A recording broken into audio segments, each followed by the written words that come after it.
These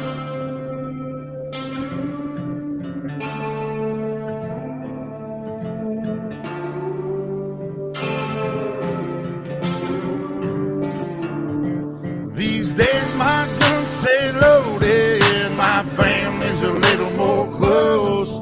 Sometimes we're barely floating, so please don't rock this boat. But if we tip on over, we won't wash to the shore. We'll sink down to the bottom, 'cause we've been here before and we can breathe underwater. Been down at the bottom so long we can breathe underwater. So tell him to bring it on.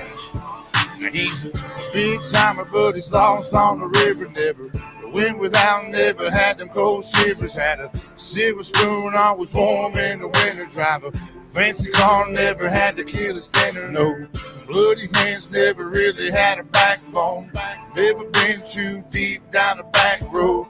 Never showed no respect to a flagpole. Come on, city boy, just another punk asshole. Me and mine, we gon' make it through them dark days. So take your ass on back down to Park Place before you end up in the deep end where them hungry ass sharks stay. We go hard all day. Been here, done that, that's a given. Out back, guns out, country living. If you doubt that, find out, come and get it. We ain't going nowhere, but I'm about to go swimming. These days my guns stay loaded, my family's a little more close. Sometimes we're barely floating, so please don't rock this boat. But if we tip on over, we won't wash to the shore. We'll sink down to the bottom, 'cause we've been here before and we can breathe underwater. Been down at the bottom so long we can breathe underwater. So tell them to bring it on. Won't you take me back to the old days? Just horses in a wagon, shotgun shells and wishing wells. And you could hear them pistols blasting. Better give them hell, but live to tell. Let's write another chapter. We just want our country back and we gon' get what we after. In them pastures, in them fields, we the ones that keep it real. You come stupid around here, that'll probably get you killed. Cold steel under cold skies. A rebel soul from the old times like Jesse James and those guys. I'm watching you with both eyes. I ain't telling no lies. If you wanna come and get it, backwoods country living, shotguns and ammunition, whiskey drinking, steady sipping, saying to hell with the system. I've been living at the bottom, so I'm about to go swimming. Y'all can hate it or you can love it, but I promise we ain't budging. If them boys looking scared, someone probably told them we coming, so y'all better get to running, but don't head for them hills. That's where the hell we living. Round here we keep it real, boy. These days my guns stay loaded, my family's a little more close. Sometimes we're barely floating, so please don't rock this boat. But if we tip on over, we won't wash to the shore. We'll sink down to the bottom, 'cause we've been here before and we can breathe underwater. Been down at the bottom so long we can breathe underwater. So tell them to bring it on. We can breathe underwater. Been down at the bottom so long we can breathe underwater. So tell them to bring it on.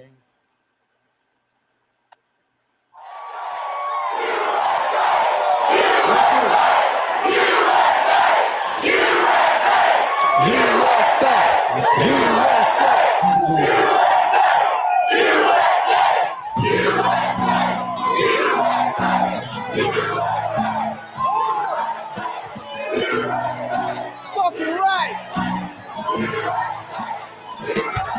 You can't take my freedom, can't take my land, you can't take my guns from me, young man. Don't tread on me, you'll fall where you stand. I played dirty as a dog, no forgive my sins. The world that we're living in is going to hell. You'd rather bite your tongue and buy the stories they sell. Stand my ground till the day I'm gone. Salute the ones who never made it home. I bleed red and my stripes were wide and my skies are blue.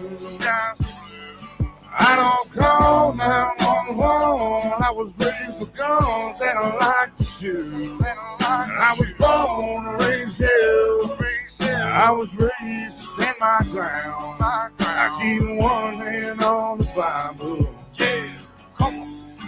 And a middle finger to the man.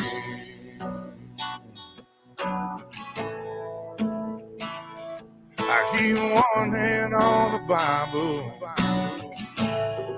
And a middle finger to See, the we man. soldiers in this new age and tread on enemy lines. Old school in our veins and never change with the hands of time. All these crooked politicians on a mission just to find all the brains they can wash and all the rules they can't apply. Just a bunch of sheep inside these fences, always sleeping, mostly senseless, medicated, incarcerated. I hate to say, but the truth is vicious. Lied to and bribed to, they got us in the system. Middle finger to the man, you either with us or against us. I'm bleeding red and my stripes are white and my skies are blue. I don't call 911. I was raised with guns and I like to shoot. I was born and raised here. I was raised to stand my ground. I keep one hand on the Bible. Yeah, come on. And a middle finger to the man.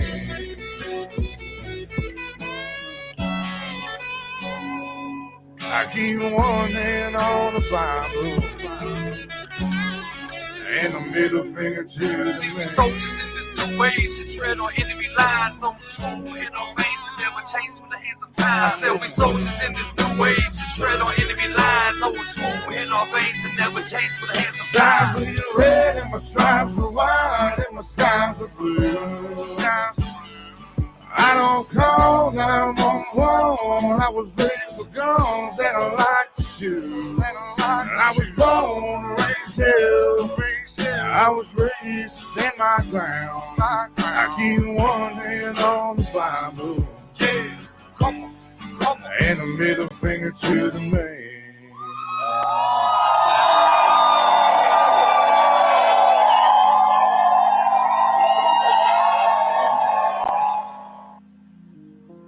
What's up, everybody? Good morning, good day, good evening. Hope everybody had a pretty good day.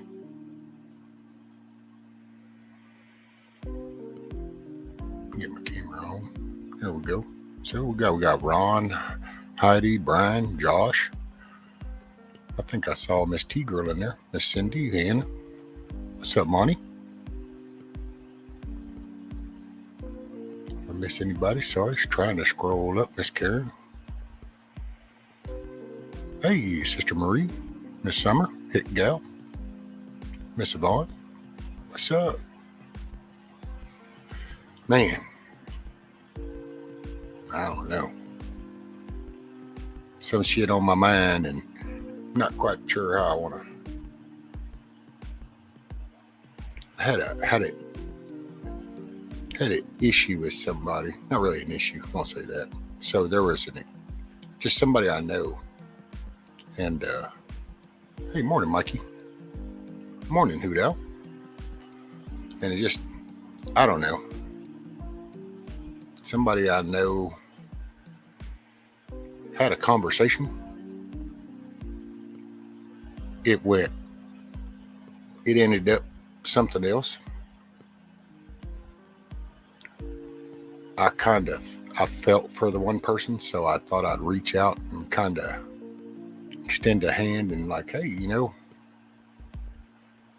I'm willing to help you through this. It's this misunderstanding. And, oh, okay. And then, sometimes people make it hard to help them. And it just, maybe people ought to think that through when they go asking somebody for help. Don't make it hard on them, because, well, that person's on their own.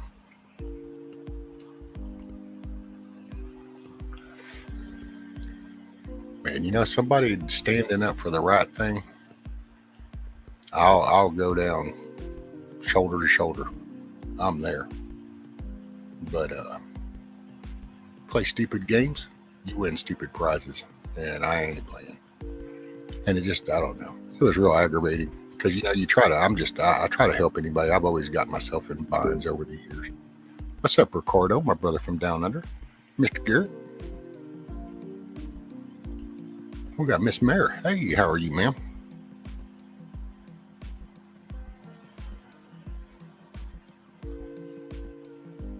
It just, I don't know. Had me thinking, and then you take YouTube land and you go, oh yeah.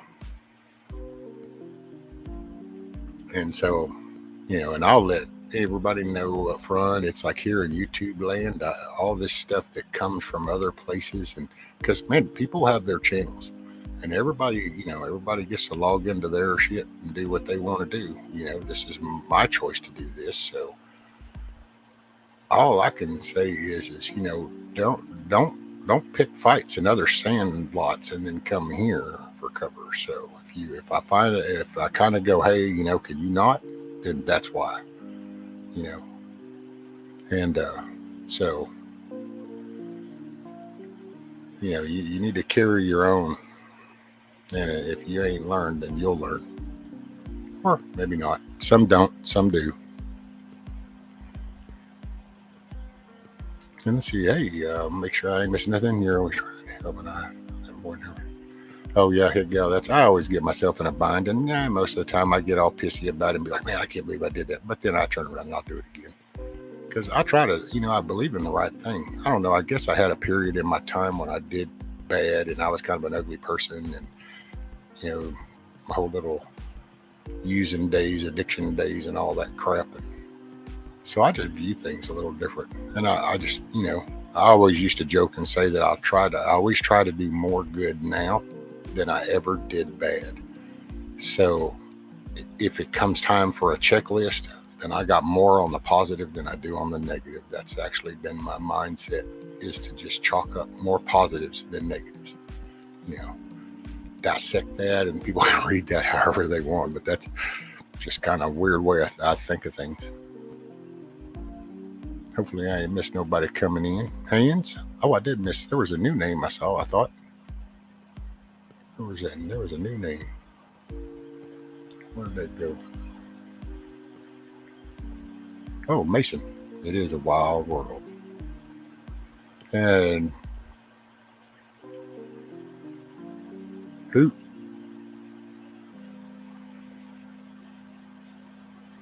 We'll just go with Hoot Owl. That's, yeah, in a way. Yes. So there you go. People need to learn to be true, walk the talk all the time, not just with certain company. That's it, Cindy. I mean, it ought to be the character. Man, it's the character of the person. Talk about accountability. That's the part of the person you hold accountable, is their character. Hey, Miss Heidi. All right, get you some rest, ma'am. Wake up with a smile. Hey, what's up, Claire? Hopefully I didn't miss anybody. I'm glad everybody comes in and kicks it. Hey, there's F home to see.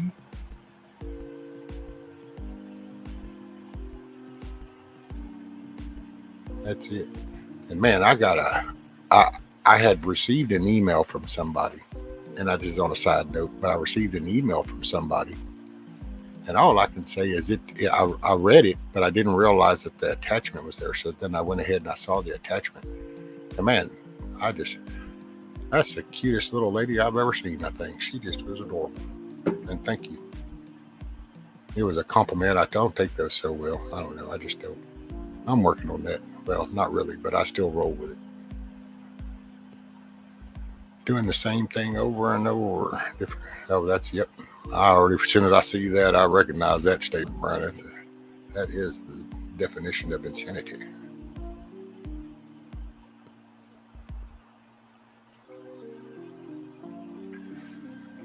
But I don't know, man. They kind of got me thinking of I don't know. I'm all about the solution. You got to find a solution. There's a way through everything. And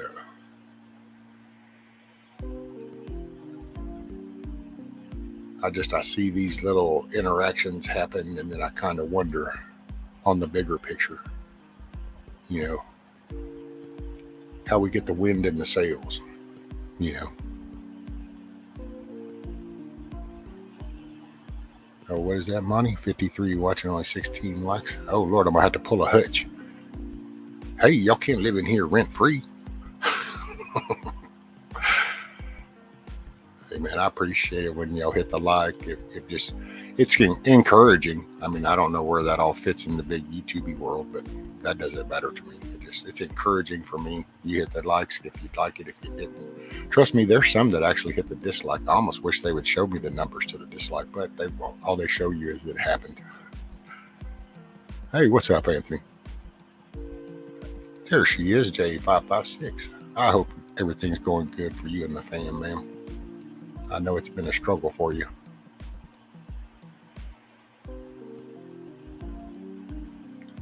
Yeah, I can't stand it when people lie to me. It makes me so angry and it's so disappointing. Yeah, you know, I'm that way too, Hudo. You know, if it wasn't intentional to be a lie, if it was just, you know, being nervous when they talk about something or they leave something, you know, I'm disappointed or something, you know, but then there's the ones that go, okay, see, I know that I was wrong, so let me just go ahead and spin this line of shit and ride this wave, and hey, let me see if you'll join me on top of this tidal wave of shit that I've created. And then those are, yeah, it's like, no. Matter of fact, usually if something like that happens, I react a little different, because then I kind of take a little, yeah, I take it kind of more direct, because it's like, damn, you're trying to stir shit up in my life. I don't know, it does get frustrating when you try to help people and, you know, that just doesn't, then they try to actually, you're getting pulled in. Morning, Auntie Jack. What's up, brother? Great news, everyone. I am no longer a smoker. Been a week now. Ooh-wee. Right on, Ron. You are the man, sir. That's what's up. Hell yeah, buddy. That's definitely awesome, brother. Awesome.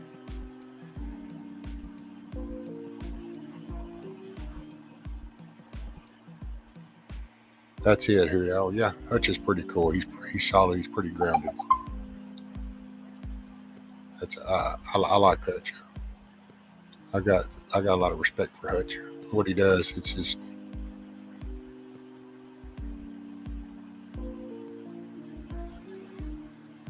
that is so cool, Ron. Hell, I'm proud of you, brother. I know it sounds funny saying that, but I'm proud of you, buddy.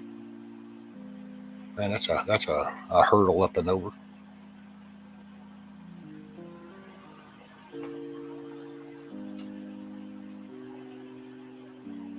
And I will fess up, I didn't do shit on my potato garden yesterday for me. Hey, there you go, Ron. Tom said, you want to sell that machine?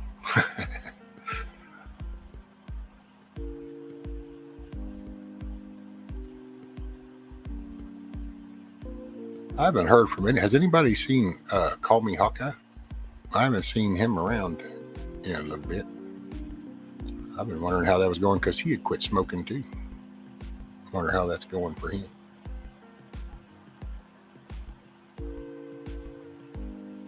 Because, yeah, I'm with you. 556, smoking is so hard to quit.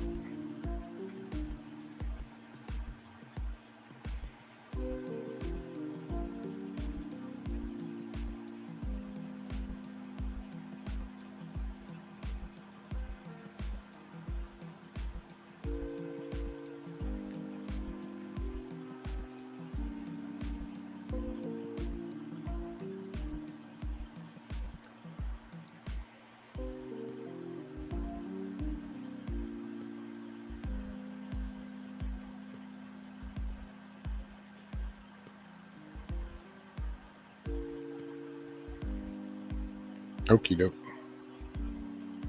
If you want Ron, I can actually do that right now. Okay. It'll just be listed like I do all the other ones, Tom, but it'll have his info in there too.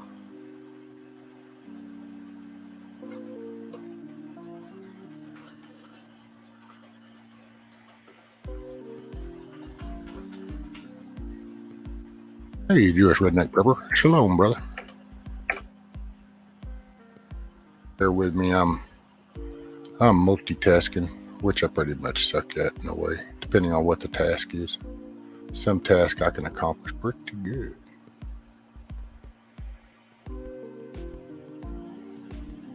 Let's see, am I missing anybody coming in? I always hate missing people coming in. I mean, hell, it's always kind of cool. You kind of show up somewhere and people say hi.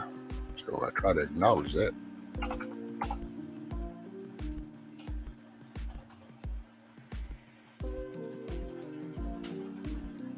Make sure I did that right.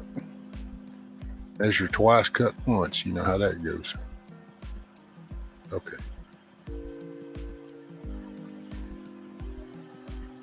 There we go. All right. Tom, email is sent off to you, and inside that email has Ron's number. So that way you can reach out to him and y'all can.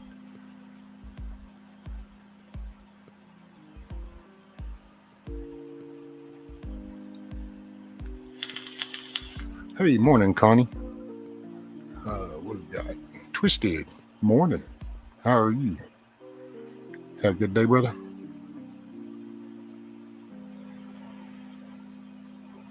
Let's see. Call sounds awesome. Sent you a video of kangaroo rumble in South. Cool. I'll have to pull that up. You got it, Mr. Ron. All right, Mr. Benjamin bringing the coffee and donuts. That's what's up. Let me pull up my fakery book.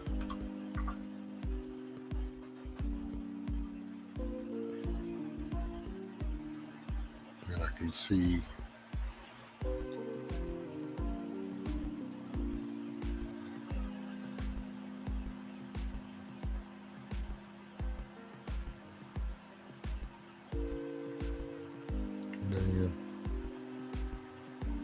okay, so let's see, how can I do this?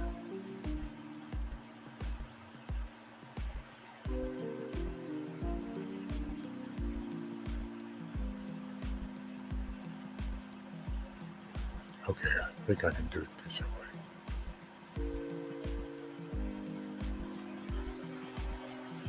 Wait a minute, why are you doing that? Sorry, I'm having issues. I got brain damage. I got reasons. Let's see.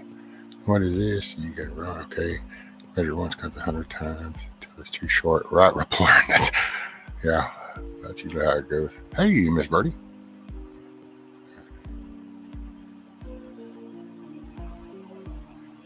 Oh, thank you, Miss Birdie. Kick back, have you some good dreams and thoughts, and you can wake up with a smile.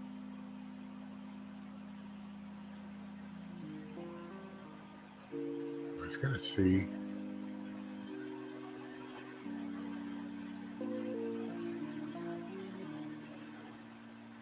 Okay, so now, hold on, I'm not a fake book fan. Hey, there we go. I can even enter full screen. Okay. Now, let's see where we go. Bam. Ooh, snatching the middle donut in the box. Look at you, Garrett. I see what you did. Rescue, if anyone in here, my email address, you can give to them. Please, thank you, buddy. You got it, Josh. Yeah, Josh, he plays some games and, on his channel, and he likes to just hang out with people. So he comes in, he hangs out with everybody, and he's got a good nature.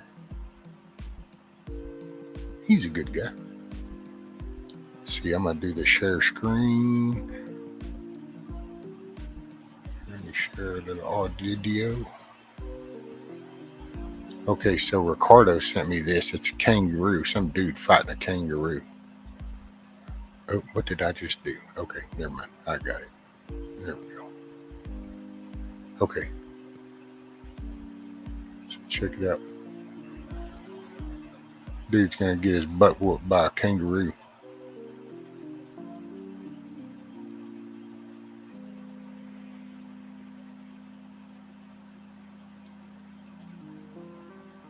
I don't know if y'all can see it. Ooh, it's on. Oh, damn. He's holding that bad boy down on the ground now. That was funny. Son, he was taking that whooping. Come out on in. How do you know when a kangaroo says I give?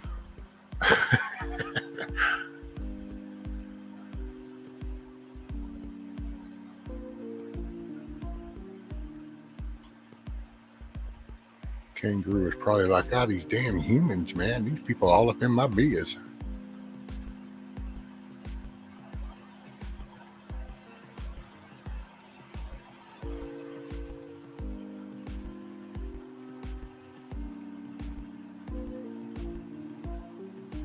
That's it, Twisted. Kangaroos are badass.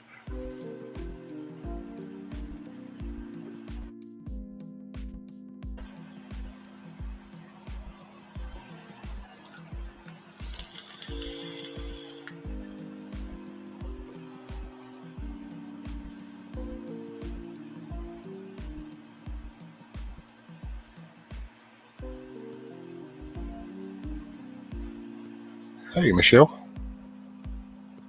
Morning, evening. It was good, Garrett. I miss seeing chats that we used to hang with. I'm a very few days now. How about you? Hey, remote viewer, and I'm sorry. I didn't even, I just now realized, like, dang, I don't even think I said hey to him. I'd be dropping the ball. Don't ever feed a wild kangaroo. That's it, Ricardo. Dude, them little dudes, that's because not only the kicks, but they got some claws, man. So if they just even swipe, then that'd be like some serious damage.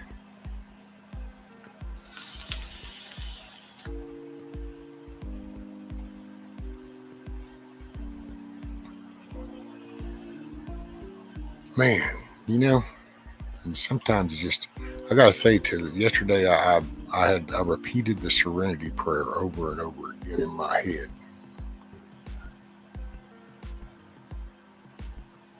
Because it was just, man, some things you just can't change. And my mind went back to what I was talking about earlier.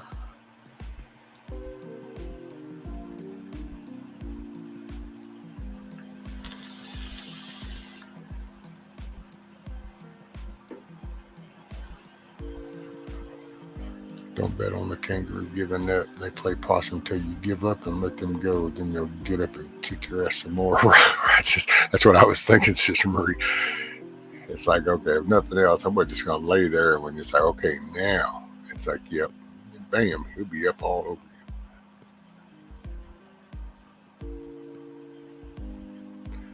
you. Oh, kangaroos are fierce foe. Kickbox, bite, yikes. Yeah, right, Cindy? Some vicious things. I mean, they just want to be left alone. JH556, I'm sleepy, guys. Love y'all. Hope everyone has a wonderful night, but I won't last long. Good night to you all. Sorry I can't hang much anymore. You got it, man. Get you some rest. Have some good thoughts. Wake up with a smile. Pull your bootstraps up and get at it.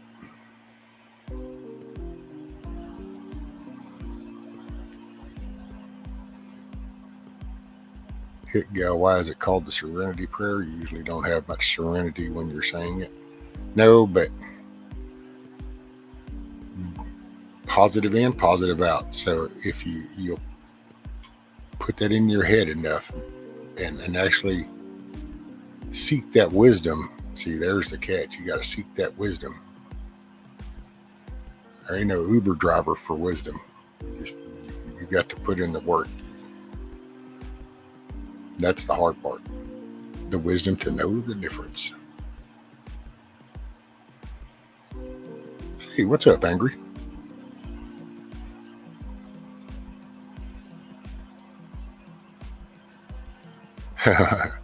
Sleeping on the couch tonight, huh, Twisted? You done it now.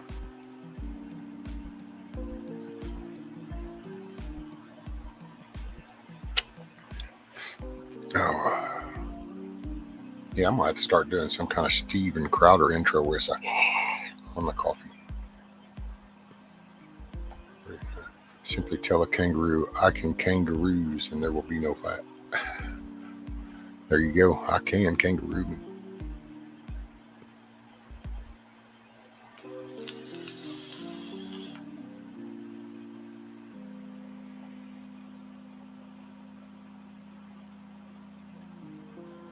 Oh, this is true, Miss Higdale. Oh boy, howdy. That's what I mean. See, that's what I was talking about. It just, I don't know. I know bad things. Things are happening. Times are very tough. It's going to get worse. But you can't go, okay, this is going to get worse. So just, you kind of got to do the, okay, it's going to get worse. So let me put in more. You don't, just because it's, I don't know, when the fire gets to roaring, you don't just go, shit, cut the trucks off, kill the hoses. It's done. That's it. You just go on and you keep pushing. You keep going. It just, that's, and I don't know what put that in my head. I wish I did. I'd bottle that shit up and hand that out for free. But you just don't give up. You just don't throw in a towel. You get pissed off. You get frustrated. You stress out. But then at some point, you kind of got to collect your shit. And you got to get to work, and you just, maybe it's, you got to put in to get something out. And that's,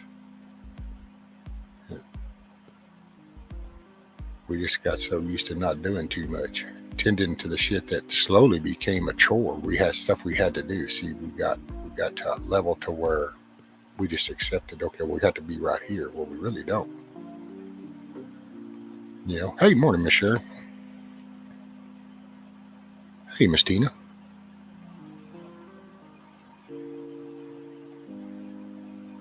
And that's, you always got to reach in, and it's not always, it's never easy, actually. I mean, it's never easy. To me, it's never easy.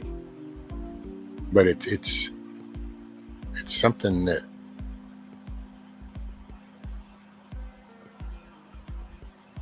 it's something you need to do. It's just, this is how you push through things. This is how you get through obstacles.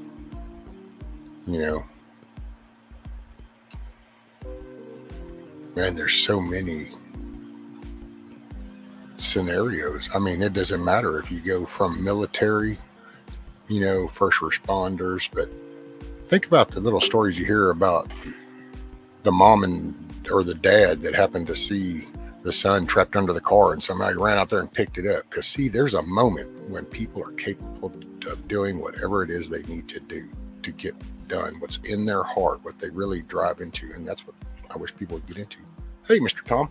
Hey, how you doing this morning? Sunny side up. Still got the fork at end pointing down. That's what. Yep. Yeah, I made some calls, so hopefully I'll hear back from my doctor's office tomorrow. And then it kind of got me thinking about other shit and some things. Just didn't want to get dragged into no shit.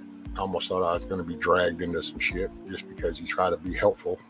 And it's no, we don't want that. So it's like, no, because I'm willing to help anybody. I mean, I'll if it's all about right, then I'm there shoulder to shoulder. But when this is just all little thing and you want to know, don't drag me into shit. I I'll can back. relate. I can back people up, but I'm not gonna back you up while you start shit. Yeah. I'm not really sure what you're talking about, and I guess it's not necessary to. Well, overlapping things. There's some real life things. There's some YouTubey things, and so it's just kind of I noticed that the correlation, and it was kind of like so. This is like a little vibe that goes through. There's just like, and it's like man, because there was somebody around in the little area here with something that was said and exchanged actually a couple of years ago, but it's been brought back up because it's that time. And then I kind of was, as I was kind of it kind of brought up the YouTube shit, and then it was kind of like, man, look at the overlap of that, So Yeah. I just vented, but that's why I sent you what I sent you, because it's like now you can reach over there and pluck me out of that shit, Tom. Where are we going? I do my best. I wanted to ask Ron if there was a particular time that would be good for me to call him. And then I wanted to ask you, I was watching your kangaroo thing. Did you ever see that video of that white-tailed deer just beating the shit out of that hunter? Oh, yeah. Now that's funny. And he wasn't letting up either. There was one I saw a kangaroo was fixing to whoop this dog, and a guy just went and literally boxed that kangaroo, actually punched that thing, drew dukes with it, and was like, bam, bam, and fought that kangaroo to get it off this dog. I thought, well, I'll be damned. I haven't seen that one. Unfortunately, there's people that like to do that. They like to do little digs and try to start shit. Nobody's got time for that. That's it, man. And there was a funny little meme that went around there was a lady at a fire or something, and they were interviewing her, and she was talking about that fire, and she said, ain't nobody got time for that. And every time I think of that phrase, all I can hear is that voice going, ain't nobody got time for that. That's my cousin down South Carolina. I ain't got time for that mess. I ain't got time for that. Oh, there. Ron said, anytime, Tom. I sleep from about 9 a.m. to 3 to 4 p.m. All right. I'll get in touch with him here in a little bit then. Which actually, hell, I guess I don't know why I did that. I could have just brought him up too, Tom. Well, that'd be cool. I mean, well, yeah. I mean, if he's going to give up his vice, hell, I'll take over for him because I ain't gonna give up mine. I'm too old to worry about it now. Well, and I used to actually say the same, and that's why I totally respect what anybody does. All I do is, it's kind of like faith, you just share how that connects. And if somebody goes, hey, because I gotta say, shit wasn't easy, Oh no. Shit wasn't easy. And I guess, and if I was really truthful, all I did was I still lean. Traded one for another. So, I still lean. But now dieting, dude, that's trying to cut out a certain food. I've never been able to do it. It wasn't until, matter of fact, this is probably one of them little silver linings in all this shit, was that it forced me to have to do this.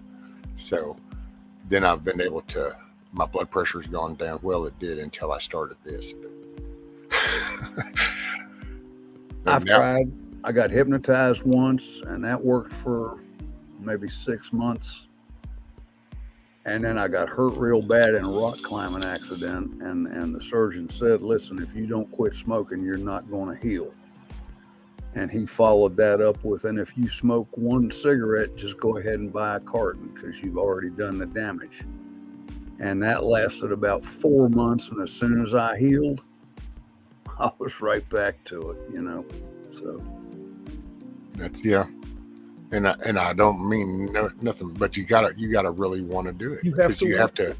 And people get that kind of confused. They go, no, I want to. And it's like, yeah. And it's not a disrespectful thing, but it's like, no, because if you really, once you kind of have that real click in your head, it won't be off of what somebody said. It'll just be something you thought, you felt, and you went, no, I'm going to. And that's what it takes. And that's what it is with drinking, the drug, anything, any vice. Well, that's how I quit drinking. I wanted to. And I'm still amazed at the people that will walk up to me and say, "Oh man, I'm so glad because we were all starting to worry about you." Well, you never said anything while I was doing it. Yeah, at least not that you remembered anyway, huh? Yeah. That's what I got told.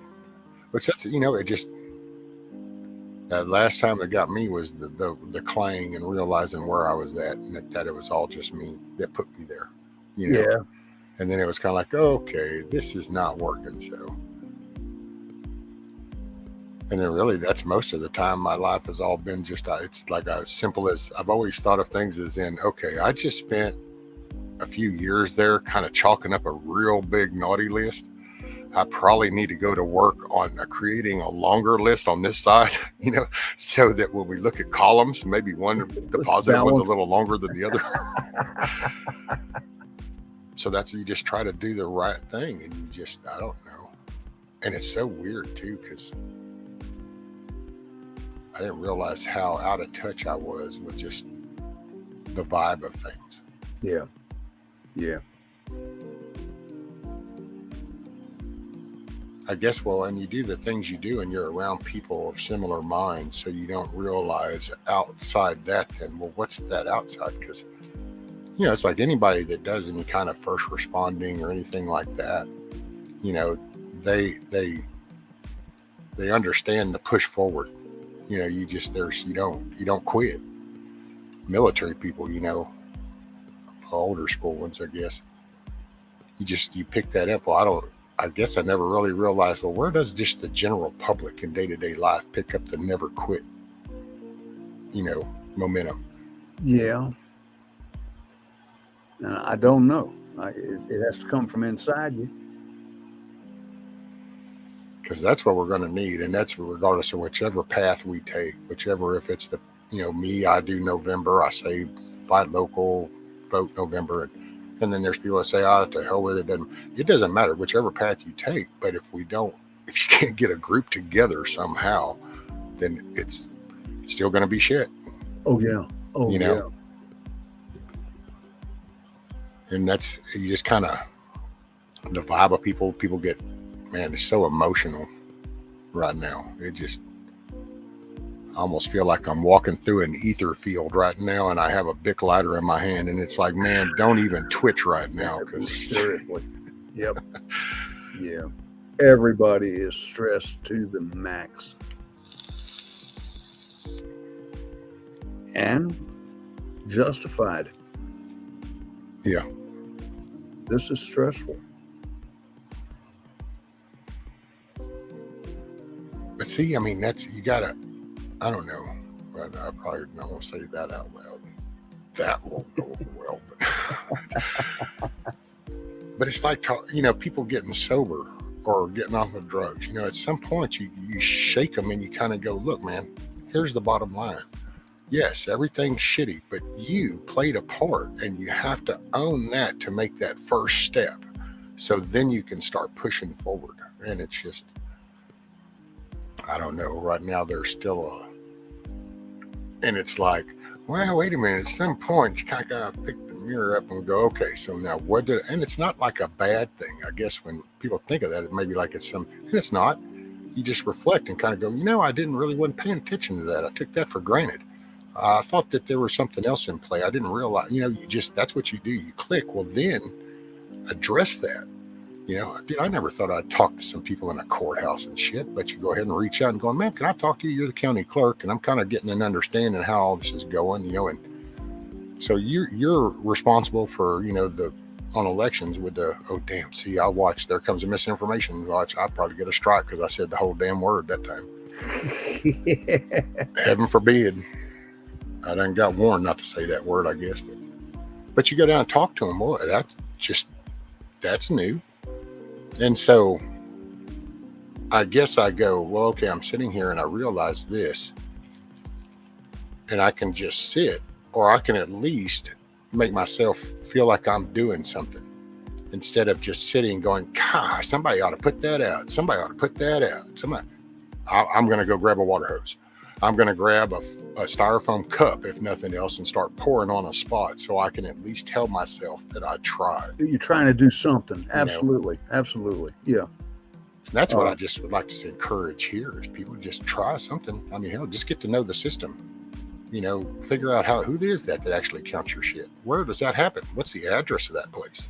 Because there's just little things. If you were to ask people, go, well, I don't know, but it's like, no, don't. But way over there, let's just start a momentum, a ball. Start that little pea gravel and start pushing it, and it'll get bigger over time. And then you end and I don't D-Dog, watch, I'll say his name 3 times and bam, he'll show up quick. But it's like him. See, that's what he does it. His little ball started pushing way back. And so that's why he knows what he knows, and he's as deep into it as he is. And it wasn't overnight. You don't try to shoot there overnight. Yeah. Just learn little things. Hell, I've sat here and learned about other people's systems just listening to them talk. Kind of going, oh no, they did this, the sheriff this, and so it's like, oh, get a better understanding. And I'm sorry, I'm babbling away. Hell, I invite you up. I'm talking your ear off. Not a problem. Not a problem at all. These are some of my get in my feels days, is what I call them, because I just start thinking, you just kind of get concerned for people where we're going. I have my rougher side, because it's like I got 4 corners to mine. There's 4 property posts, so there we go. I'm not about me, never have been, so I don't view it, but there's a part of me that now goes, oh, well, I'm right here. I got 15 cases of chicken noodle soup that lasting for now. I got some deer that walk in the yard. I got a water stream. Yeah. But I don't want to be there. I'd rather help gather, and I don't know. I don't want to stand on the deck and have beers while the ship's sinking. I just as soon go on and start trying to patch some holes, even if exactly. Yeah. And I mean, it's it's good that you got the piece of property and the game coming through. And I had mentioned that I got deer coming in my backyard and that trout stream running back behind, and people saying, "Oh man, you ought to be out there and get those deer in the freezer." Well, no, they'll keep better on the hoof. They can feed themselves that way. Yeah. They'll be there when they're needed, if they're needed. I totally missed chat and everything. I think sometimes they know. Yeah, I think they pick up when all of a sudden they go, oh, well, Rescue's kind of talking. He's not seeing it, because then they just end up with this conversation amongst themselves. The occasional amen, That's it.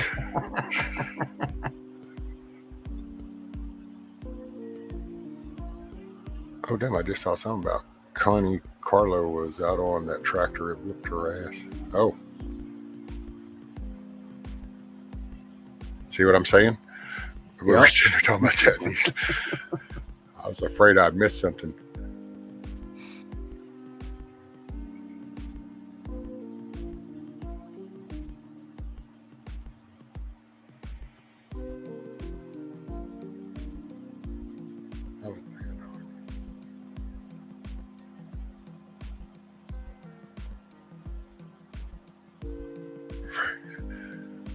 Brian doing some Tom Cruise sock sliding on the hardwood, huh?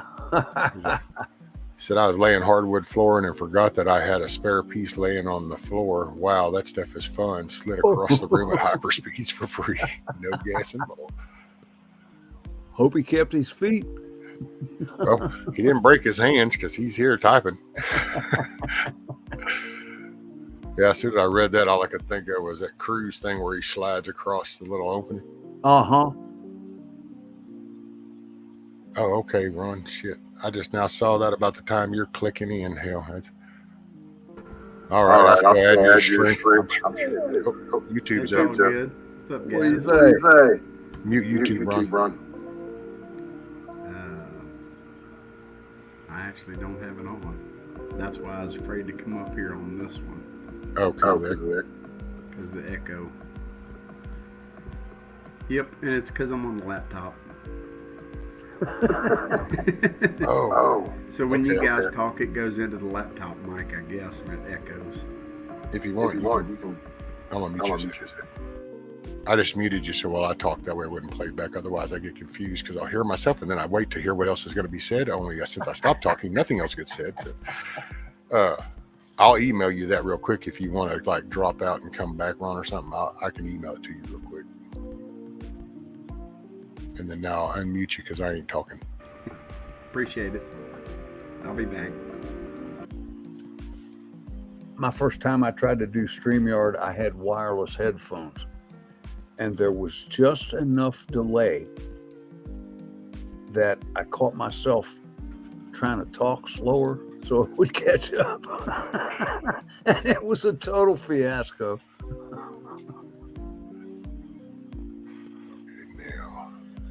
So I got wired phones, and they're really nice headphones for music, but I found out I don't need them. At least I don't think I need them.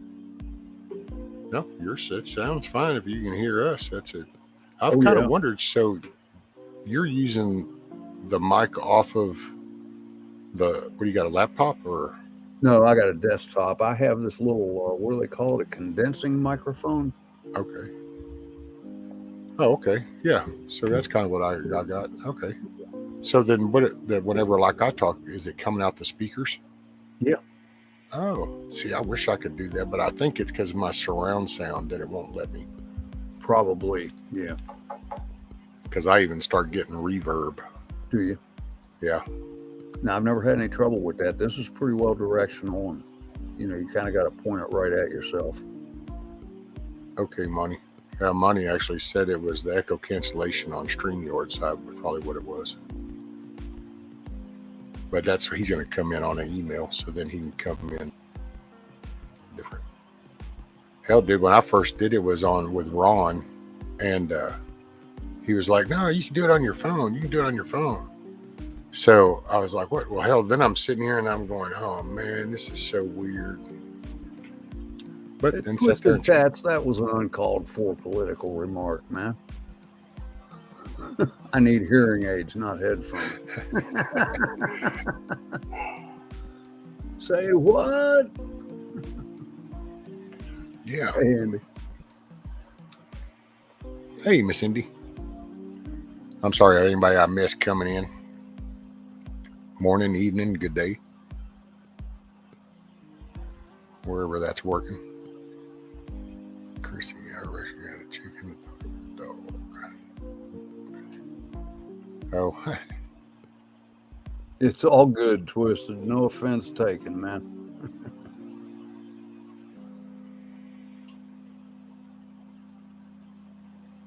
No problem. Just didn't know what you meant about clickbait. That's all.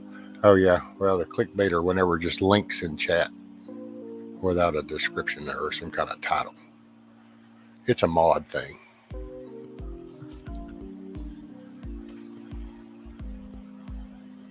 Let's see. I don't think I missed anything else.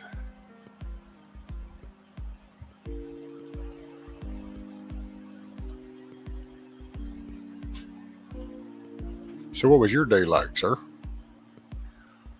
Oh, I got intimate with the lawnmower again. And,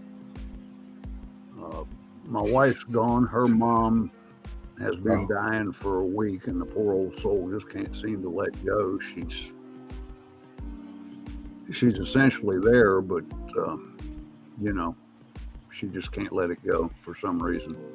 Do they got her hooked up and they're keeping her? Or no, they're not hooked up to anything. And I don't know. Some people have trouble. I don't know what to say about it. But, it's getting hard on all of us.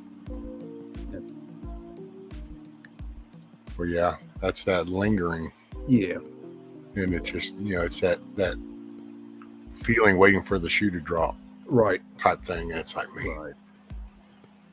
And of course, she's down there with 3 sisters, and everybody is stressed out, starting to fight. You know how that goes. Well, yeah, because the longer you're there, then it's not only the emotional thing of what you're going in right there, but it's starting to have an impact on your external family. Exactly. You know, because it's now you've been there long enough. Yeah. Now he's back. There he is. You got echo now? Beautiful. Which, by the way, Oh. Monty said it might have been the echo cancellation in StreamYard is what it was. Yeah, So not sure. But that Not sounds sure. good. Not sure. It looks like my video quality ain't that good either. No, a little fuzzy. Yeah, I don't know why. I tell you why. It's that light behind you. Oh, That's Shining not into your helping. camera. well, yeah, because that'll change your whole contrast. Check this out. It's definitely not helping, is it? Oh, yeah. I got a chandelier up there behind me, and I had to hang a piece of tape from the ledge To in block. front of me to put a shadow on my camera. And that's been there for a year and a half, and my wife hates it because, you know, it's just what a country boy does to make things work, you know. Grab what's handy. It looks terrible.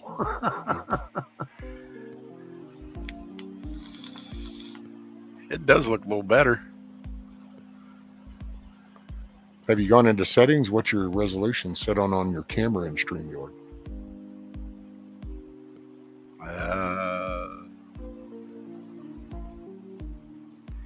It's only got one setting, HD 5986.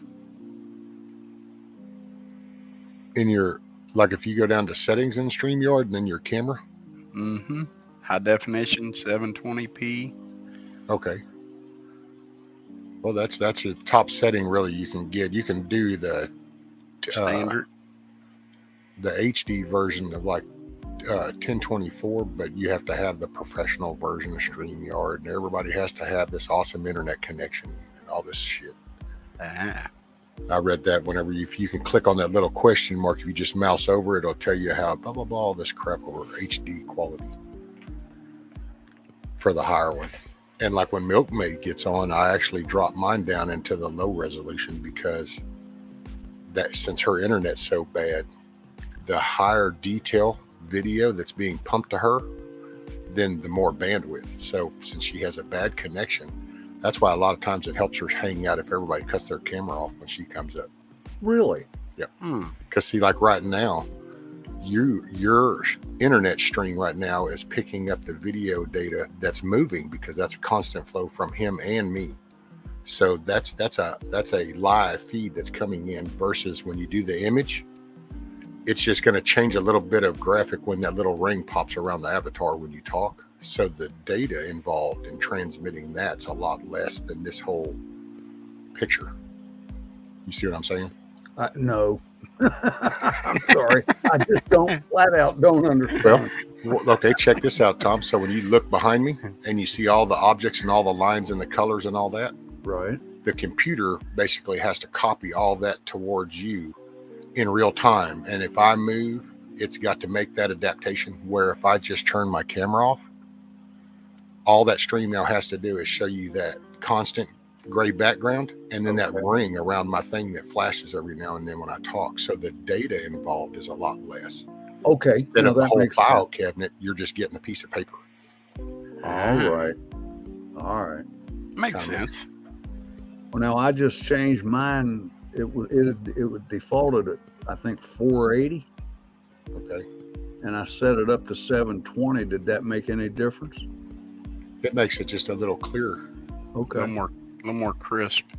Yeah, I actually usually looks don't pretty even good. think to check that. Hell, I could probably even put you full screen. We could even probably be able to see the detail in that picture over there above the mantle. All Yeah. right. I'll tell you about that picture. Oh yeah, it's a cool it looks like a White House with 4-column post. That's my Yeah. grandfather's house. And somebody from the National Wild Turkey Federation came and took a picture of it. It was a painting. They made 100 copies, 2 for each state. And of course, the real house looks a lot better than that one. It's made to look like an old fallen down house with turkeys in the front yard. I don't know whether you can see the detail or not. But my cousin still lives in that house, and he got his hands on a couple copies of that painting and gave me one of them. Oh, hell. And we'll be going nice. down there in 9 days for a big family reunion. And it'll be held at that house. Hell yeah. See, my dad... Family bond. Yeah, my dad grew up in that house. So. Oh, Cindy? Okay, I'm going to put Tom full screen again. And if you look over underneath the left, matter of fact, I can even remove my little overlay so we can see it real good. So in the top left corner, wait a minute, how do I make him?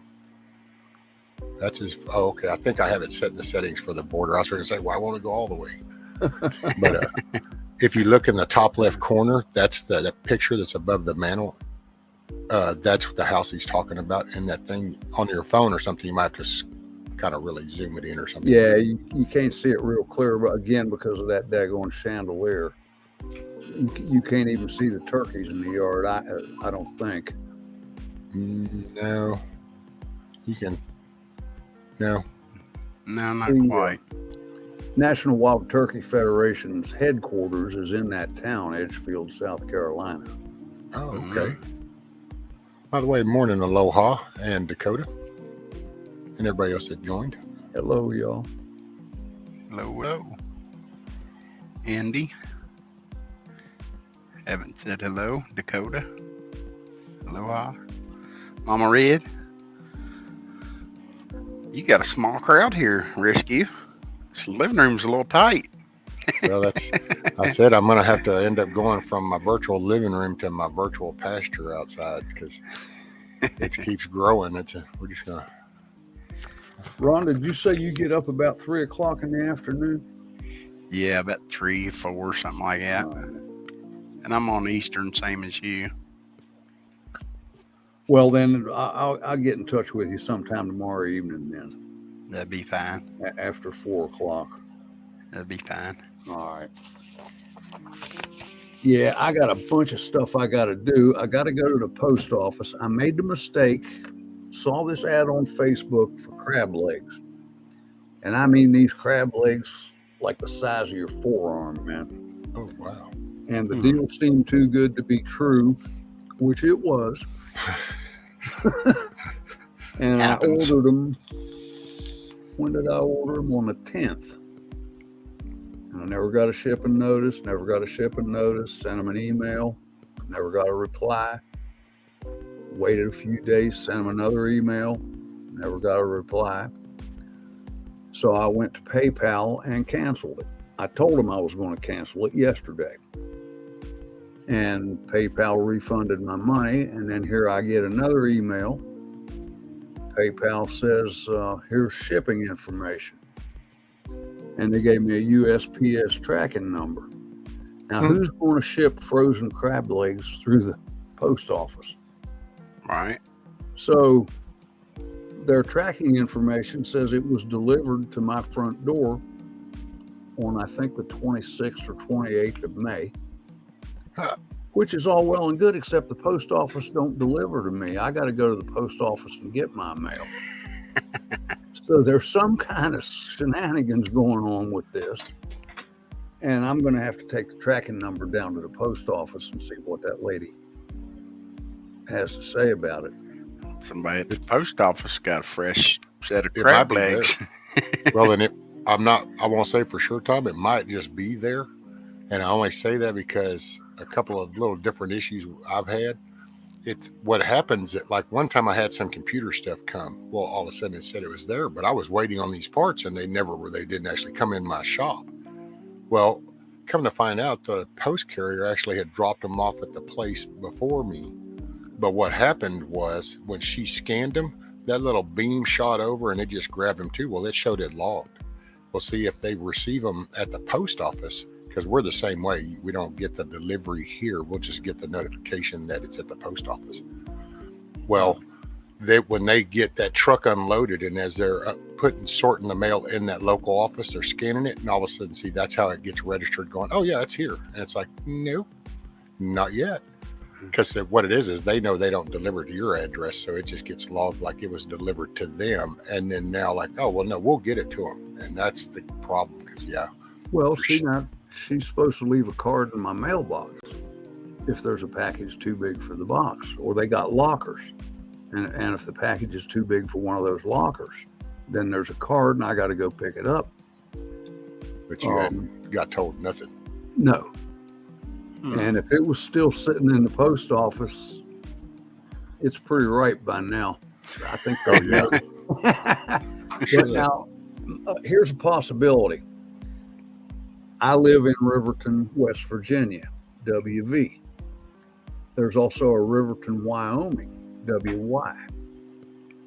And you'd be surprised at the mail that goes to the wrong state. I could believe it. Yeah, we'll figure it out. But I got to get out of the habit of trusting Facebook to buy stuff because it never works out. Yep. It always sounds too good to be true. And you know, that post office in my town doesn't serve 150 people. It's a tiny little post office. So there's not room for a whole lot of confusion down there. Right. Hey, Mrs. Ghetto. Morning, Miss Good Ghetto. morning, Miss Ghetto. Aloha Prepper said, rescue, you've been listening. Just have to always compliment all the words of wisdom you share from your personal experiences. I definitely learned so much from you in this community group therapy. Well, you know, I'm glad somebody can get it. I just try to share here's where I've been through. This is what I kind of applied to this. And then I figure, you know, everybody's kind of got their own things. And if they kind of hear something that goes, hey, well, that's kind of the shit I'm going through. And so it kind of gives them something they ain't thought about. Then we're making progress. It's positive movement. But I appreciate y'all. And man, y'all are actually helping me more than I probably help anybody else, because just being able to kind of talk, put things in perspective, it's a beneficial thing for me.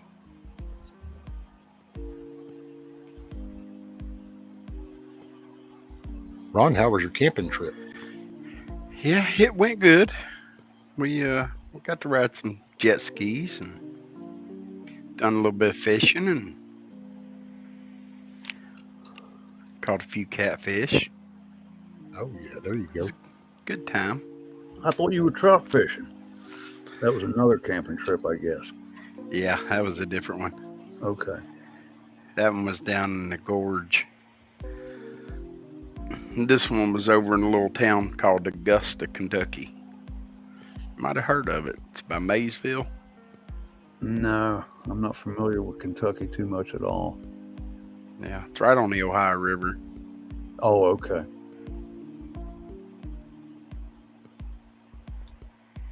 And having a pretty good evening, Mrs. Ghetto. Hopefully y'all's day was pretty good. Hopefully the weather was pretty good up there.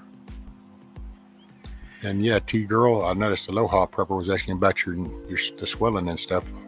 Is everything you feeling okay today? Yeah, Summer knows where that's at. She's That's a actually Kentucky girl. Maysville is the home of, oh God, what was her name now? Heather Renee French. She was Miss America once. Wow. And then Augusta is where, you know, I can't even think of his name right off the top of my head, but there's a famous movie star that's from Augusta. I'm sure Summer probably knows. Hey, Mrs. V. I'm sorry, I just now saw that. I didn't mean to cut you off, Ron. I just happened to saw where V was here. Hopefully she had a really great birthday. I was so blessed. She came up on the panel last night for her birthday. Sat here and chatted with me for a while on camera and everything. We even played her a birthday song, and then Monty even came up and sang her happy birthday. All right. Well, happy belated birthday. Yeah, happy belated birthday. Sorry I missed it. Yeah, she had a blast. She had nothing but a smile. She was sitting there, had a smile so big.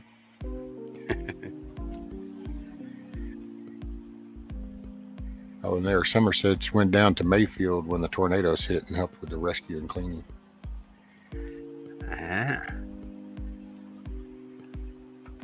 I don't know Kentucky at all. My wife went to college in Lexington, but they got that McCoy clan down there, and people from West Virginia don't go to Kentucky.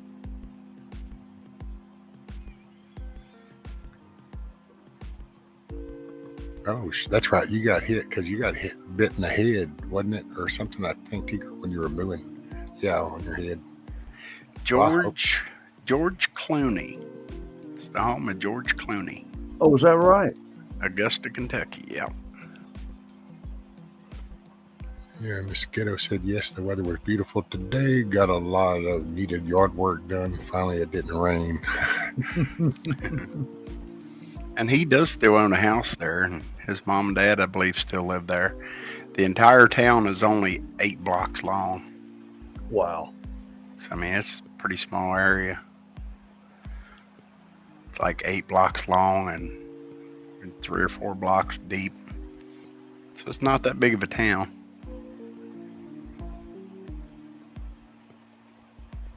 Summer says she lived in Lexington. Laura went to Transylvania University, the same school Jefferson Davis's wife went to.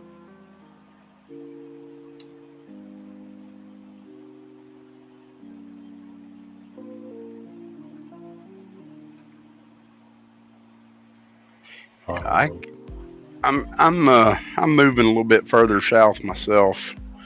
That's what I've been doing. I'm in the process of moving right now, so I get my new place Friday. But oh wow! So I've been packing boxes and getting ready. I'll never move again. I was going to say I'd rather take a beating than move again. Yeah.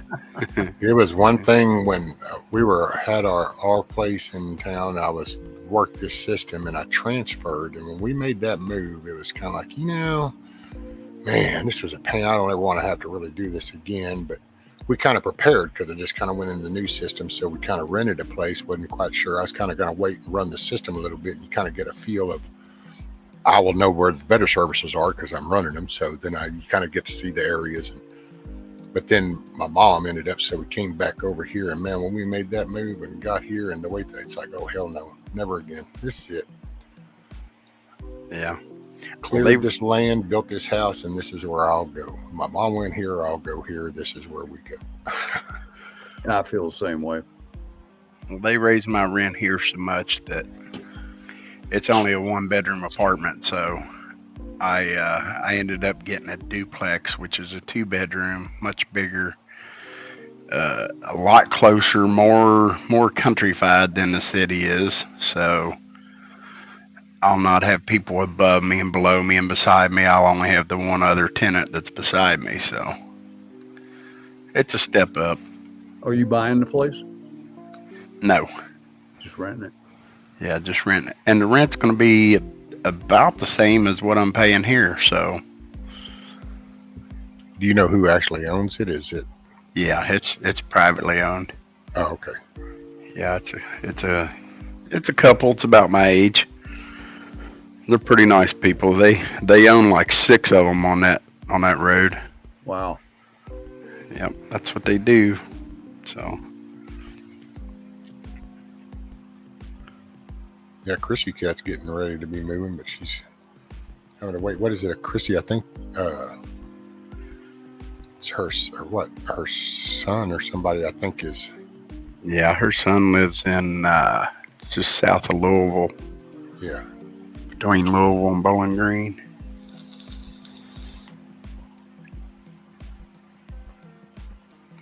Yeah, she's got a long ways to go, though. Yeah, but. She's coming out of that deep dark place over there. So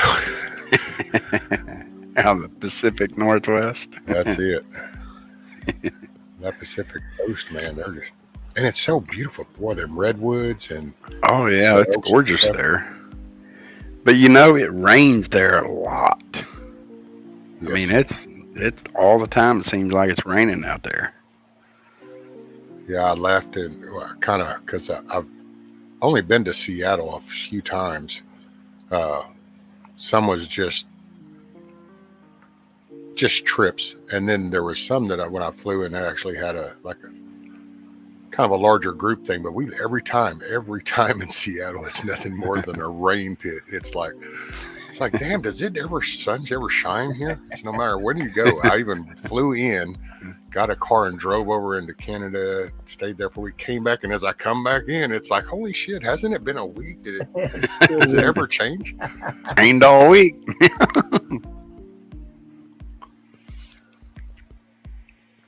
I will say that, what do they call that up there? Lions Gate Bridge, that bridge that goes over into Canada from up there. I think they call it like Lions Gate or something. And that's an awesome bridge. I've never been west of the Rockies. I've never seen the Ohio River. I don't get out much. Wow. You've never seen the Ohio River? No, sir. Dang. Had no reason, huh, Tom? I didn't lose nothing out there. Hey, Virginia. How are you, ma'am? Good morning, Virginia. She said Good it morning, shines Rich. for like 3 to 4 months.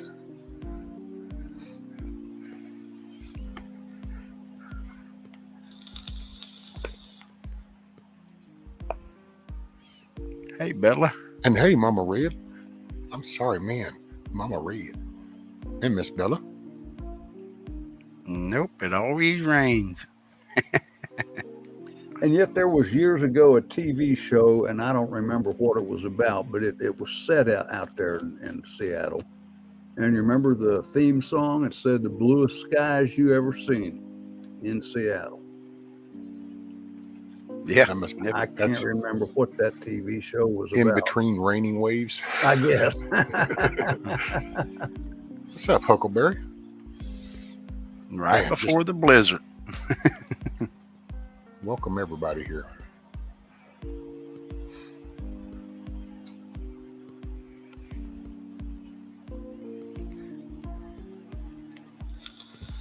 Well, I've been to West Virginia several times. Have you? That's a beautiful state. We like it out here. Yeah. I like the We're mountains. pretty much filled up if anybody's thinking about moving here, though. You get all the level spots are already taken, Yeah. right? Tom will start seeing some buses showing up Yeah. in downtown. Ron, I guess you pretty much stayed on interstates coming through. Yeah. Yeah.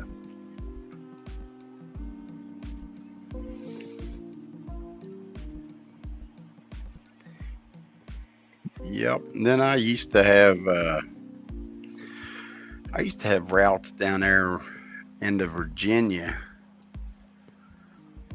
down to like New Tazewell, Tennessee, and then the corner of yeah. Virginia. Uh-huh.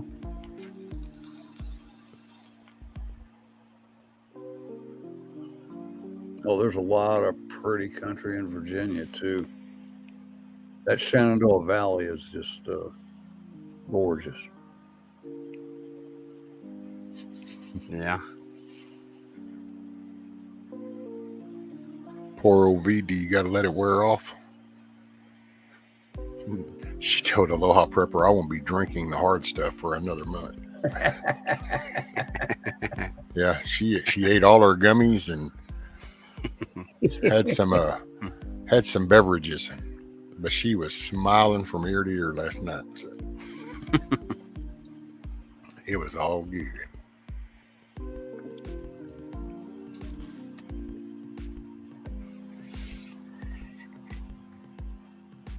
It was a blast. It was a pretty good night last night.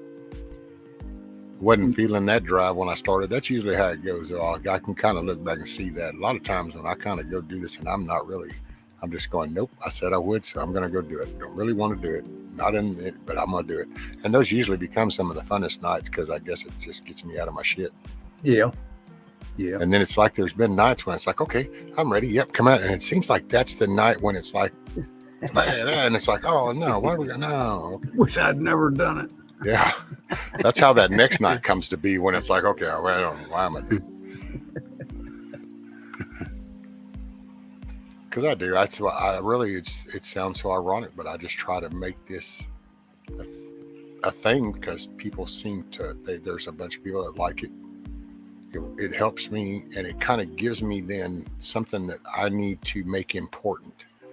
You know, this. Okay, if I'm saying I'm going to do this, then you got to put your feelings aside. You got to get out of this. Okay, don't feel so. You just. That's what I can use as my anchor mark, I guess, to push forward. Because if there's nothing to do, I think that's how I ended up just wallowing in my shit for so long. Because you just kind of all of a sudden I can't do nothing. Can't even hardly go out to my damn shop because of the way I laid it out back then when I was just fine, you know. Yeah. And just kind of get all in your shit. Where this kind of gives me something now to do, and I can figure out some better hosting way. Because I mean, it's not like I'm just some redneck in the woods, but I'm winging it, man. Well, I like this channel because it's just sit and chill, you know, it's kind of relaxing. More so than, 12 people up on panel and everybody talking all over each other. It's, you know. That's why I tried to explain it last night because I didn't want people to get there. I don't want people to have their feelings hurt when I don't do the invite thing. I just, right. It's it's everybody seems to be conversating and chat and stuff, and then it's like you reach out and you kind of I send an invite. Sometimes I send 5 or 6, but I also know that several people there's certain times. It's like right now I can tell you, see, Bug Out's got an invite because every time I start, I just send him one. But then I know he's working. But then that way I don't forget. And then if he wants to join when he gets off, it's there. And a lot of them is just, matter of fact, Tom, you both of y'all know I don't even type anything other than the link. I mean, I'm not. Yeah. It's just, hey, if you want to shoot the shit, here you go. And I appreciate that, man. Sometimes I don't even see him till the next day. But, I do appreciate it. That's okay too. Yeah, I'm good with it. I like the way you do it, and I don't take offense if I don't get a link or nothing. If I wanted one, I'd text you and say, "Hey, send me a link." That happens too. But I'm good with it. I'm good down in chat too. I don't mind. Well, then, I wish everybody could, be able to talk like a regular, like out all face to face and just being talking. That would be cool. But, we just work with what we've got. I got to say, man, there for a little bit there with all the little troll shit and all that, man. See, and that's for me, putting that link at the top. It's not that I don't want anybody here. It's just that then now all of a sudden, like right now, I already sometimes miss chat because we get to talking. So, I didn't ask you to come up here and talk because I want to tune you out. So I want to talk with you. Let's kick things around. Well, I'll lose track of chat. But then on those nights, man, it was just constant dink, dink, dink, dink. And it's like, what? Oh, man, go away, go away. Well, now that becomes the thing. I'm still sitting here spending half my time saying, no, look, don't. I'm thinking, wait a minute. Doing an 8-hour stream and damn 3 or 4 hours of this or dealing with some little emo kids that have mental issues because people that just feel a need to just cause drama for people. I don't understand that. I don't get it. That's when you thump on the forehead does wonders, but you can't do that shit digitally. So that's why I started kind of going, man, because I was about peaked out and fixing to go, to hell with this shit. I don't know what the hell of volunteering for this kind of crap. Well, who the hell does this? Because for me, see, remember, I said I did not participate in this for the last 20 plus years. I stepped away, raised my kids. I knew this was here. Right. And then it's just, you come in and it's like, wait a minute. People sign up for this shit and you actually go, hey, I'm going to log in tonight. I want to go hear somebody trash talk the shit out of me. Ba-ding! It's like, who the hell does this shit? Yeah, that don't make any sense.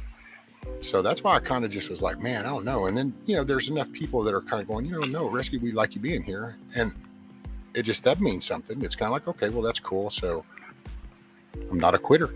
So it's like, okay, well, let me think. And it's like, kind of noticed some other people, the way that they would do some of their invites. And I thought, well, I guess I can, if I can collect enough emails and people contact me, well, then I can just send it out. And then, you know, people in chat, if they want to come up, you can still email me. I don't hide my email, you know, and hell, it's easy enough. It's brian.rescue@gmail. So, Yeah. you know, but then, you know, reach out to me for one, because I also don't want to be some bitching platform. So, and when that link's up top, sometimes people see that and go, oh, look, there's 60 people in here. Well, you know what? I only had 13 on mine when I was rapping about this particular person. Let me go get on this one and grind. And it's like, no.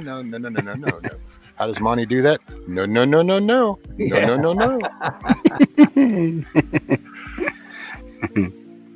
I ain't having that either. I don't think. Well, I personally won't mention another channel unless it's to say they did a great show last night or something like that. Exactly. Hey, Wildflower. You're welcome, T-girl. Yeah, I'm like you, Tom. I don't like that, you know, bashing other people and stupid stuff. That's, you know, we're all adults. Well, that's, yeah. See, but that word, Ron, that used to actually have some kind of meaning to it. But I got to say, after seeing some actions now, I'm not sure, because I've seen 10-year-olds that act better than the 40-year-olds. So then it's like, well, damn, y'all are really screwing up the word adult here.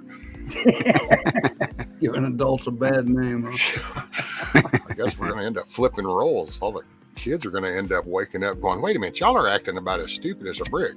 Hold on. And it's like, wait a minute. So now we're the children and you'll be the adults. Okay. Because, yeah, you watch some grown people with some goofy ass shit.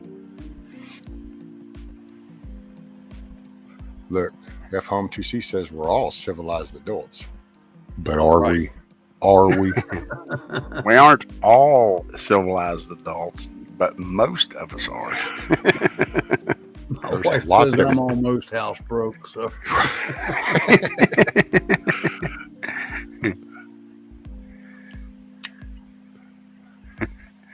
Angry says, speak for yourself, I'm not civilized.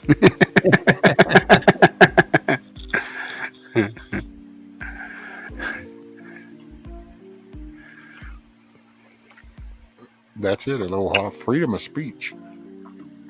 Everybody's got it. And, you know, that's why I try to, whenever I first took that first wave of people that would go, rescue silencing people. What happened to the First Amendment? So hold them up. Wait a minute. Breaks. There's nothing that stops you from creating a channel and saying whatever you want. Yeah. However, that doesn't give you the right to go to somebody else's and say whatever you want. See, because there's freedom of speech, but not freedom from the consequences. Right. Well, I kind of look at it like we're guests in your house right now. Yeah. So you show that respect. Absolutely.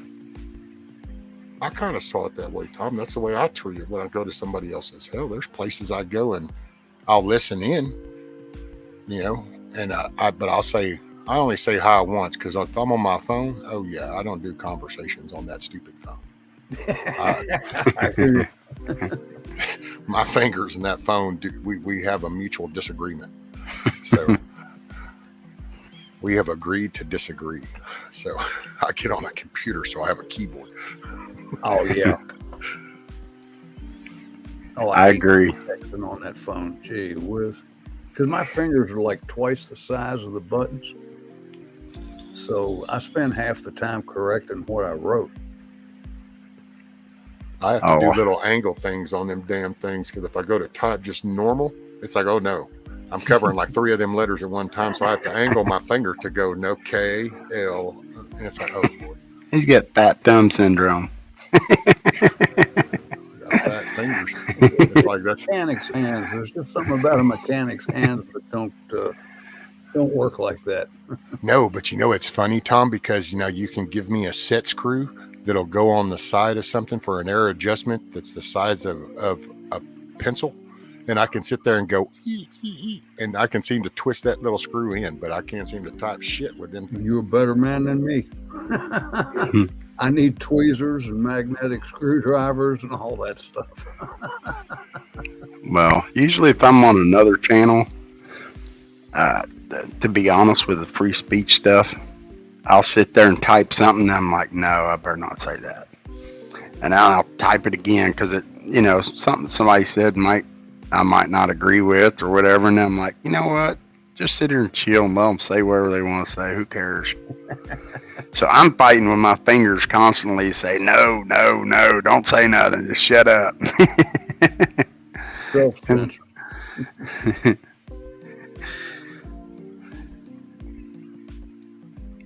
I'll scroll up in the chat. But yeah, you're welcome, T-Girl, for the campfire the other night. I might do more of that. Might do it on my channel a night or two. Who knows? For the future, just a campfire and that's it.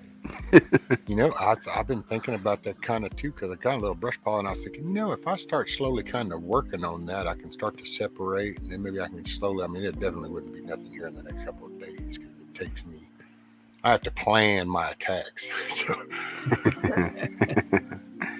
but I was thinking about that, I thought, damn man, everybody's doing the little fires. Well, hell, I got that pile of brush out there. Yeah. So if I just separate it, I can sit out there. There'll be some mosquito spray. Matter of fact, the only thing that kind of pulled me back was I was wondering, I have to take the dog outside with me, because otherwise he won't stand it if he's inside this house. No matter if she's sleeping or not, if I go out that door, he's got to go with me. Dog wants to go. Yeah.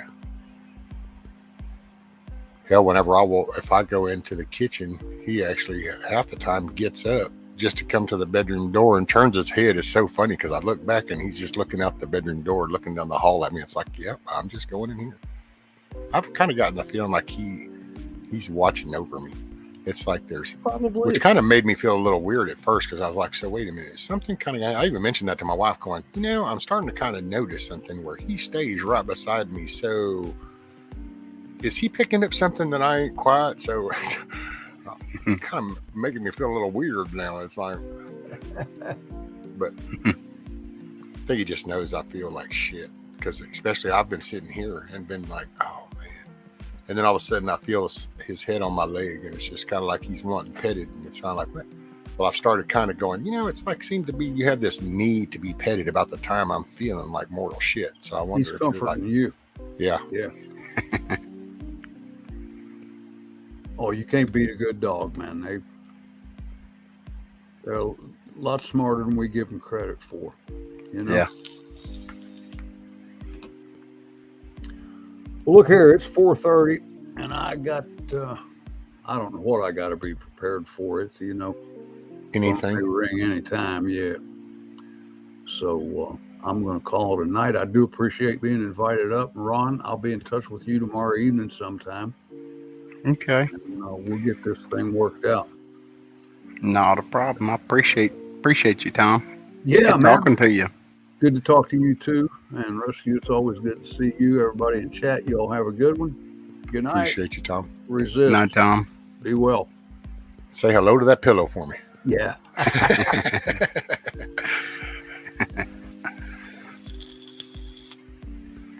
Love it, guy. I've always thought a lot of Tom.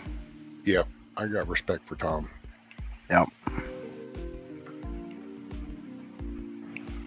What is this? Aloha prepper. He rescued intentionally skipped it to avoid the shame. What? Okay. Do I gotta take? Where are you going with that, Auntie? Let me see. Wait, what? I'm a guest in Rescue's house. I have not been offered a beverage. I have not been offered clean guest towels. I have not been asked if I'm hungry. That would be incorrect, sir, because Benjamin brings the coffee and donuts every time. And as far as guest towels, well, don't you have a t-shirt? If you have a t-shirt, you have a guest towel. So see, you got coffee and donuts. So now,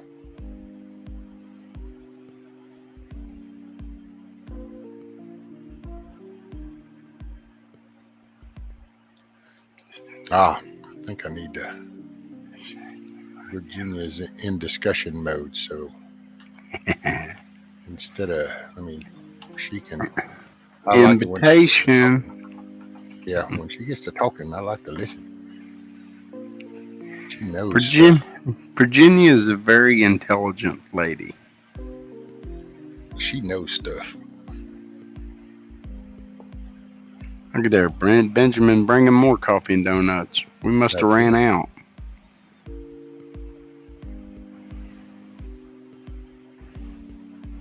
You don't have to wash it, Auntie. You don't have to wash it, but you can use it. So if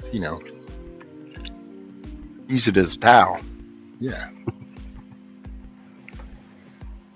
If I get you too teary-eyed, then you reach down and you grab your shirt, like this. You grab the bottom of your t-shirt and you bring it up with your hand inside and you go, oh, man. That's how that works. See?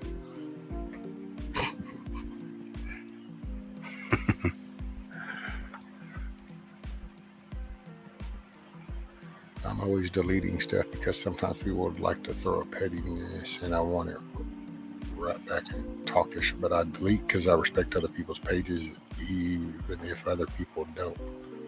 Well, and you were going live earlier, Summer. I saw something about going live, but then I was going to watch it again after I kind of got stirring again, but then there wasn't nothing there. I'm assuming that kind of must be having to do with that.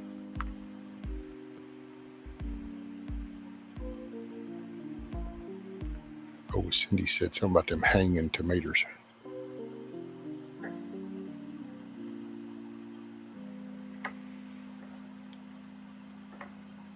Oh, that's what I use my rescue do-rag for. I see you, Cindy. Yeah, Cindy was like, Chrissy, I've heard that about cherry tomatoes planted in hanging baskets yielding more fruit. I'm hoping so because that's what I'm fixing to try. I've got 3 hanging baskets and I want to try for those little cherry tomatoes because my wife loves those and I don't. Yeah, that's another reason for me moving. I'll be able to plant, a few items. I won't obviously be able to plant a garden, but I'll be able to plant a few items. I'll be able to have a grill. I'll actually have a dishwasher, my own laundry facilities instead of sharing. So, a lot of pluses to my move. You're going to be moving on up. Yeah, man. To the east side. To a deluxe apartment in the sky. The Jeffersons. That's the name of that show. I was trying to remember what the name of that show was. I finally found a piece of the pie.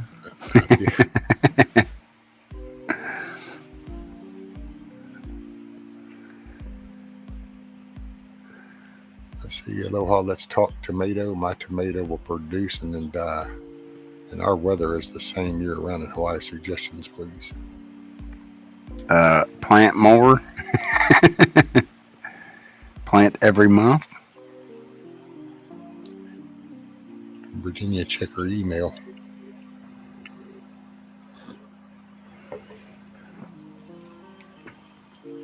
I think that now I know, aloha, that there's some tomatoes plants they grow and then they die. It's a one-time deal. They blossom, they sprout, and then it's over. They don't reproduce. And then there's some that do. Yeah. And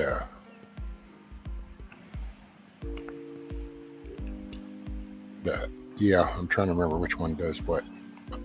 V says the heirloom tomatoes.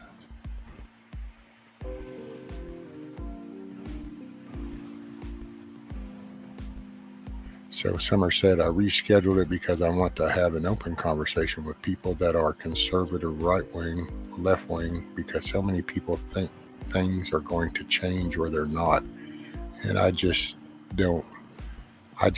know. I want to have a conversation. It's probably going to be crazy, but hopefully something good will come out of it.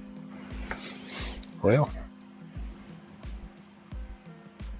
hey, an A for effort. There's a reason why that saying is something you're trying. Hey, what's the worst can happen? Just hey, you always have that blue remove button. Just remember that. So There you go.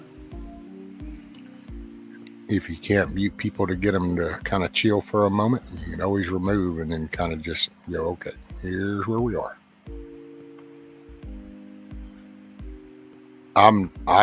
I don't know, and I'm probably the wrong person to even comment on that because it's not so much the left right for me as it is there is that side, and they're claiming the Democrat name as far as the party that's doing it. And to me, it's just like, I mean, it sounds weird to say Democrats and rhinos because it's like a rhino. No, they're career politicians, and these people are looking out for themselves. That's what they're doing. Yeah, that's the biggest issue. Yeah. So it's like a lot of times when I'm talking, it's not so much party as it is there are these Republican type people over here that are voting against this stuff. It's just that the voice doesn't matter because they're outnumbered by the ones that are saying yes. And those, unfortunately, go under the title of Democrats. And so that's what I said actually months ago is it's weird. I enter into this and you talk, and I'm not a political person, so I don't see, Republicans. I think that like going with the election and going into November, I would say on the conservative side, just because at least most of these people were not okay with the high gas prices and the food shortages and, the involvement over there. And so there's some benefit that if we can at least latch on to that, it's the first rung of the ladder is the way I view things. You just a rung at a time.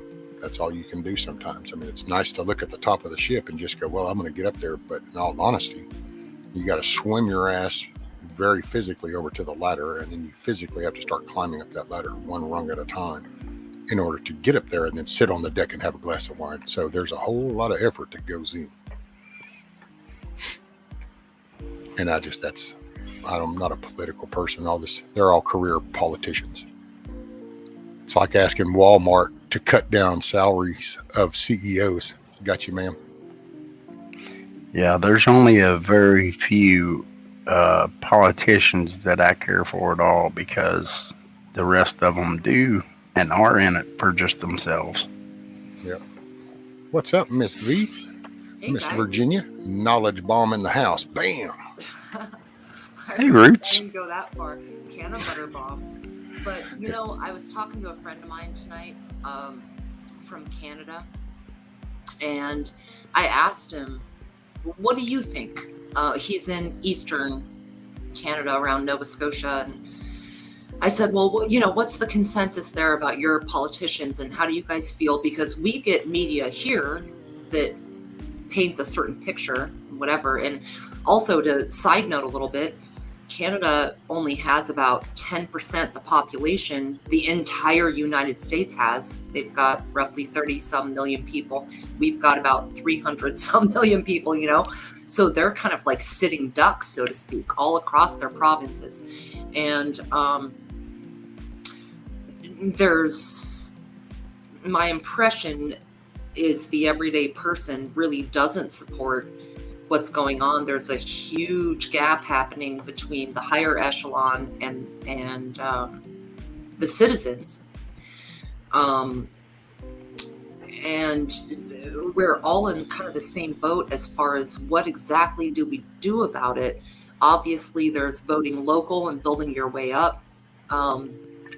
Of course, coming out of this conversation tonight where he's in a country with a smaller population, I think about how the numbers work, and they're outnumbered from the power players to what they can do. And that's going to bleed down to us, whether we like it or not. It's concerning. It's concerning. Hey, Firefly. Hey, Firefly. Very much so. Hey, Firefly.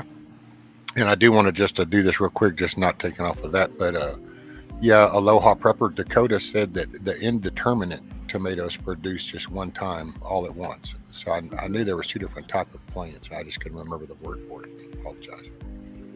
Right. Indeterminate or determinate. It's kind of like annual or perennial. Some of them will keep going.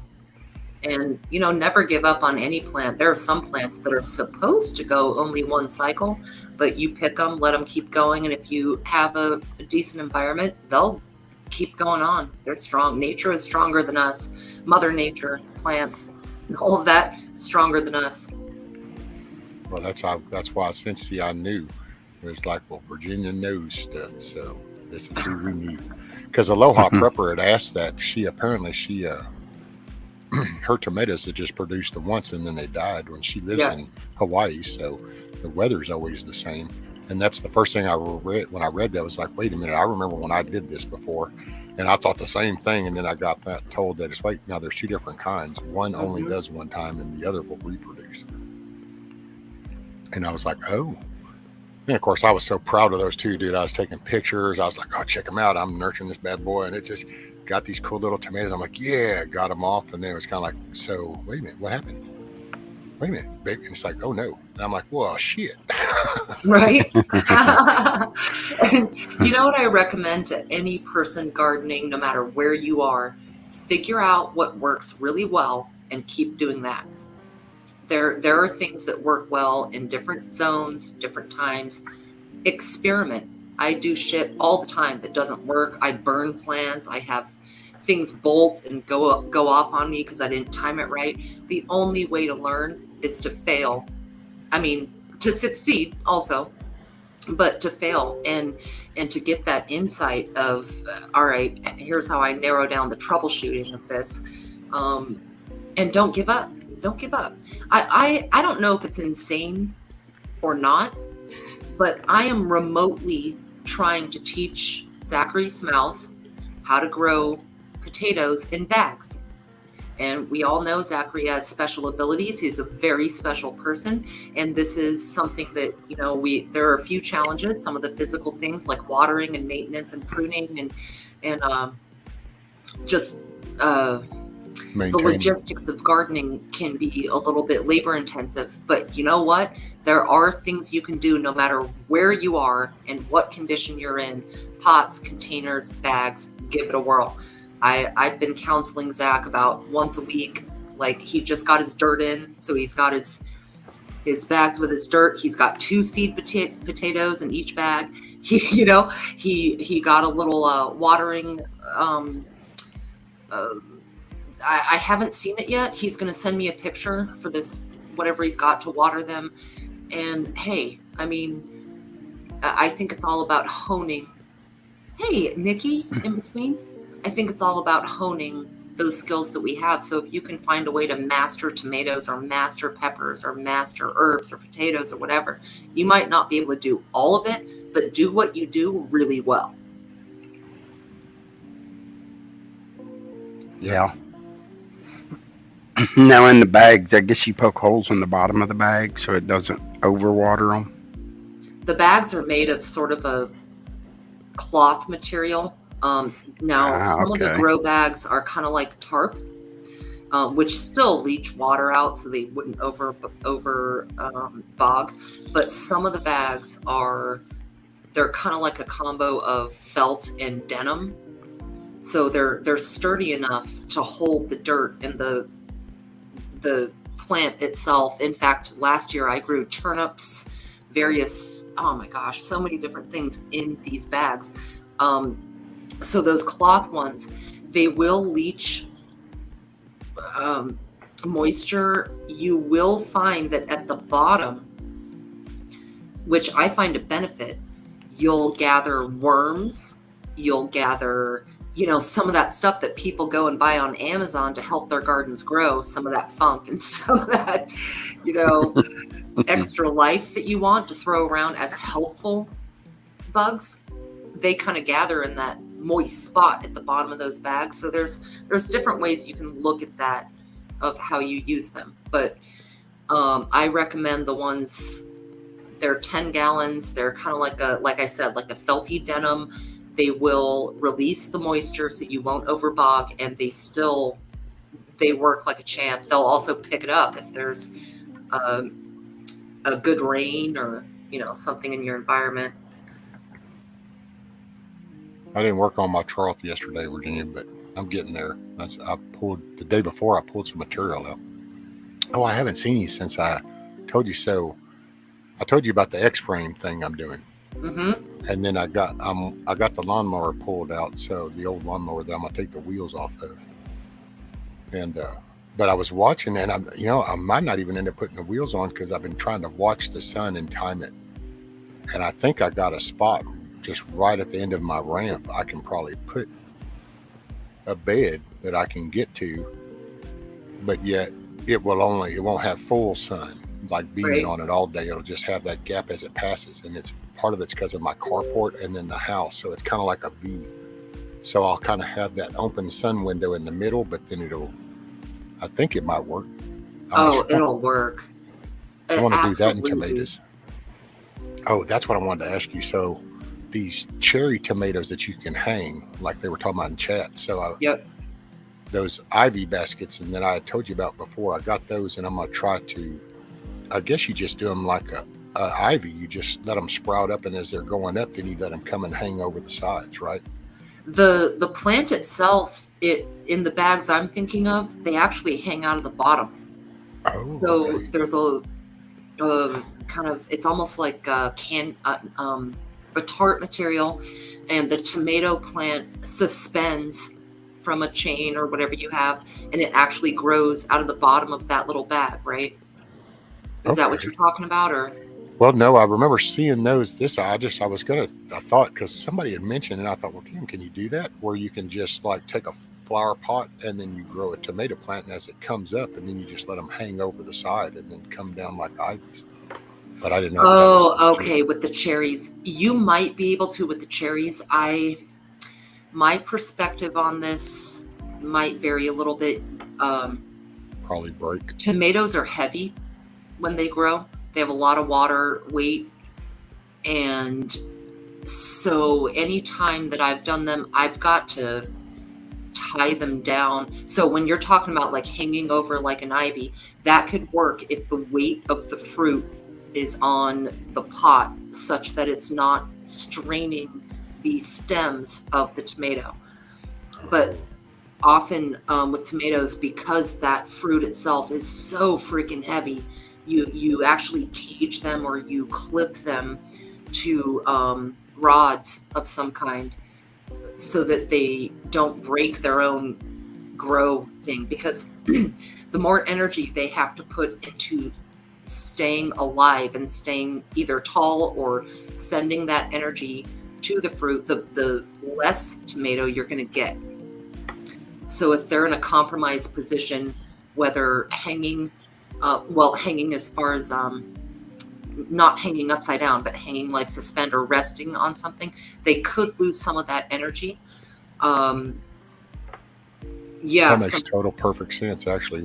As you're sitting there, I'm going, that makes like all the sense in the world, because you would have this ring of your holder, your hanger or flower pot, and then your stem's going to come out and over the edge of that. Well, then as that drips down, and you end up with a damn tomato that big, that's right. Stem is damn near going to want to break. But that'll hold that fruit there, so it's not relying, so that you don't have several fruits on the main stem. You have those cages and or rods to carry some of that weight. So but cherry tomatoes might work. The cherry tomatoes might work.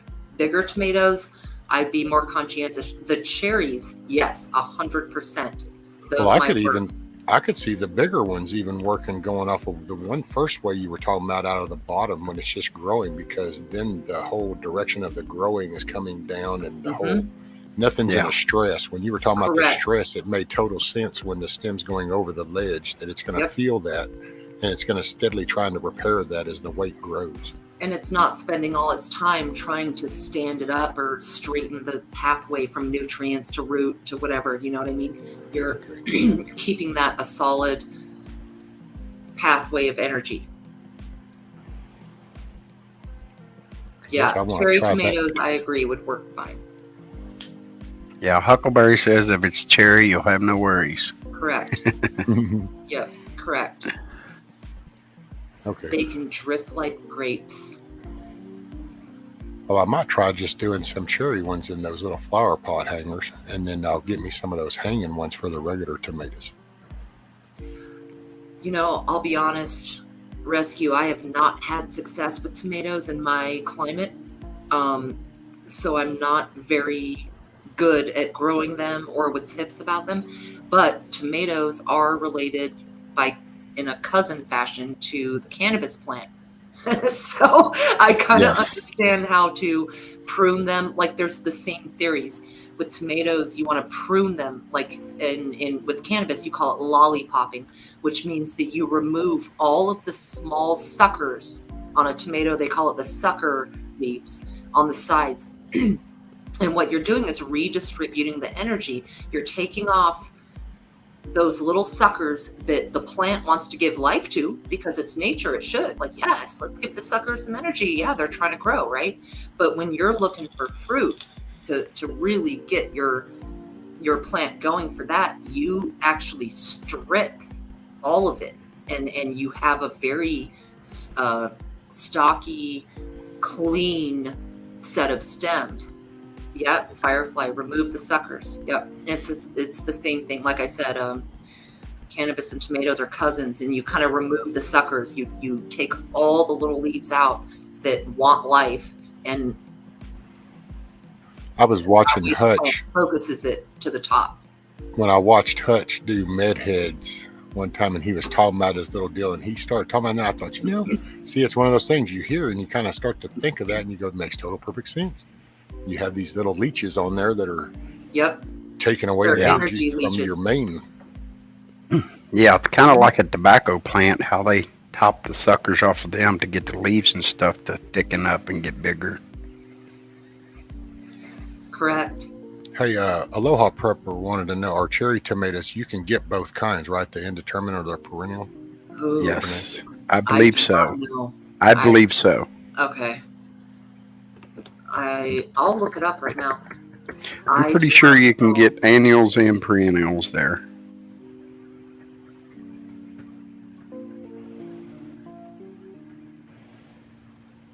Oh, Wildflower says, just FYI, too many tomatoes are bad for anyone who suffers from any type of inflammation, sadly. I love tomatoes, but they hurt me if I eat too often. So for the annual perennial with cherries, it's both, Aloha? Well, if you trust Google, it's both. Sorry, Rescue, you said what? Oh, Wildflowers said about inflammation. Yeah. That is true. That is absolutely true. Tomatoes are high in acid. It's probably what part of the problem my wife has. Mm-hmm. There's nothing better than a bacon, lettuce, and tomato with a little bit of mayo. Actually, now you wrap them in a soft tortilla instead of bread. That's what I do now. I was actually going to try one earlier, but I finally backed out. My wife was going to make one. She made her a BLT, and I go, man, that sure does smell good. And she goes, you want one? And I was like, I'm just, no. Right. Not really. But I'm fixing to just cut loose. I don't give a shit. I'm waiting today. I should get some return phone calls from some doctor's offices. I finally see, this is part of what this does too. I said this yesterday. So, not for everybody. For me, I really am the person I say I am. So I sit here and talk to you guys. I don't bullshit nobody. So I've sat here and talked about my problems. Well, Bug Out in his conniving little ass way that he does, he actually backed me into a corner yesterday, and I realized that and went, well, shit, okay, I guess I need to do something now, because otherwise I'm going to become a worldwide hypocrite, because I've been sat here on the internet and said it. But he talked me into going, I need to go to a doctor. He said he worded gave me is what he did. He got me into where it's like, well, no, if you know it's something you need to do it, you ought to do it. And it's kind of like, yeah. And well, hey, wait a minute. And it's kind of like, yeah, so I guess I'll call the doctor tomorrow. Shit. Good morning, Amy. Hey, Amy. So I'm fixing to push that through. I just got one step at a time, Rescue. I think I completely understand your fears and concerns, but one step at a time. And I hope that you find a relationship with a general practitioner or someone that can manage your needs, that you trust, so that if they say, hey, I recommend this, or check out this dude or person or procedure, that Yeah. you trust them. And it's going to take putting yourself out there, and you might have to reject a few applicants, as it were, where you're like, yeah, no, you're not the one. But just taking that first step, I know it takes a lot of courage, and just one at a time, I feel so lucky in that aspect because my family doctor went to school with my sister, and he's got a photogenic memory. So, yeah, he'll talk to you with his eyes closed.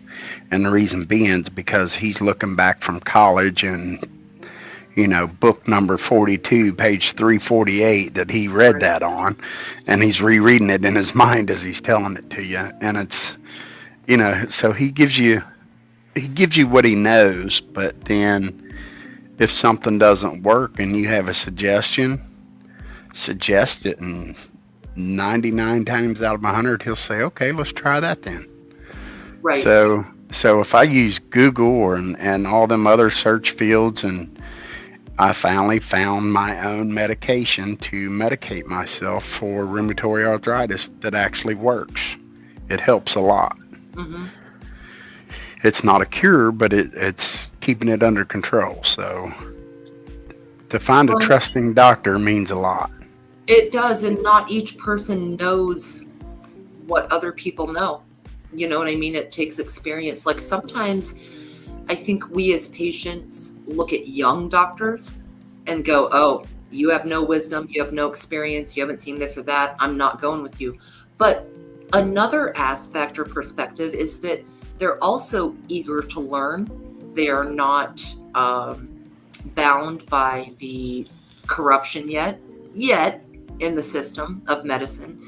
So I think we can prejudge. I have found practitioners that really surprised me as far as the trust level and how I thought they were handling my care and what to do.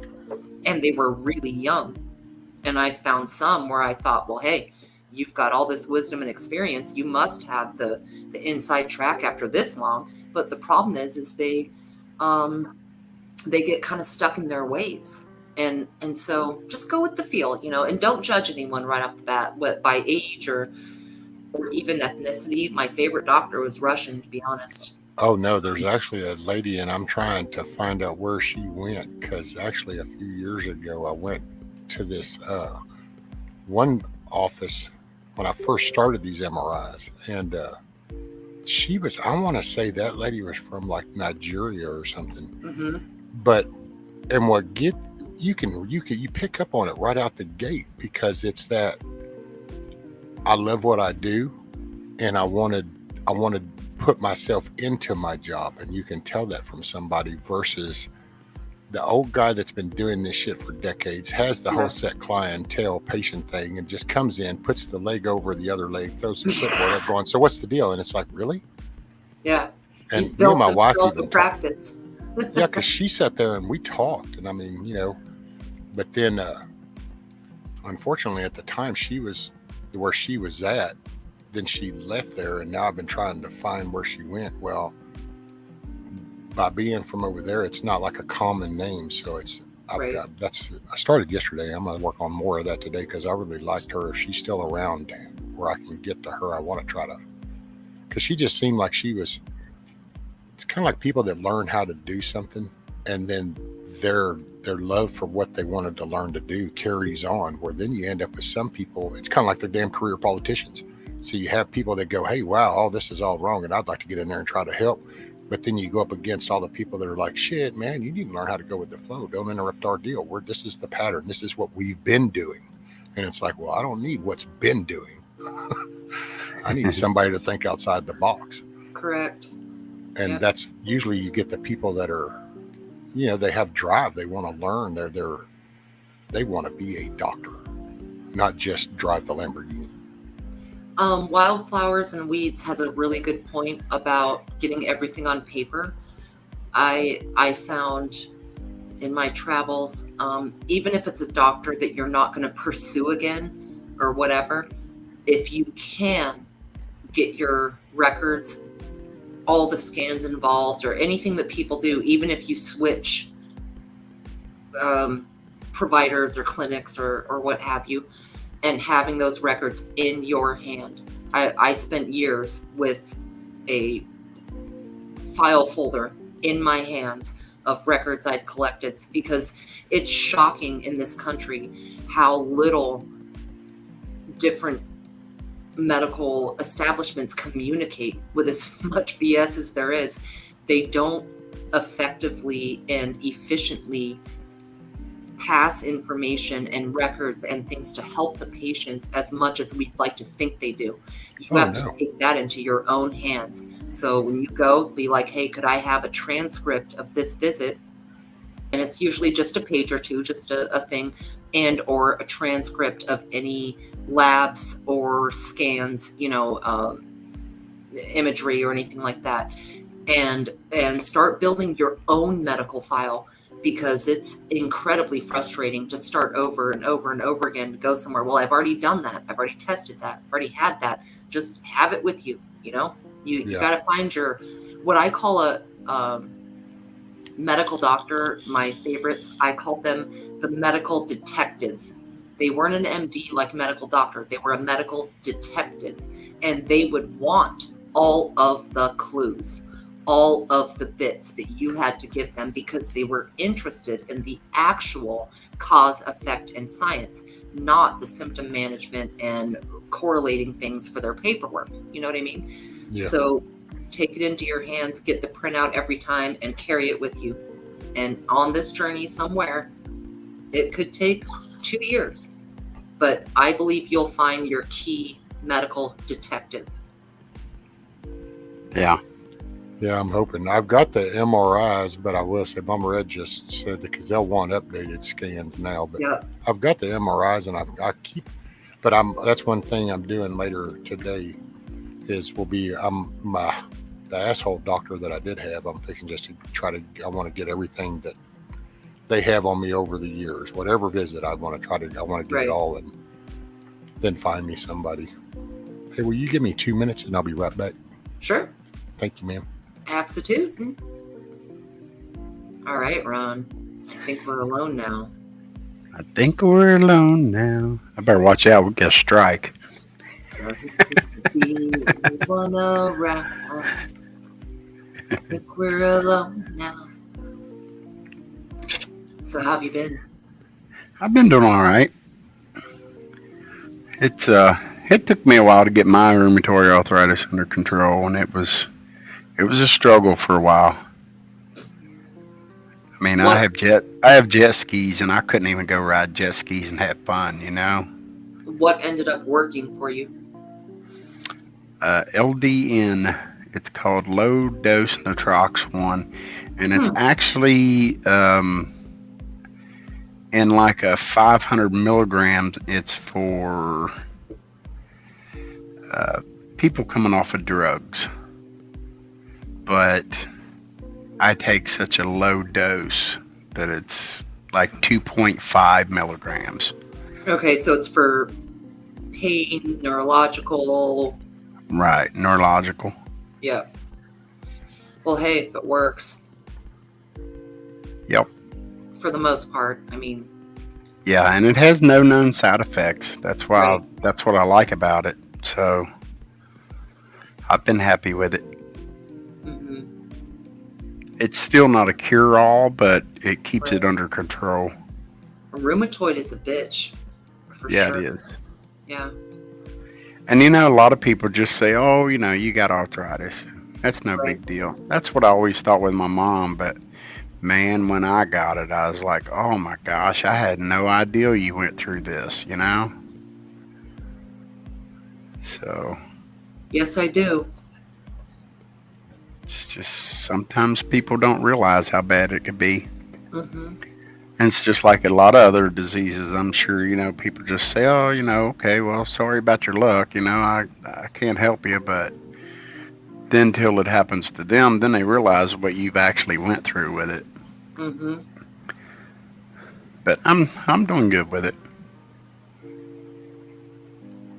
I'm back. And yeah, I will say one thing about the doctor offices. Isn't it ironic though that the bill side, the money seems to overlap from office to office. They have no problem sharing that. Sure enough. We can They share do the debt. contracting and cross billing and we hired this guy to come in and do that scan, but you didn't know about it when we set up your thing. Yes, absolutely. Yeah. Hey, Dad for service. Morning, Anna. And Amy, I meant to say morning, Amy, a while ago. No, I didn't. Yeah, I don't know. It's kind of just in my nature. I sit here and talk to you guys enough about it to where it's like, okay, I've reached a point to where I've been called out, so I either have to put up or shut up. So now I have to put up. So that's what my chore is. Right. I don't know, man. Whatever's going to happen is going to happen. That's kind of after talking with Bug Out last night. It was kind of like, okay, you're right. Whatever's going to happen is going to happen. So I do have faith, and if I'm here. If I'm not, then there you go.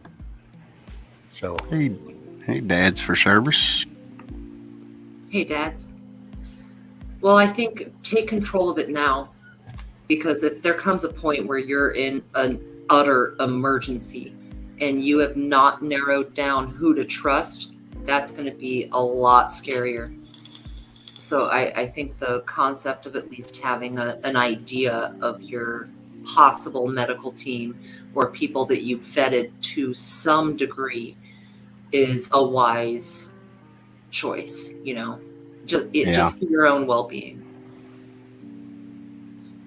Well, and that's kind of where Bug Out got me yesterday, was going, okay, we talk about where we're going, and it's not getting better. It's definitely going to get darker. So here's how this, and he kind of pointed out, it's like, so yeah, because I can tell you 2 months from now, I'm definitely going to feel a whole lot worse than I do right now, because that's just the progression of things going down. So that means I'm going to be feeling worse as things are getting even worse. And so it's like, okay, yeah, now that you put it like that, I probably ought to go ahead and try to address this shit right now while we're still above water.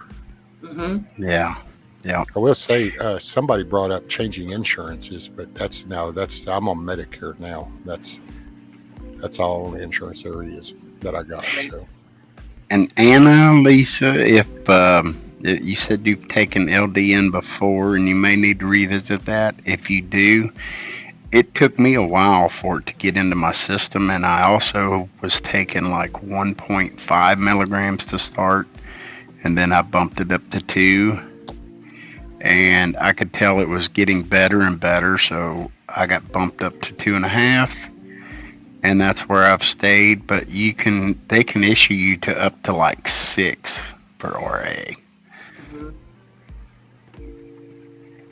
Keep in mind, it's all symptom management. You're not curing or healing anything. That's what's disgusting about the entire system as it is. There's no money in curing or healing shit. Yep. Good morning, Milkmaid. Morning, Outlandish. Morning, Milkmaid. And with that being said, too, Virginia, another thing with that specific medication is most insurance will not cover it. Right. And it's like $45 a month. Right. But I can get a 90-day supply, and it's like $60. So that's the route I always take. Something a lot of people don't think to do. And we are not giving medical advice. For entertainment purposes only. Yeah. I would never do that otherwise, but for entertainment purposes only, you can always ask when you go to pick up a script, you can always say, is it cheaper or not with my copay? Because sometimes just buying it is $1, but your insurance makes it $10. So for entertainment purposes only, occasionally it's less expensive to just buy it, especially if it's something like a knockoff of hydrocortisone or aspirin or whatever. Again, no medical intent cure whatsoever, but ask at your... Did I just... Yeah. facilities, what kind of sales they have. I'll put it that way. What kind of sales do you have? And you'd be surprised. There could be something. Yeah. Yeah, we don't give medical advice. This is just what's worked for us and entertainment purposes only. Oh, I was an extreme couponer, dude. I would shop the sales. So I would combine the weekly sale with coupons from the manufacturer. I'd clip out of the Sunday paper.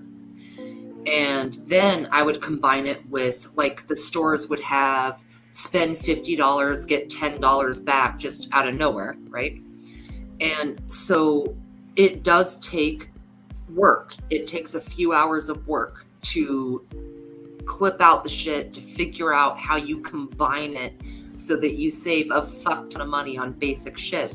And that extends from everything to milk and every section of the grocery store. So yes, for entertainment purposes only, you can certainly ask. I've asked a few in that department, in the PH department, hey, do you have a way to help me with this? And a lot of times they have a little sign up where you can sign up for a RX bonus program or some stupid coupon shit, and it actually reduces your costs by a ton.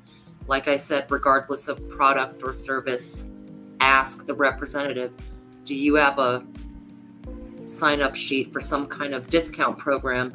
They probably do, Yeah.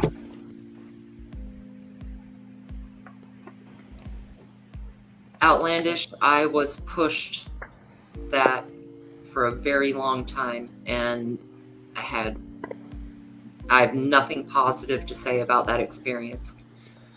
And it is not entertaining, but it is for entertainment purposes only that I say I did not enjoy that experience.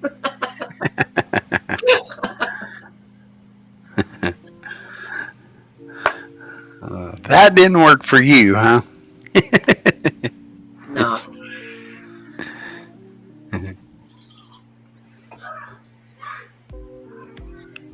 So Donald Clements, welcome, sir. Welcome to the SandLot. And oh, hey, Rich. Welcome, morning, sir. But let's see. So Donald, let me put that up. He's a newcomer. I haven't seen the name. So, but he's saying try vertical aeroponic gardening. I get so damn tired of hearing docs say, "Oh, it's Patellum femoral syndrome." Mm-hmm. When the I problems think are the forward. patella is the kneecap, isn't it, Donald? I believe the patella is the kneecap, and the femoral is the artery, the femoral artery. The femur is the thigh bone, I believe. So I'm trying to break this down because for entertainment purposes only, I'm not a A doctor's I'm not sure what you're saying. Here, I'll leave that up. Move. Let's just throw Google a question.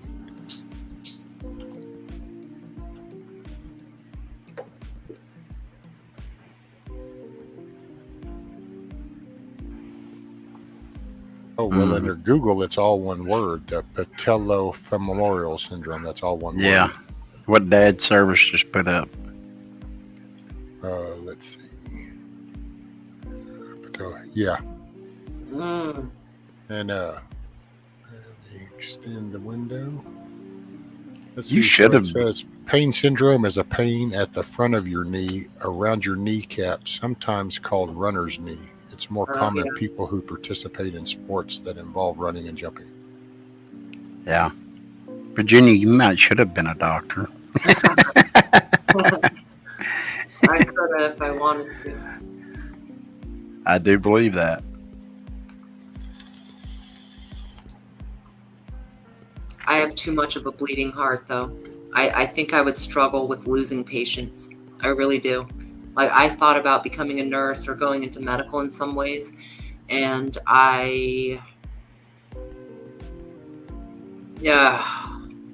it'd be hard. It'd be hard to have people dying on you all the time. I know that makes me a pussy in the grand scheme of the world going down and shit, but I would struggle with that. Not at all. That's why people used to ask why I never got more involved with the EMS side of things. Right. just the fire side, and it's because I said I can't do that. Like Didn't want to see the gruesome sides. Well, it's not the gruesome. It's putting the effort into trying to save them. Yeah, it's that and moment. You don't, and that would hurt. I'd struggle with that a lot, I think. Yeah, the gruesomeness. You see that. I mean, they got to come out of there out to the open somehow. So you see that, but it's that. To be honest, and to put it just about as blunt, it's those ones that are being resuscitated, and you can see it, and they have to establish their own way to mentally process that, because you're CPR and CPR and CPR, and then you're now no, that did not work. Mm-hmm. And you have to be able to then file that in a way that allows you to go on to the very next thing, regardless of whatever that is, and address it. Well, that's one reason why with the fire side and any of the accident stuff and all that, I never went make that extra step, because I don't know if I could ever stop once you start. Just because it's like, man, I did it with my mother, and I still to this day I can talk about it and feel like, damn, did I not do something right? Wow. Is that why? Did I not do something? That's freaking deep, dude. And so you just wonder, it's like, damn, did I skip a beat? Did I? And I'm just one of those people that will overthink the shit out of that. So I just know I'm capable of the job. I just don't think mentally I can handle that. I would want to, if that makes sense. We're on the same page there. Like you said, like if you're trying to save someone and you're doing the CPR and you just go, and it's like you wouldn't want to stop. You wouldn't want to stop. Like I can save you. I mean, and we've heard stories, right, of people who received CPR for 2.5 hours, and then all of a sudden take a breath, and you're like, oh fuck, when do you stop? When do you call it? I mean, that's a lot of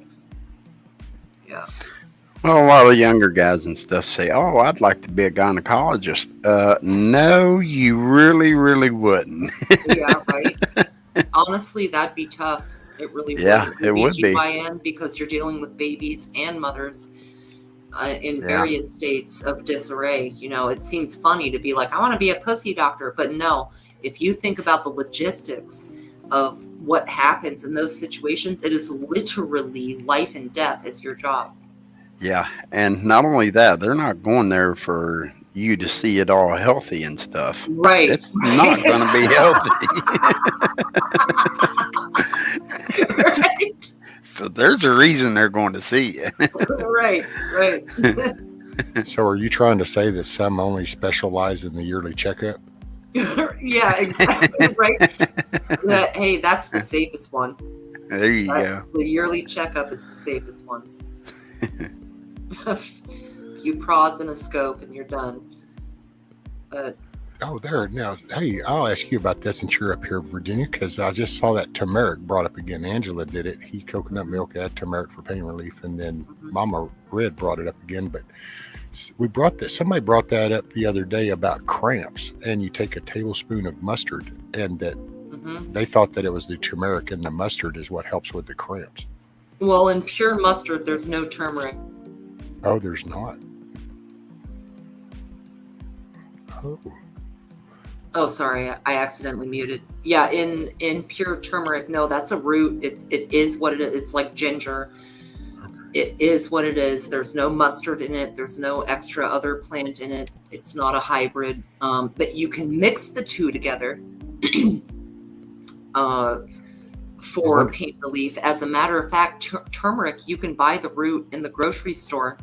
It's usually by ginger, and they look pretty similar, except turmeric is a lot smaller, and it's bright orange under the skin, which is kind of brown. But you know what's interesting about turmeric is the FDA, or it's fucking damn absolutely possible that there are certain agencies like trying to stop turmeric from being sold in grocery stores because they're classifying it as a medicine. Oh, wow. It is so effective. Okay, so one of the countries in the world with the lowest rate of cancer is India. India has a fuck ton of turmeric, black pepper, ginger in their food, right? So you start putting these together, and you look at anecdotal evidence as well. And of course, any scientist with, the guts to admit it knows that turmeric, ginger, garlic, all oregano, those things are very powerful for the body. But there is a campaign to stop selling turmeric as a culinary item, which is just a fucking plant root in the store. I believe it's because it is literally a life-saving product.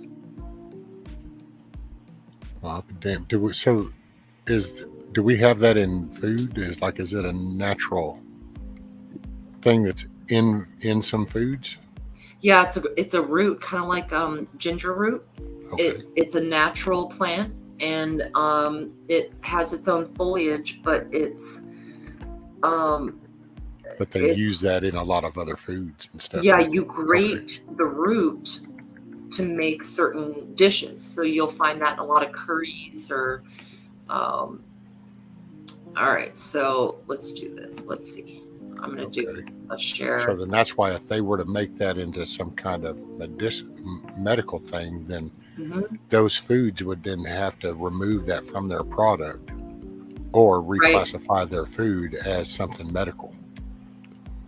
And honestly, you don't even have to do anything to it. Just eating it is a medicine. So this is the turmeric plant. This is the leaves. This is what it looks like. This root right here, you can buy this in the grocery store. You go to the grocery store, it's about $20 a pound, but each of these little roots is like nothing. It's like an ounce. I mean, you could get a handful of this for like $3. You know what I'm saying? Okay. But yeah, the turmeric plant just looks like this, like a normal plant. But the root, this is what gives life here. And it's very similar to ginger, but it's at the bottom of this plant here. And you grate it often, or you chop it up, and it gives an orange color, gives a certain flavor to some foods. Some people make a tea out of it. Some people just put it in like chicken and rice or whatever. It's in a lot of dairy products, beverages, cereal, confectionery, ice cream, bakery, and savory products. Yep. Mostly used in flavored milk drinks, cultured milk, and desserts to obtain lemon and banana colors in dairy. I think I'm going to try to grow some of that too. Tony Lee just said, morning all, the Indian ladies do not suffer with the menopause or cancer is a lot rarer too.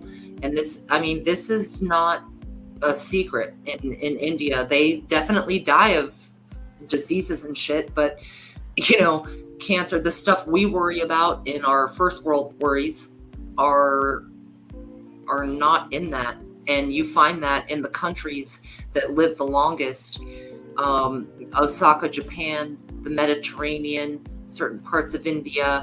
It's because of the basic root and spice that they use in their food. It really is.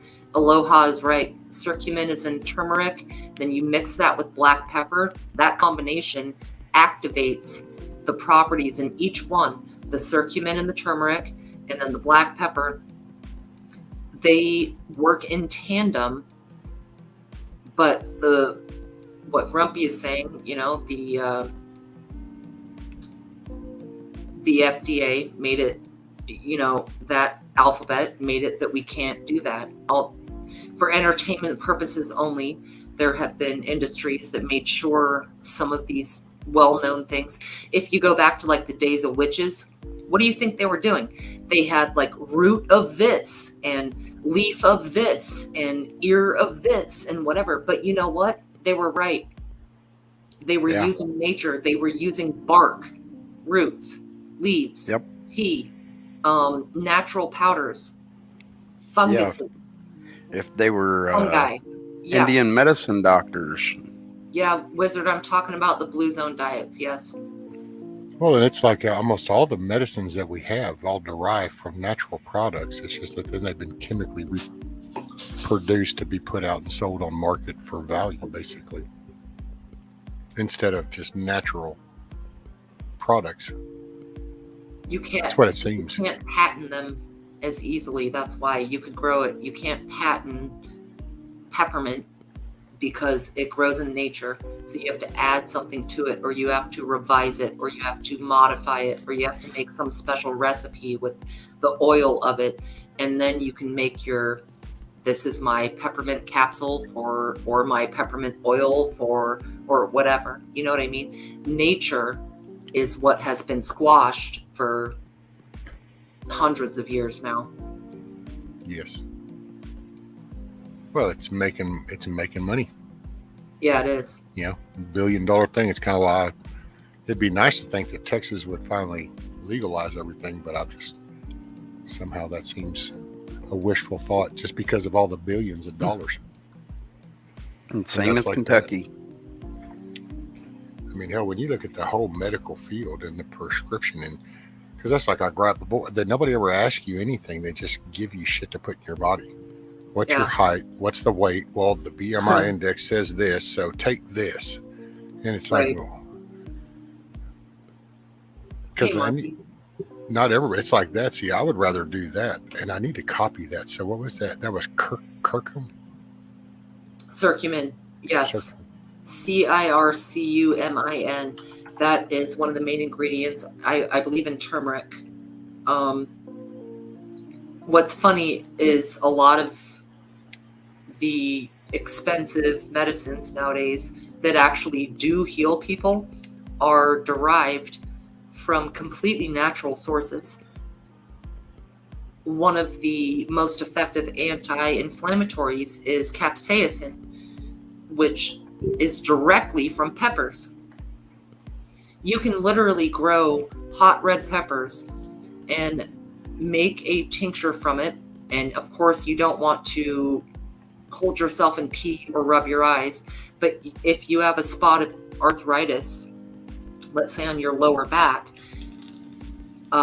it's the same thing as Icy Hot or Bengay or whatever. You know, they make some chemical to mimic that. But for true neutralizing of certain pains, capsaicin, you can eat it and achieve the same result. It doesn't have to be topical either. Yeah, Tina P, you're right. The black pepper helps with the absorption of turmeric. Clove and cayenne are excellent for inflammation. Exactly, Mama Red. Yes. Cayenne has the capsaicin. Cayenne pepper. Your classic red pepper flakes or cayenne pepper that you put in your food, that is full of capsaicin, which reduces inflammation in your body. Good morning, John. Veterans Against Biden. That's Mr. John. Morning, sir. So sorry, don't mean to go back to this, Virginia, but just because I'm trying to make, so the circum is that, so that's a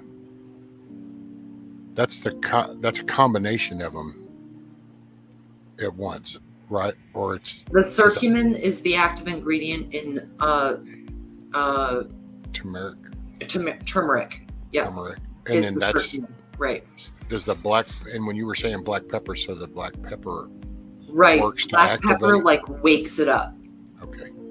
Like it's the activator or catalyst, that combo. And you find in a lot of Indian curries, like a chicken curry or a shrimp curry or whatever they're making, right? There you'll find a lot of turmeric curry, which is a totally different thing, spice, and black pepper and the red chilies. All of that is anti-inflammatory and in combination actually reduces processes in the body that cause us to die. Hey, Chuck. Morning, Chuck. Hey, Wings. Tony. Yeah. Morning, Wings. And Donald was saying basil has many medicinal uses. Yeah, like I see all of you in chat. I'm just trying to say this in a way to not F up the content here. But yeah, you're all right. I see all of you. Yes. Well, and that's because I like the natural. I just don't like putting crap in my body that Right. somebody just wings it and here, see how this works for you. It's like, you know, the old adage, "You are what you eat," is That's true. They kind of made it tongue in cheek, so to speak, but "you are what you eat" is absolutely true. Food is medicine, and food is poison. Agree with that. I swear by ginger, cinnamon, and honey tea. 100%. That's it. Yep. The warming spices, the roots, and the herbs that we have been provided with. It's in Genesis chapter 1. I want to say verse 8-ish. I might be off a bit, guys, but it essentially says that every herb, every plant or herb bearing fruit is here for us to use for our bodies and minds. And so if it comes from God, comes out of the ground, whatever God you choose, I don't care. If it comes out of that and grows and does what it does, I'll go with that before whatever man comes up with in a... Right. It's like, I had an idea. It's like, yeah, that's okay. Right. And that's, and I've actually been that way for the longest time, because it just, you'd crack up on when you watch this shit on TV even. They tell you that here, this is the headache pill, and then you watch this paragraph of side effects, and it's like, so really? I think I'd rather have the headache than to have my damn liver coming, falling apart, or my heart stop beating, or I'm going to end up with my toes falling. You get all these damn side effects. My favorite one, Rescue, is Viagra. Oh, you Why love did I know Viagra? that? Wow. No, it's the commercial. They say, if you have an erection lasting more than 4 hours, please see your doctor. I'm sorry. If that happens, I'm going to need about 4 nurses, not a doctor. Right. What's funny is that the Viagra pill is blue, like blue balls. Why would they do that? That's so messed up. Like, what? It's probably for an identifier. For like the cops or something. Yeah, maybe. Well, there's some coding. It's that coding. Now think about that. We do that because pills are time released. And we say, oh, that's cool. Well, does anybody ever stop to process, well, now how do you time release medicine in your body? Oh, you add layers of shit to the outside of that medicine that's going to take a predetermined time to wear off so it can finally get to the medicine. But wait a minute, that sounds kind of stupid, right? Yeah. But the truth in that matter is also that just about any medicine you actually take has a very bitter taste. Right. So the good shit never tastes good. Yeah. Well, yeah, I was going to say, like, there are a lot of natural chemicals that are extremely bitter, but have properties that are helpful. Yeah.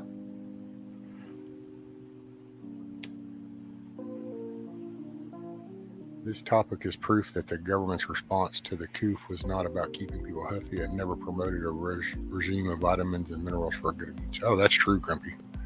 Yeah, just the opposite, actually. I was trying to scroll up. I need to go over to my YouTube chat. That's how I can see my little orange box better. Yeah, Grumpy, I agree. If it was about health, we would have been inundated with ways to build our immune system, ways to go out and exercise and get stronger and work out a little bit, or go out in the sun, um, spend time with people so that you have that morale. Instead, the exact opposite was done on every single one of those points that keeps people feeling secure, and also with the health aspect. The whole response to it.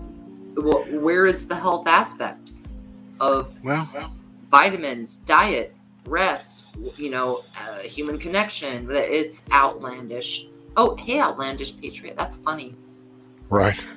And right, Ricardo said, rescue, the biggest con of all medications is that they say rapid. What a load of BS. Right? Rapid release, extended release. Rick,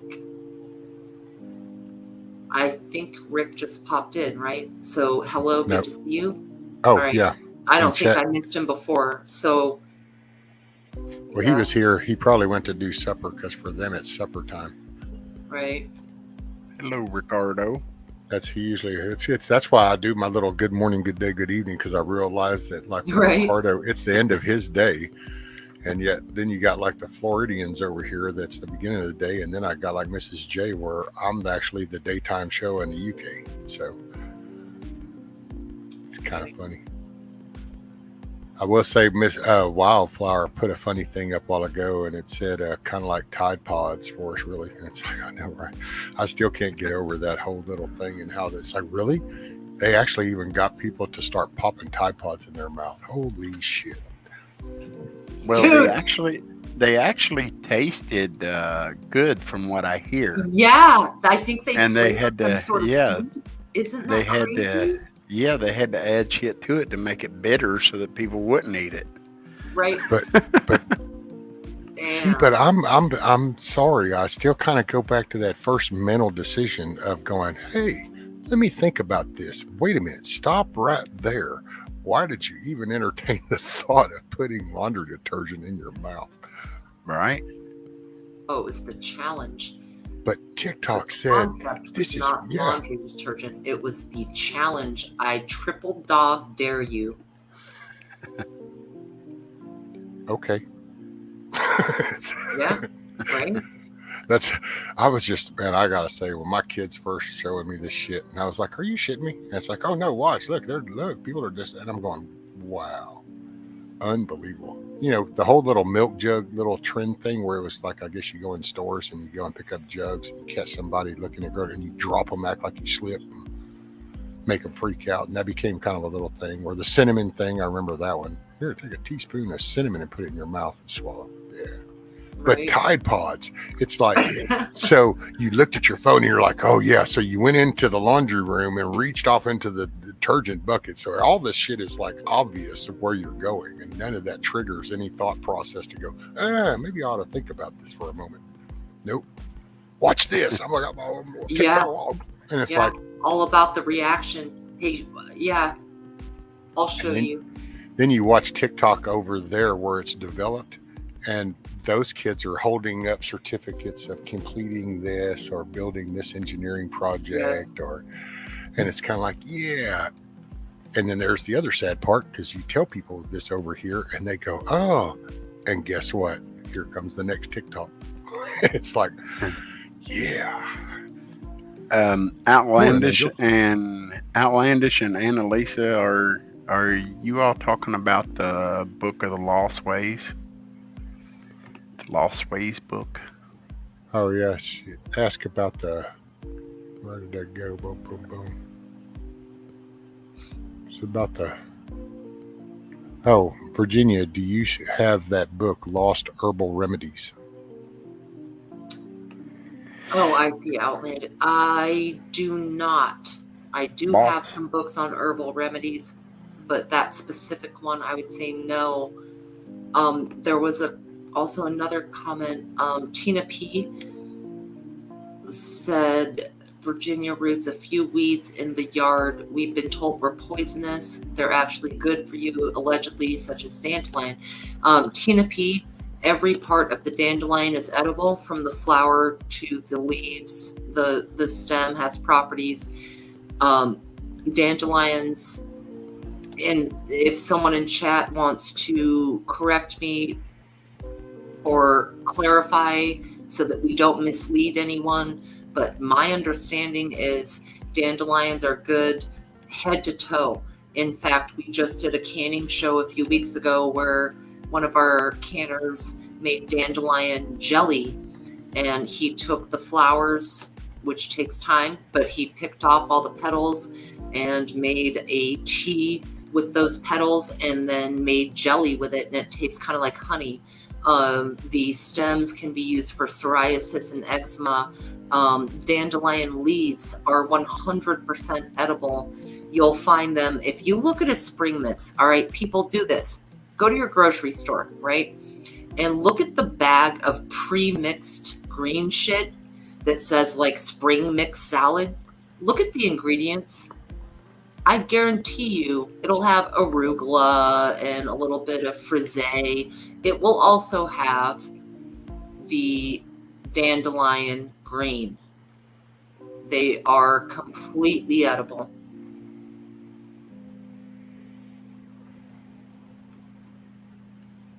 Outlandish said, Virginia, I was thinking about getting that book is why I asked. And I will say Outlandish, Mama Red says she has that book, and she said, great book. I recommend it, Outlandish. Yeah, absolutely. Give it a whirl. I don't know that specific book, but any book that I have on herbal knowledge, you can't go wrong. You really can't. We have food and other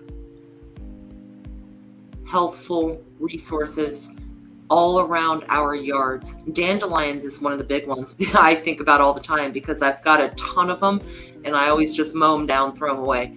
But honestly, firefly, yep, you can make dandelion wine. You can, like I said, for your skin, for your body, for your salads, for your wine, whatever. Dandelion is really good. And man, I'm thinking back on how many bags of dandelion I've thrown away because my yard I'm at the end of a cul-de-sac, and I swear to God, all the dandelion flows down here from all the other neighbors. And so my front yard has more dandelion than any other yard. And I always curse it. I'm like, damn it. It's always like this lawn of weeds out here. And recently I'm learning, wait a minute. You can make so much shit. It's just in the last year I learned you can make dandelion jelly. I didn't know that. Or dandelion wine. I knew that you could eat the greens and the whole thing, but I never thought about making different products with it. So don't neglect your lawns, y'all. Eat them. Rub them on your skin. Well, don't rub it all on your skin. I'll backtrack. With certain things, eat it. Look at your spring mix bag in the grocery store. If that's in your lawn, eat it. I will say Grumpy put out, said pre-colonization natives did not have a heritage of medicine beyond first responder type stuff. Researchers think it's because preventative medical plants were part of their daily diet. Oh yeah. I've said that the minute we started processing shit and then trying to figure out how we could get it to last, to go from, Maine all the way over to Sacramento and then be able to go into the store, they started adding shit to make this food last longer. Right. Instead of us just encouraging areas to then grow more, instead of having this company makes this, says, hey, well, let's open a place over there so it still stays fresh. Instead, they've invested everything into preservative and shipping. So now you eat chemicals to make shit last. Uh-oh. I like it. What was it? Am I lagging? No. Okay. Well, I missed the thing.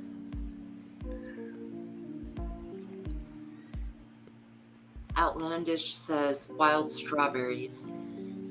Okay, so Outlandish, I have a huge patch of something growing. I'm pretty sure it's wild strawberries because of the leaves, and the thing is, the berries are so tiny. Like they're tiny, like not even the size of blueberries. They're smaller than that. So Outlandish Patriot are wild strawberries like that. Like the leaves look like normal strawberries, but they're tiny, like fingertip size berries. Because I see them out there and I want to eat them, but I'm not 100% sure what they are. And of course, I know you wouldn't know if I can't show you a picture, but I'm just asking, are wild strawberries tiny? Yeah, they're small. I see. Okay. I think I've got a boatload of those. According to Google, yes, you can eat them. And highly nutritious. Right? Probably vitamin C. But you also must also know that they have a deceptive look-alike mock strawberry, also called Indian strawberry. Well, okay, what does the deceptive look-alike look like? Or wood strawberry. Don't be alarmed. Mock strawberries aren't poisonous. Okay. But they're just not as nutritious. Correct. Okay. Because these I have out here, they grow in they don't vine up. You know, they're like ground cover, but they berry. They have like the strawberry type leaf. And I've always been a little trepidatious. Okay, Firefly. Huh. Well, I'm going to eat them then. There you go. As long as it's not a schnozberry. Not the schnoz. Here you go. Not so. Here you go, Virginia. Private chat. All right. Sent you a link so you can tell the difference in them and stuff. Word.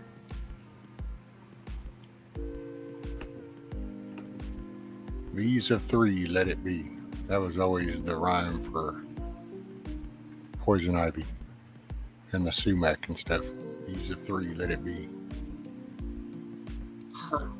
And actually, even that, even to this day, you still run into people that think that the plant is the problem. And it's like, no, it's the oil. Yeah. And it's like, and I go, we used to do it as kids, how you could write your name on your arm.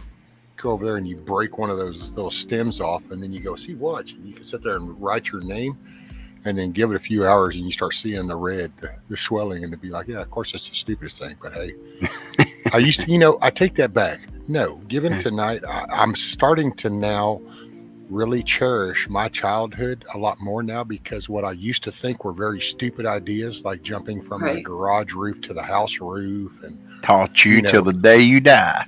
Yeah, well, you thought those were so stupid. It's like, man, I can't believe I did that goofy ass shit. But then here we are with Tide Pods, and it's like, so maybe my shit wasn't so stupid. At least I was outside doing something. I might have taken poison ivy and used the sap and wrote my name on my arm, but I didn't swallow laundry detergent. I did have my limits. I agree, and I grew up in a world where, growing up in my childhood days, we'd never heard of meth or, all these. No, it was ice. Yeah. Ice, baby. Uh-huh. Yeah, and mostly, for the most part, the drugs of choice was marijuana or acid or cocaine. Or pills. Well, I think we should go back to strawberries. Like, yeah. strawberry How did we go fields this far forever. from strawberries? They're definitely better for us. Okay, cranberries in a bog. Ooh, that's some bitter shit there. Right?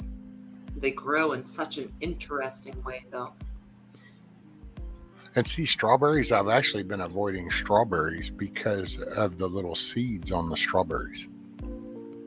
And because I just, I sometimes it's not that I make like the smartest decisions, but I'll just make the most. I just go ahead and jump, and I'm willing to sacrifice some stuff to go ahead and do it this way. So it's like with the whole stomach thing, I was worried about sesame seeds because a friend of mine's mom died of that diverticulitis stuff or whatever. Did I just say that word right, by the way? Diverticulitis. Oh, I did. Scored that one for the week. Cool. I got one this week. Not Chuck. Sometimes have hell with those. Yeah, I have a friend with that. It's no joke. Not Chuck. Well, she died. So then about all this time this started, I started going, oh, shit. Well, then I don't want no seeds because I don't want to like cause another issue. So I've been avoiding anything with seeds. That's how I ended up just zeroing in with the chicken noodle soup. It's like, okay, this meets all the requirements per se. There's no red meat. So, oh my God, you eat red meat and this is causing all these bad things. Nope, sorry, not so. And then it was seeds. Nothing with seeds. But I got to say, man, I miss strawberries. My wife has them. I sit and kind of go, oh yeah, it's pretty cool. And man, my mom used to make this stuff marshmallow cream. It was, you take a jar of the marshmallow cream, take some sour cream. What was it? There's something else. I have to go look on that card. But she used to mix it all up, and then that's what we would dip the strawberries in and stuff. Cantaloupe, bananas. She just called it pink stuff. Put a little red food dye in it, make it pink. And then it was just, that was the pink stuff. So bananas, cantaloupe, strawberries. Good snack stuff. Haven't been having none of that. Miss that shit. Right. What's up, Bug Out? I saw you chime in there. I didn't see him. He said, Bug Out. he said, I don't know about wild strawberries, but baked fucking potato comes out to 666. He's been doing gematria again. Just ignore him. Oh. Hey, man, baked Firefly potatoes. has a really interesting question. What's your thoughts on humans and water? I'm happiest in water. I crave it. I'll just go and jump in the river. I'll drive just to be near water. My reply in chat is that contains a trench of answers. Firefly, I think, good gravy. That is such a deep question. I could go on for days and a full dissertation on that. Our bodies are mostly comprised of water. The earth is mostly comprised of water. We are gestated in water. I think it's a way to connect to source and to fade into the ether, as it were. I think water is a very powerful thing. I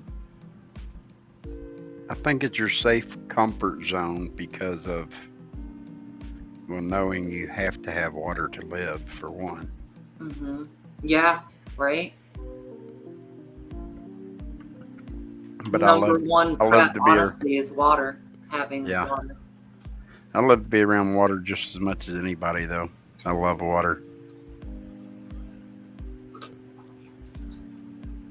That's one thing about my move that I won't have. I won't have our swimming pool anymore, but Well, with water comes food, power, like actual power, resources. And if you look at where populations have coagulated over history and time, you'll find it's always near water. So it's not just internal, it's an external need as well. right, Mug Maid? What is and I see, well, and hate to be off topic, but so real quick, V, on that mullein, is that the plant that you like boil and get out of, or is it the root side? Because I was looking it up. It is a looks like plant. a plant. Yeah, and it Yeah. looks like one that I've seen around here. I mean, I'd have to look more, but so is the plant that's what's good for the congestion and Yes. stuff? So Yes. you boil it like into a tea? Yes. Okay. And actually, some people smoke it. Oh, okay. So There's a few ways to approach the use of mullein, but I have not grown it myself. I actually, to be perfectly honest, I just learned about it in the last year. I'd never heard of it. I heard about it because of the cuckoo and the fact that it's, a respiratory thing is what was going around for a while. And that's why I started seeing more and more about this particular plant. My understanding is that, yes, it can be used and helpful in a variety of ways. But for entertainment purposes only, I'm not expert on that, and I don't want to mislead anyone. But yes. hey, give me 2 minutes. I'm going to walk my wife to the door real quick. Certainly. Outlandish. It was the mullein. I'll put V's thing back up on full screen. That one there. It's that plant there, Outlandish. Give me just a minute. I'm going to walk my wife to the door. Okay. Thinking about Bug Out here, he says, in the aquatic ape theory, we would enter water to escape land predators, among other things, which is why we still have hair on our heads, mostly the women, so the babies could grab onto the mother's hair. Okay, so I get that on the survival Instinct. aspect. Yeah. about But then also would the hair not have served other purposes as well? It would be a coat. And I think what's ironic about why it could be the aquatic apes or other apes, Neanderthals, whatever, right? It's kind of funny how we had all this hair, certain spots, then all of a sudden we started killing animals to recover ourselves with hair. Right. So which came first? Did we have it first, or did we feel all retro and go and seek it out?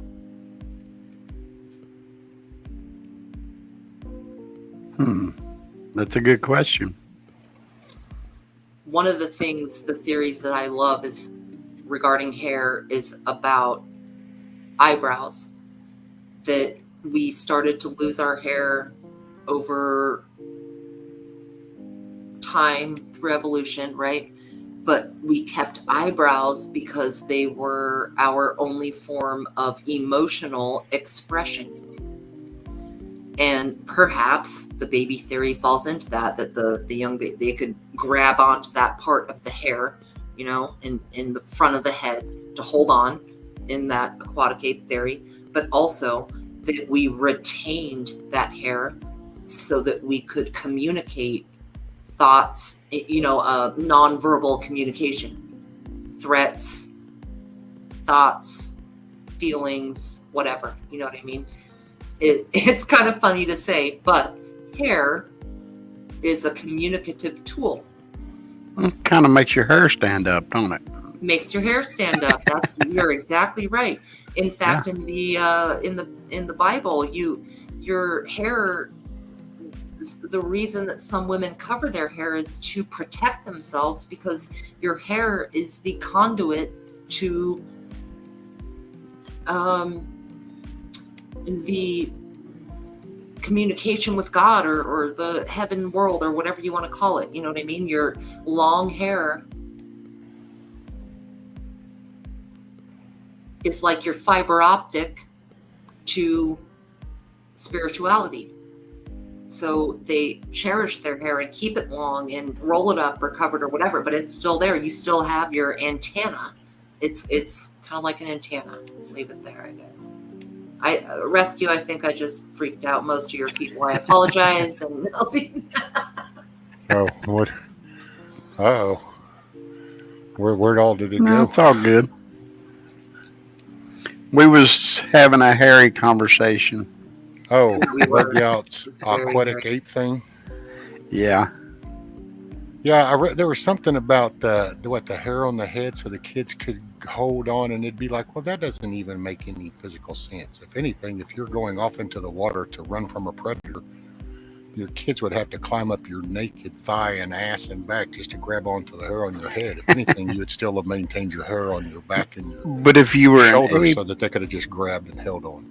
but an ape, you would have it anywhere. So Right. So then they just grab it. But yeah. But as they evolve out of the need to do that, you find hair in fewer places on the body. So in other words, there is purpose for where we keep hair as humans. yeah.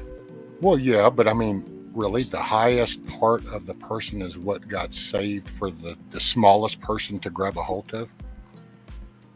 You see what the connection for me is just the quickest likeliness. So the shortest person, but somehow we salvaged our head of hair so that then they could climb up to there and grab that. Mhm. I could go with the back hair. Maybe that's why some guys have this hairy back and chest. Yeah, because I don't know, because I don't If have No, their any. it kids could So swimming, be. their kids can hold on. that's a conversation that's not for me because I don't have hair. So Yeah, me neither. I'll be right back, guys. Yes, ma'am. Okay, and then now Wildflower's got something. Check out this link. She'll teach you all about Mulan and many others. Okay, Cold Creek Homestead.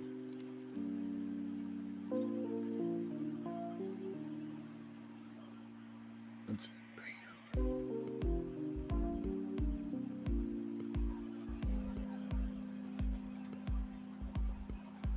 And then let's see. Bam, bam, bam.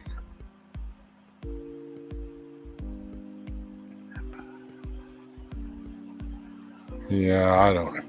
I will say I can just throw this out there. Might as well kill subs right off the bat if I say this, but man, I don't know. The evolution thing is just, I can go see evolution still happening, but yet somehow people tell me that this only happened during a certain time frame and then somehow cut itself off. But yet all other descriptions and examples of evolution you can still see in play. You can watch caterpillars, you can watch tadpoles, you can watch, I don't know. So that's my take on that. I have faith. I believe in God. And there's that. But so let's see, rescue the tallest person standing in the water is the furthest from the dangerous animal and just a head sticking out of the water. As a baby gets tired of swimming, they grab onto the hair.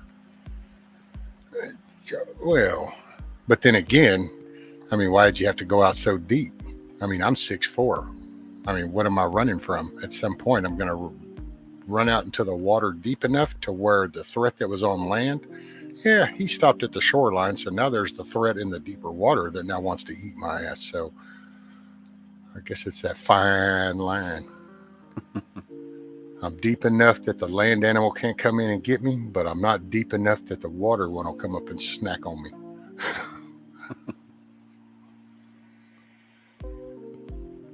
Well, matter of fact, because you take that same time frame of that, then wouldn't that make Megalodon the one out there? So then that would be some carnivorous shark that is just like massive compared to what we see right now. So yeah, the odds of swimming out there and not being a chicken nugget, I would think would be slim and none. They lied to us. I agree with you, Rescue. All right.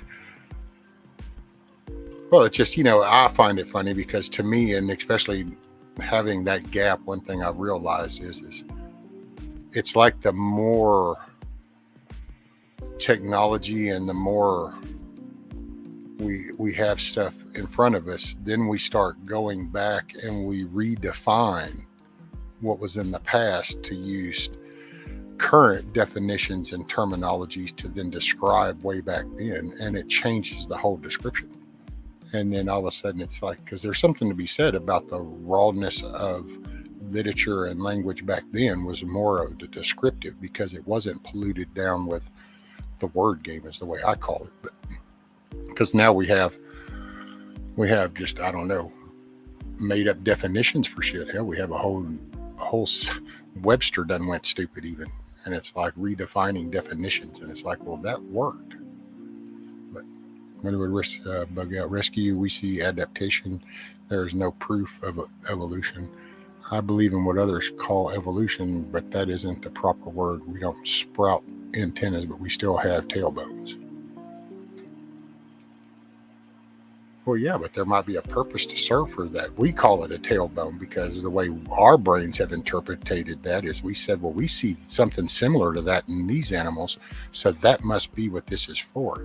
That's why I always kind of go back to human interpretation to all of this. And it just depends on who did the interpreting.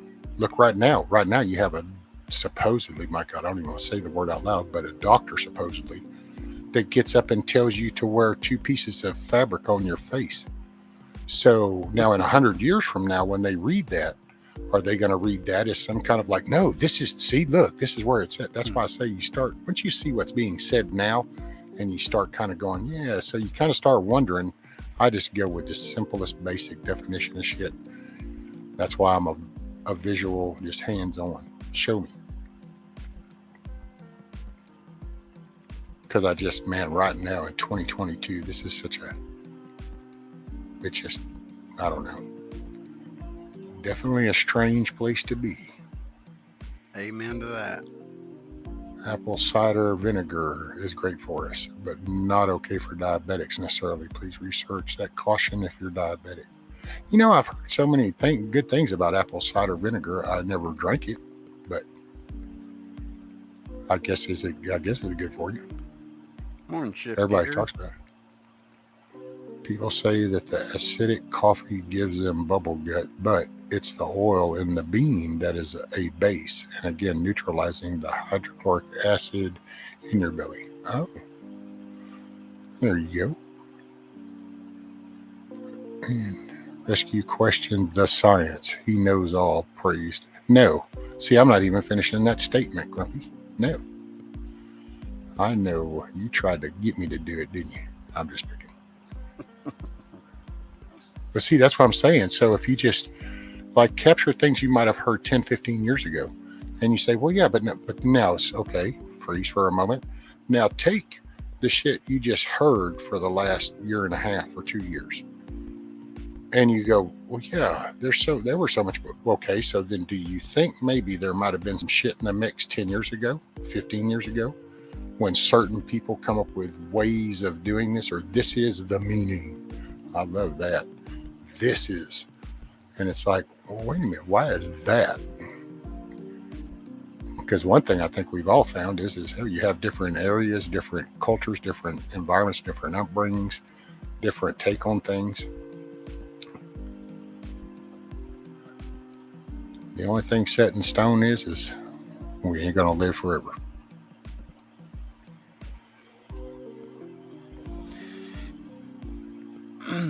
Also the 10 Commandments.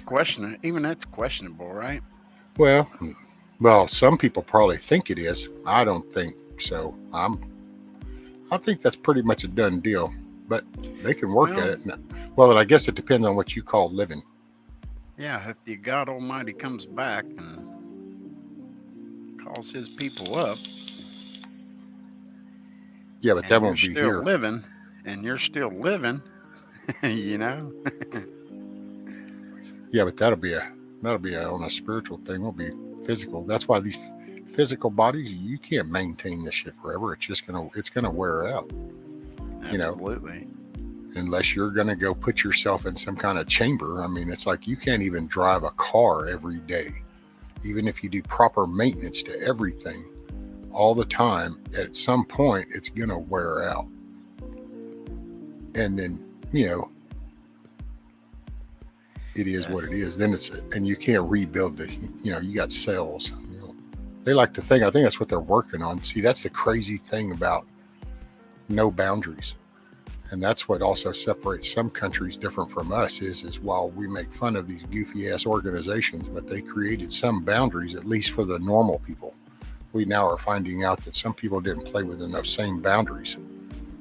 and then took their nefarious shit even over somewhere else and continued on with their discoveries. See, and that's that nefarious incentive. I look for striving for things better, but then there's also the evil side of things. So people will take something good and they're going to try to figure out how to do something bad.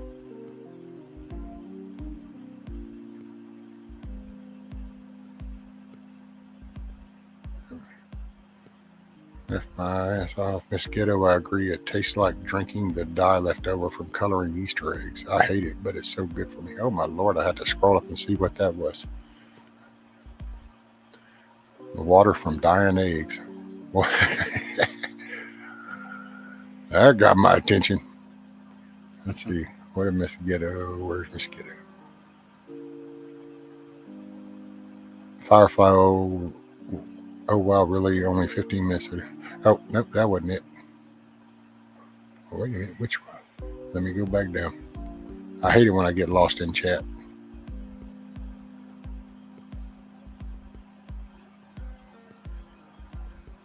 Oh, is that the apple cider vinegar?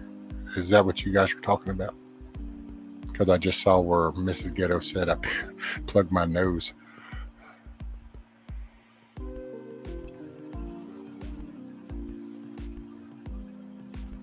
I missed what they were talking about. I'm assuming apple cider vinegar. I'd say Wildflower and Weed said I agree. It tastes like drinking the dye left over from coloring Easter eggs. I hate it, but it's so good for me. That's what I'm saying. It's why that vinegar is so hard. Yeah, it's the apple cider vinegar that they're still.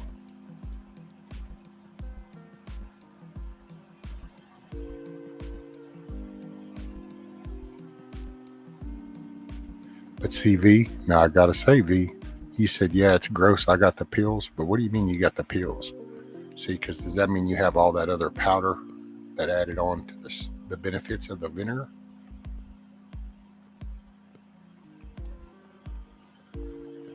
Or do they make like little capsules that have it in there kind of concentrated?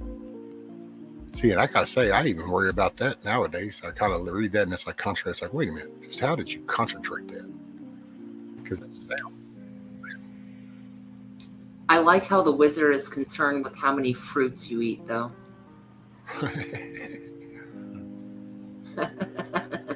He's railing about fructose. No, but he's right, though. There are hidden sugars in a lot of foods. Sorry, wizard. I'm trying not to go. Yeah, for sure. There's no Careful test for about glucose? that fruit sugar, y'all.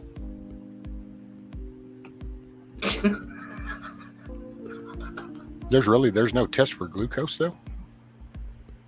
I thought that's what they tested for. Fruit. Because he said since there's no test for glucose. Yeah, so whether or not they have a unicorn horn.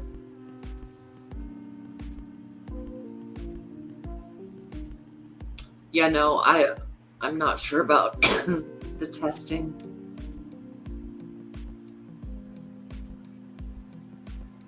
So Milkmaid says the Wiz is anti-fruit. Well, that explains a lot now. Now, a lot of things started to fit in. Now I'm understanding Wizard even better now.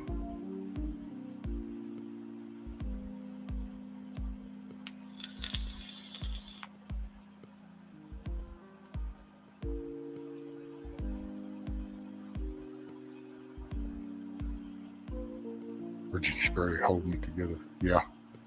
100% Milkmaid.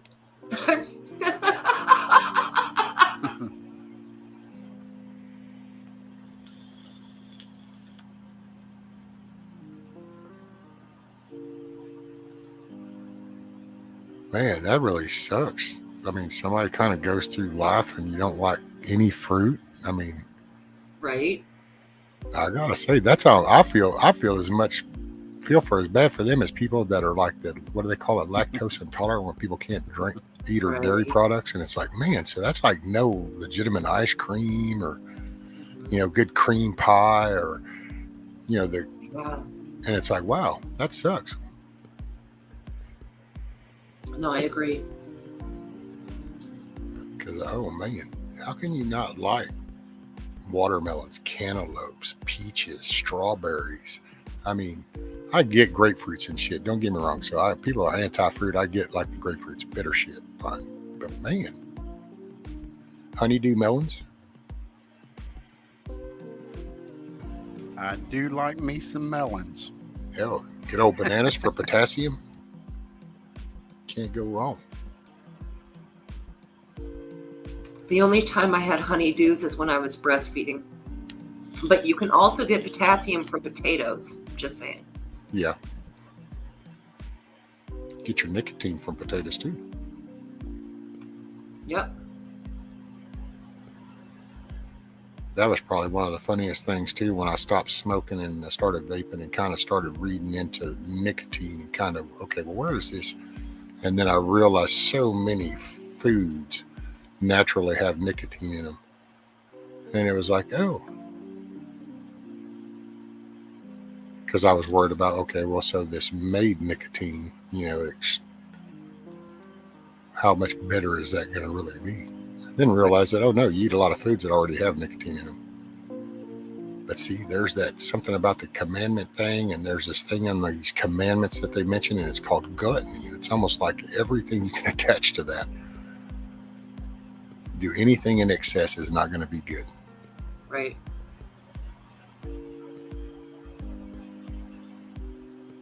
Balance. They do not know what soil is made of. Wait, what is it? In one lifetime, the microbiologist found one new thing.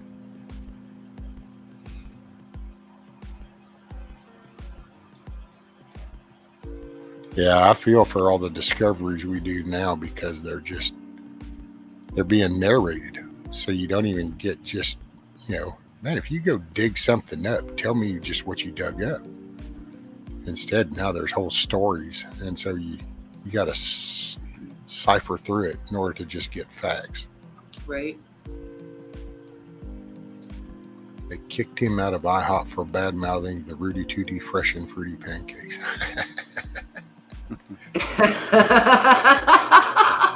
That's kind of funny, though. That was a gay-ass breakfast. The Rudy Tooty fresh and fruity. Right. Most popular at 3 a.m. So Wizard, female nipple has a hard wire switch to the clitoris. You don't have to say you're welcome. I'm a woman with nipples. But where does it go for the man? I don't know, but man, I gotta say, I said that earlier, but there's one thing about YouTube. I had no idea there were so many deprived people. Wizard, I think he needs a girlfriend. Well, I mean, he's talking science. There is a neurological connection there, and Yeah. it is activated during normal human interactions. But with if Wizard, there it's is one anywhere. for the female, there has to be one for the male. So where does it go? There you go. Milkmaid said his eyeballs. That works.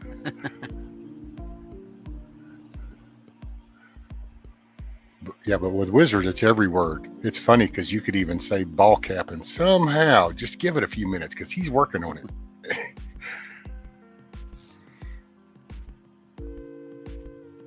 He's reliable in that sense. You can always count on it. I just watch chat and you can kind of go, oh, yep, let's see what this one will be. Gears are turning.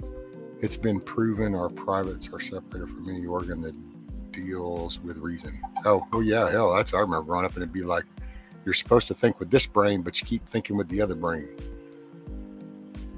Or one head outthinks the other. Can't do honeydew or any green melon or avocado. Gets sick on stomach. Oh wow, is there a tie to that, Virginia? Green. I guess like the green skin on the honeydew, on the green melon, or an avocado. Because I thought avocados, y'all are always talking about how great the avocados are. Yeah, the oils. So is there something about the green skinning to the plants?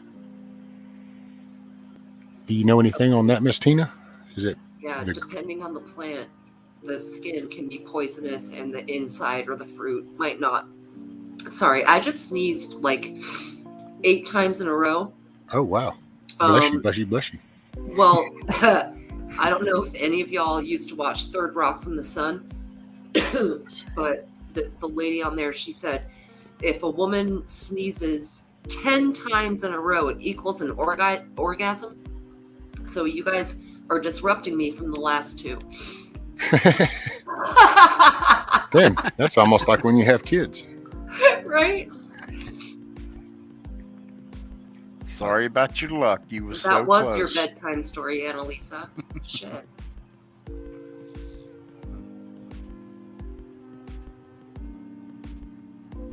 Grumpy says our privates are separated from our organs. I agree, Grumpy. It is in the mind. It's ethereal. It's not. Now, the effects of oxytocin, you can have those from breastfeeding and from orgasm. That hormonal response. You can have pheromonal responses, all kinds of things like that. But as far as that specific pathway we're talking about from here to there, the nip to the clip was accurate, but at the same time, you can get the same effect with 0 pathway nip to clip. Thank you, Milkmaid. I need 2 more. I'll mute while you give me those.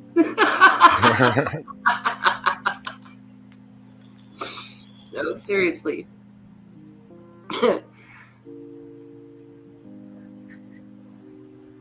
Yeah, Third Rock was a great show, right?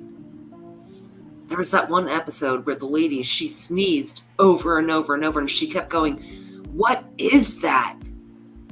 What is that? This is amazing." And she did it like 8 or 9 times in a row, and it kind of came that joke. But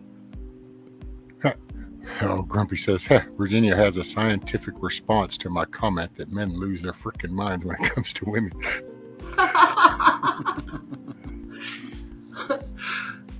It's all right, Grumpy. I'm still on sneeze number 9.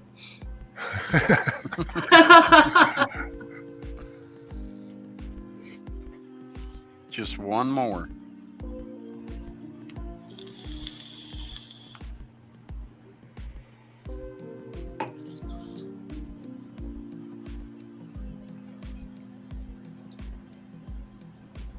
Well, that was awkward. Okay. But the 90s had some good shows, right? I don't remember much. Oh, fair enough. Yeah. I'd give my memory like 50% on the 90s.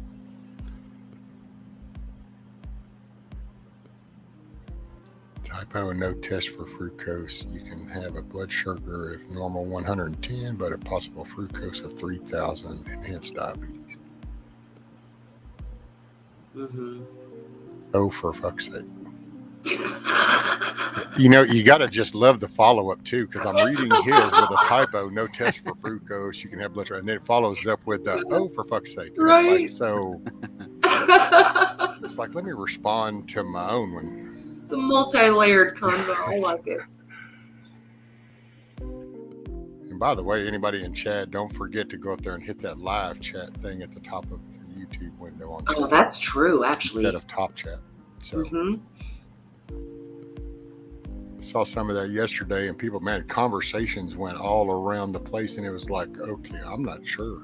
And you would have people making comments that didn't fit in, but it was the overlapping.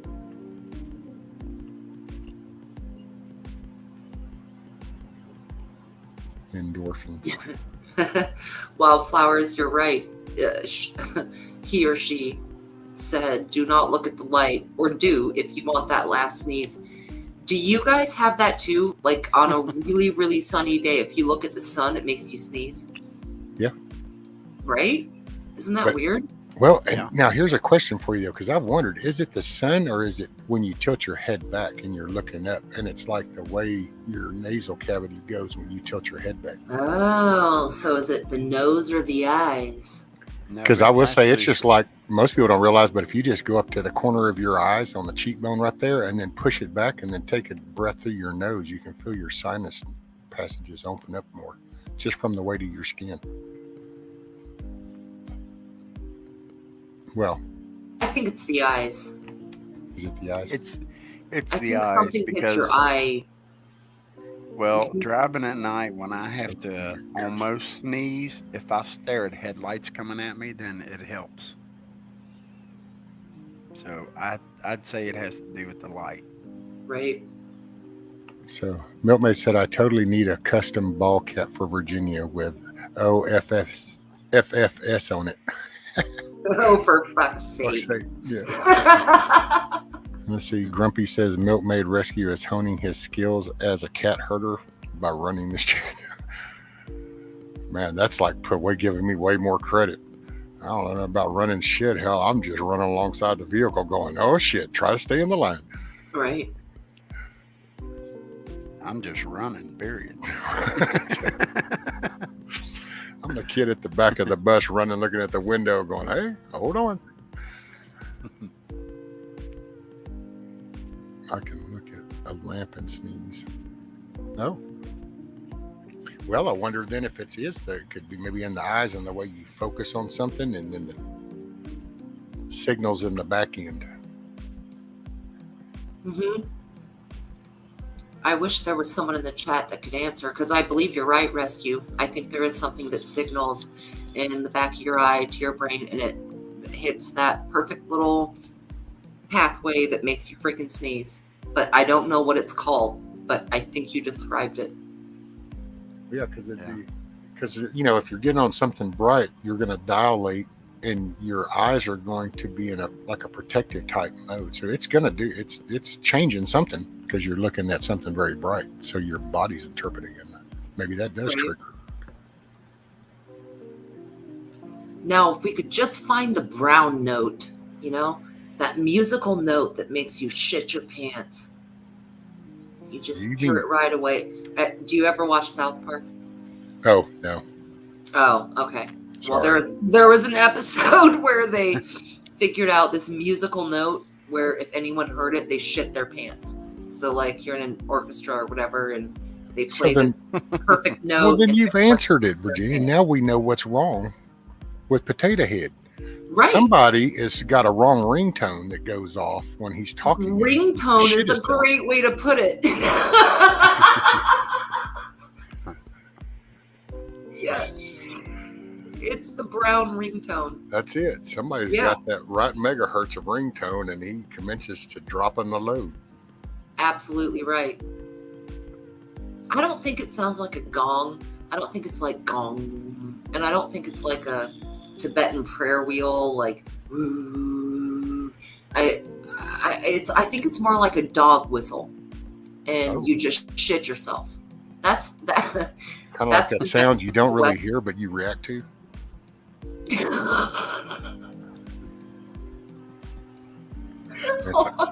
Oh, damn! Where'd that come from? I don't know. Damn, that neighbor's got that whistle going again.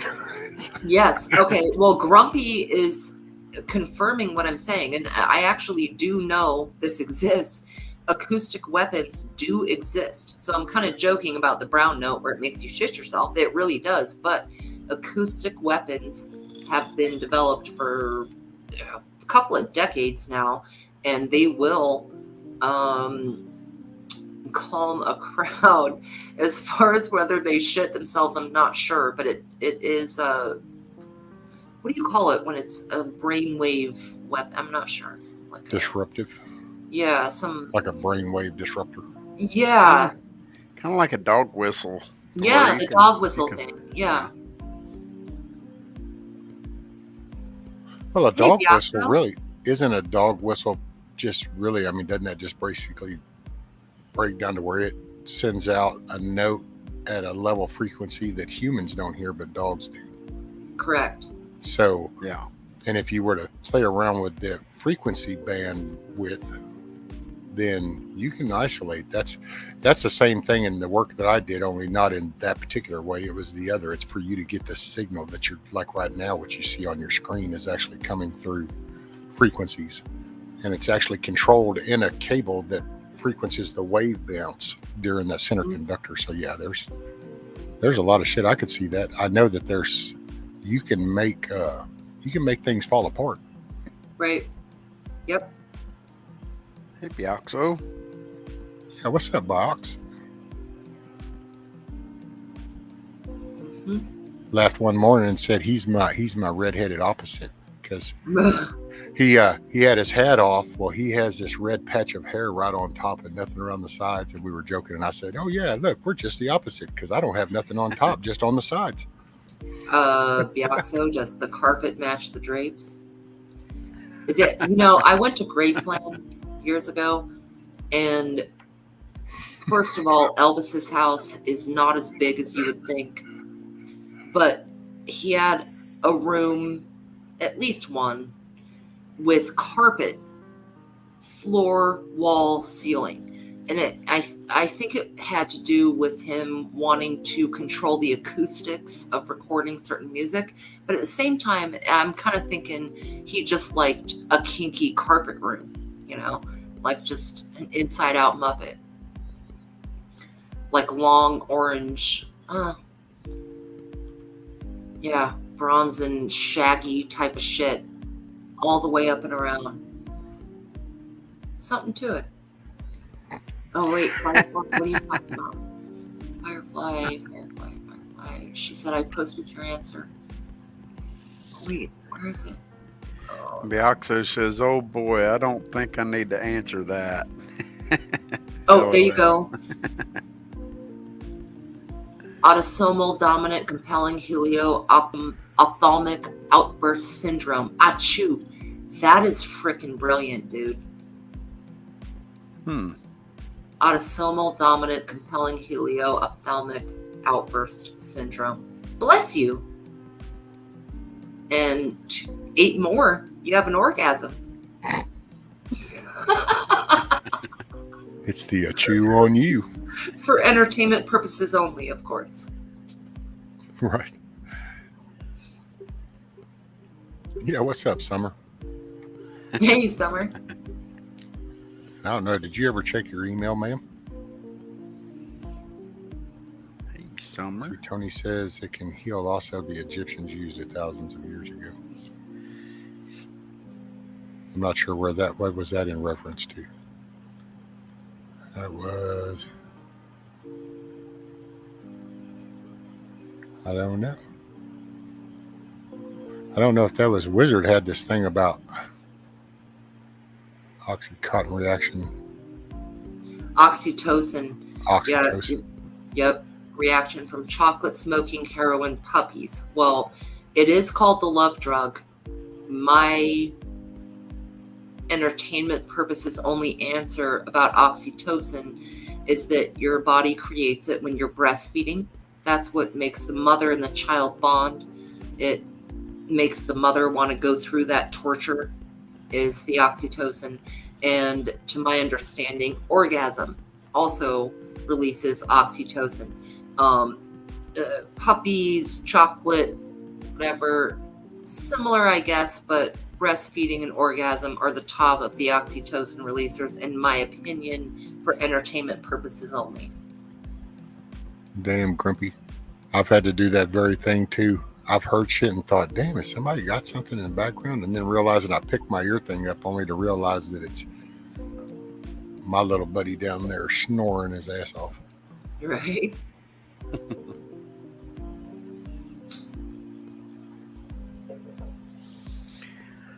Well, I think I'm going to go for now. I'll be listening, but I need to get some more packing done and get ready to get out of here. Right on, sir. So now, when is move day?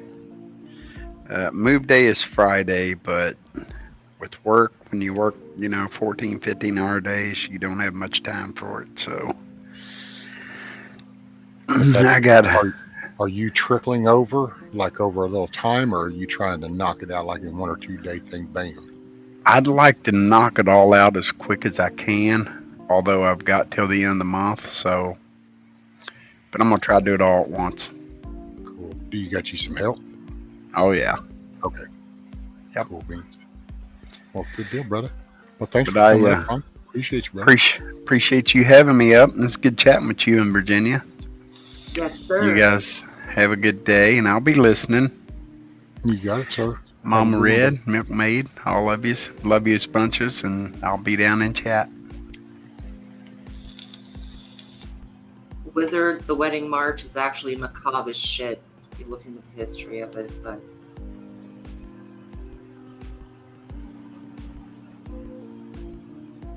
Now you're stuck with me, Virginia. well, you're stuck with me. I'm sorry. No, well, I'm not stuck with you because I invited you, so you're stuck with me. Oh man. Which I think Milkmaid says she might come up in a minute, and maybe Summer one day I'll check her email and then she can come up. Right. Well, I hope so. I love talking to Summer and Milkmaid and anyone, actually. Bogout's got about another, I don't know, probably 30 minutes or an hour. It depends on that worthless shit too that's replacing him. I think yesterday or day before it took him an hour and a half. Mm-hmm. That dude drug his ass getting there. You gotta love when there's shift change type things because it's like you don't get to go till they get there, and then all of a sudden it's like, oh, so now you pick today, decide to be an ass and show up an hour and a half late, kind of thing. Yeah. Hopefully I'll be gone by then. No doubt, actually. Well, best I could do is when I hear dunk, I can look and go, well, and you got in the process of adding him, you could always go out. Who was it that did that to him yesterday? I forgot. I don't know if it was D-Dog or somebody. Just as he come up, they went out, but they were actually going to be going out anyway. Right. Just funny sometimes with the timing. Okay, cool. It's dynamic. Yes, Wizard, the high frequency weapons. That shit's kind of scary. You know, we think about getting blanketed with bio or just some kinetic nuclear melting zombie creating shit, but the high frequency, you know, can take out and disable, like bring X amount of people to their knees for whatever amount of time, for whatever has to be done. And I know they exist, but I'm not sure how far they've gotten with it. Oh, pretty far along, you know, and man, really, when you think about it, there's people that mean good. So then they see stuff and they try to find better ways to do things and to use this beneficial, but you just always remember there's the other side of the coin. So, right. You know, it's music and subwoofers and equalizers and our vehicle. Man, we'd listen to me and we think, oh yeah, let's see. Then we start talking about like how they use that for high frequency weapons, and it's like, oh wow, and it's like, yep. Because while there were some people that said, wow, check this out, we can play with the sounds, we can really fine tune the music in. There was also people going, hey, why don't we take that and see if we can amplify that, make it more directional, and see if we can make it where it has an impact on somebody. Right. And next thing you know, that's the only thing that bothers me about with a lot of the stem cell stuff. And it's not the research. But see, it's all dumbed down, and it's made to sound so helpful, you know, because you're not shown the nefarious side of things, kind of like right. What we just went through. Oh yeah, because you were playing around with what if this were to happen? It would create this, and then what? Well, now you expose that. Well, this is, you know, don't bring nobody back. I tell you what, if you and I can sit here and say, what if we could do this or that, or try this or that, I guarantee you the proverbial they already have and or are currently.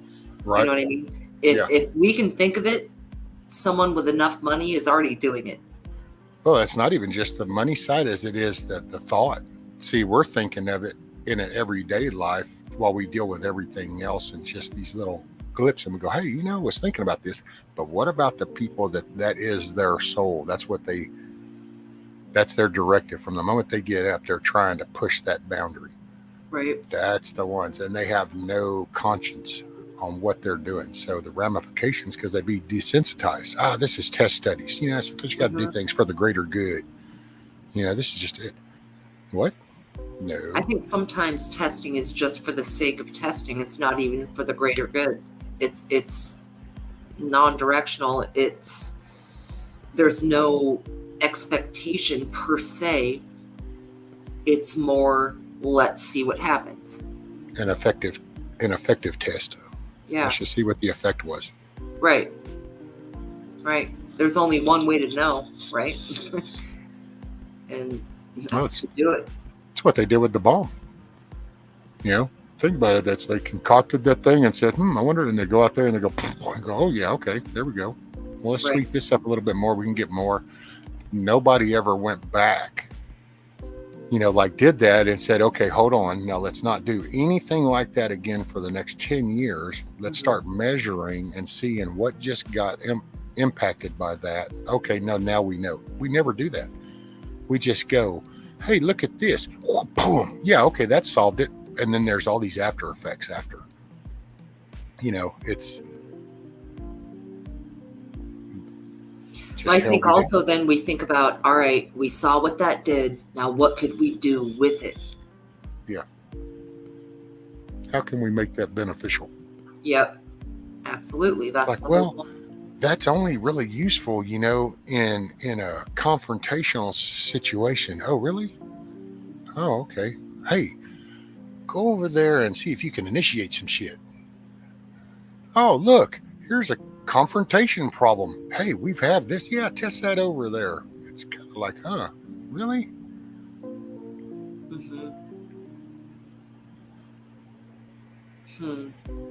Yeah, that's true, Outlandish. They want to weaponize everything. Well, and I love the latest narrative. Everything's are weapons of war. I love that phrase. They've all been saying that. I've noticed that in little clips I was hearing yesterday. Weapons of war, weapons of war. And that's what they're addressing, the AR and the 9mm statement. That's how they're classifying that now. And it's kind of like, really? Can I look behind you at that armed security around you that's keeping this crowd from coming actually any closer? Because damned if they don't have some guns. Well, which ones are you talking about? The ones that protect me or the ones that protect you? It's not the tool, it's the person. Right. That's protecting. This is a potential anger. It's not the tool. It's who's using it and why. And well, I'll tell anybody. You got to. So that's the issue, really. So then, how many cars are still on the road? Because they've done killed millions of people. Right.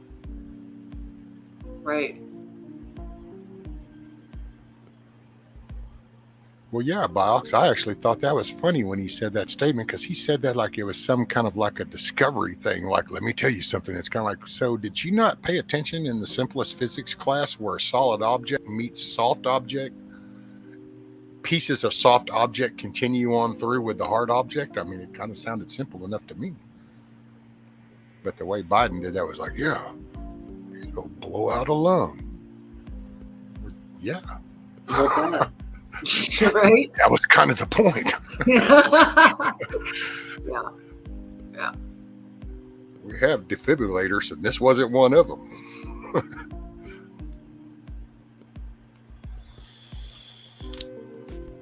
Words are mental weapons. Nobody said words are weapons. They're mental weapons. They're emotional weapons. Yeah. Totally agreed. We're living in the period of time in which we can say the pen is indeed mightier than the sword.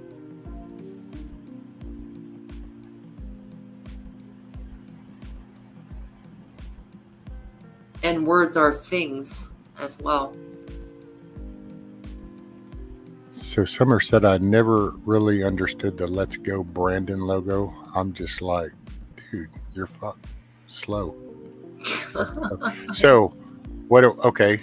So the thing with the Let's Go Brandon is it's actually originated at a race event, and it was basically the reporter was interviewing the driver that won, his name was Brandon.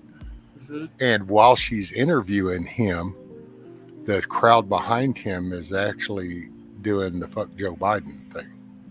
And when she goes to reference that, she goes, "Oh, look, they're chanting, 'Let's go, Brandon,'" trying Right. to clean that up. And so then that became the running phrase, "Let's go, Brandon." Right. The polite way of saying the other. And then my son bought me a hat. And it became a thing. Before he was mad at me with my FJB. It's amazing how that took off, honestly. Right. That's the emotional response of the country to what's going on. And it's like, okay. And all the ones that didn't want to scream out the F-bomb, they were like, "Hey, we could do that one. Let's go, Brandon." And of course, now it's funny because if you do that, technology's even scanning for that now. And it's like, oh, little guilty conscience. Right. Well, I think to me it shows a sense of humor among all of the discord and disagreements with people about various topics and issues in society, right? We can all still laugh about that one thing. And I don't know if that's good or bad, but it's consistent. Definitely consistent. Well, right? It's that desperation moment, and when you get to that spot, everybody can agree to that spot, but then you take a breath or you churn, and all of a sudden everybody's individual daily lives come back into play. So that's why you see it's kind of like turmoil until a certain thing will get brought, and all of a sudden they can all agree to that. Well, that's because the day-to-day stuff, finally the key word got brought in and dropped, and it's like, oh yeah, that's bad. And if we could do that more. Hey, ma'am. Morning. Milk, how are you, mean Milky? I got to sleep in this morning, although that didn't work out great because I woke up before my alarm like 2 hours before it, so I just kind of laid there. Oh, damn. Yep. Roll to the left, roll to the right. Mm-hmm. Stare at the ceiling. Yep. I'm going to mute myself for just a second because I was going to grab some water, and everybody always thinks it sounds like I'm going to the bathroom. Not Hey, it doesn't really matter. They're both necessities. So this is true. Is it a faucet or a faucet? I don't know. Right. I mean, you're either putting it out or it's going out. It's either going in or out, one or the other. But I actually used to do this thing in order to try to remember to drink enough water, where I would make this habit connection. Like if you go to the bathroom, the next thing you do is go and get some more water, right? Which makes you go to the bathroom more, which makes you drink more water. It really works out well. Then you're kind of hydrating and exercising at the same time. Back and forth. Yep. When I drank coffee, like a whole pot of coffee every morning, I would call my bladder the percolator. Yeah, after Your after pee you drink smells the like pot, coffee for a few hours. yes, it does. And after you drink that pot, every time you drink water, all of a sudden it's like, damn, and you got to go. There's something about that. The caffeine triggers, I guess, your kidneys or something. Damn diuretics. Have a good one, Biaxo. Oh, you going, brother? Don't work too hard, just hard enough, brother. Later, Biaxo. Where's my freaking knife? And smile or be the reason somebody does, but I know he smiles. He finds something to smile about. Yep. Sorry, I'm boring here for a second. I'm going to mute myself. Okay. I got to fill my water thing too. Yes, ma'am. I was just looking through chat, making sure I didn't miss nothing. Which actually, I probably missed a bunch. Yeah, Grumpy. Yeah. former Vice President Biden did say, "Let's go, Brandon," on national TV. Yeah, Man, he did. Potato on a stick, man. He didn't get the memo yet. And Jill's face was hilarious. Well, he I got. remember. Yeah, it was like, how you clean that up? That just came out. He had no clue. He probably still doesn't know. I love No. that Brandon guy. Huh? Brandon. You know, like. Well, wasn't that a caller? A caller called in and said that, and then Yep. she's sitting there, and they cut the stream. Yeah. If Like, you well, met my let's go, friend Brandon Lesko, it's fucking awesome. It's like, yeah, let's go, Brandon. And Jill's like, oh shit, did you just say that? And it's like, yeah, cut the feed. It's like, Yeah, they did. They cut it. Like when they have reporters like hustling everybody out, or the whatever handlers that push all the reporters out so they can't ask them hard questions. or the statement right out when he looks at him going, well, I'm not allowed to do this, but okay, I'll go ahead and take one more. It's like, I'm sorry, say what? You're not allowed? Some aggressive side shushing. Yeah. Shh. I did that to Milkmaid yesterday, son. That was funny as shit. I was at a distance and I was just like, shh. And then she paused. All of a sudden, then she looked at that screen. She goes, did you just shush me? It's like, yeah. But that whole expression, that was priceless. He tries to shush me. It doesn't work. Son, she shot straight up, buddy. She went straight up too. You just thought something just shot her. She shot straight up and looked dead at that camera. I was like, did you just shush me? Right? Nobody shushes me. No, I don't care. Shh. Shh, back.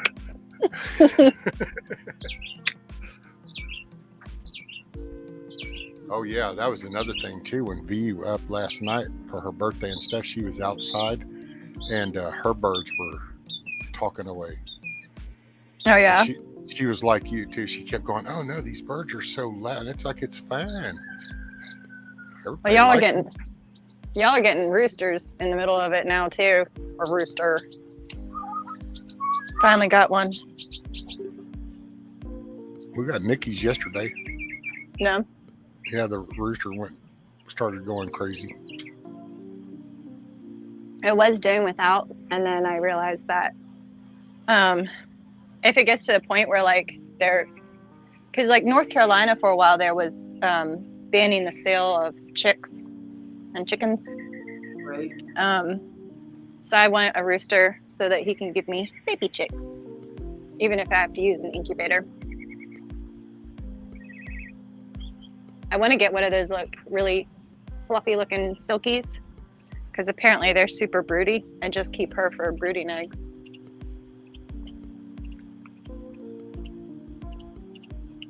Because the cutest thing ever is watching like a hen with her chicks.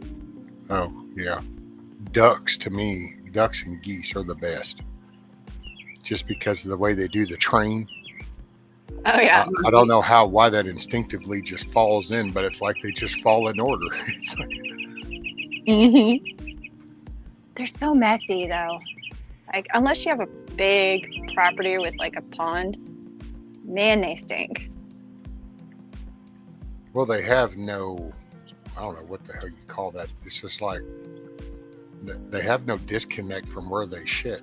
You know, it's like most animals do. Think about it. Dogs will even do that. Dogs, if you put them in a cage, think about it. Dogs will back up to the bars to shit out the bar. It doesn't even want to be in it. But ducks, geese, birds, they don't seem to care, man. They don't give a shit. Yet they do give shit everywhere. Don't disregard their own feces. It's a crazy world. They're totally cool with it. Which, you know, I guess, see, here goes this crazy thinking. But if you remove all the outside things, it's like, so wait a minute, is it really so gross then? So you have these ducks, chickens, whatever, they're shitting on this ground. Oh, that's so nasty. But is it really? Because what happens later? Everything starts to disintegrate. You get worms that start to come up. You got little sprouts that come up. You have fertilized soil. Well, it kind of like goes into the cycle. it serves a purpose. It's just not one that we care for. The other day, somebody was asking me why I don't deworm my animals. And it had to do with that. Like when I, a lot of the dewormers, they'll actually harm the insect life that's in the fields and stuff like that. The stuff that builds up your soil, like dung beetles. There's dung beetles all over the place. Different types. I love insects. I used to hate them, but now I love them because they're so freaking cool. But I'll go out and I can find little tiny dung beetles in all my cow pies, and they really do break it down a lot faster. They actually tunnel it down into the ground so it incorporates faster. It's fascinating. But if I deworm my animals, then I don't have that benefit. And plus, I don't want an animal I have to prop up with a crutch. I'd rather find ones that can make it, you know? Well, then I took when you first said that the other day, and I was kind of like, well, it makes sense because, you know, if you're putting the medicine in, you're doing the deworming, you know, now dogs or something I can see because you can go out there and you can actually do that and then clean up after them as they're processing. But like, yeah, with cattle, that's pets too. Yeah, you do cattle. Well, they are going out there, and as they're dropping wherever, well, then that's gonna be blended into the soil. So whatever chemicals were in that carried through them that took care of that problem is now laying out on the ground and saturates into the soil. Right. And I could, yeah. Plus, you look at it like from a natural standpoint. If you see, you know, the animals out in the wild, they'll have intestinal parasites. But usually, what ends up happening is those intestinal parasites weed out the weaker ones. Like I think it's the Kiko goat. Have you ever heard of that? Kinko goat. Kiko, Kiko. No.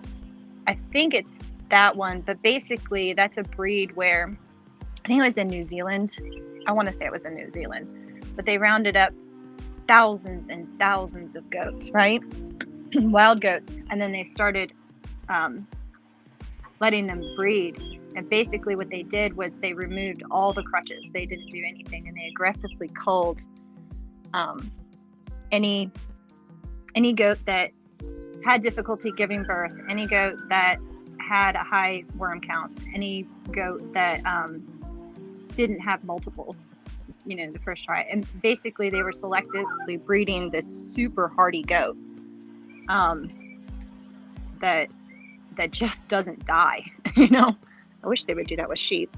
They've done that a little bit with like Katahdins.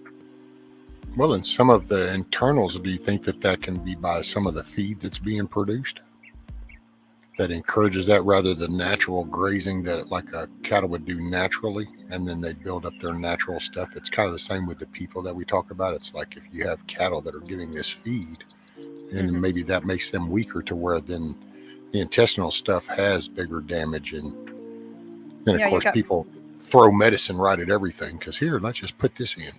Oh yeah, it all circles back to the whole pharmaceutical stuff. But yeah, they're not naturally supposed to eat that much grain. They'll eat seed heads in fields, but they're not as healthy. Their gut health won't be as healthy. But sorry, I just geeked out on y'all. No, that's fine. Hey, it was kind of cool. I mean, I had a redhead on the panel that circled back to something, but without actually saying circle back. No, you didn't. You know what? We can't be friends anymore. Honestly, I've got half a steak in the fridge and I'm fantasizing about the sandwich I'm about to go make. So, yeah. You know, I wish you didn't live on the other side of the country because I'd still be over at your house getting a steak sandwich with you.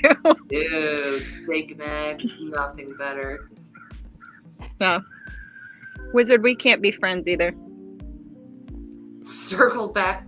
He said circle back is hot. Come on. Yeah. That is totally Mark Zuckerberg in drag. Tighten up, Wizard. Bug out thinks she's hot too. Yeah, they're both a little addled in the head. Yeah. They're the same person. Prove me wrong. Hey, you don't see them at the same time, do you? Telling No. you, I have never in seen the them same room.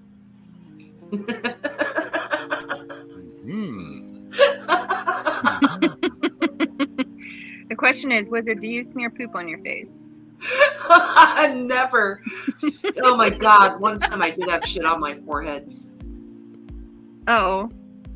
Okay, so I was super young, super young, and my brother butt stamped my forehead. I mean, we were little kids, but I took it to the head. Oh, gross. Yeah, it's very, very, very inappropriate. But when you have that many kids in the family and you're bored and poor, somebody's getting a butthole on the forehead, you know?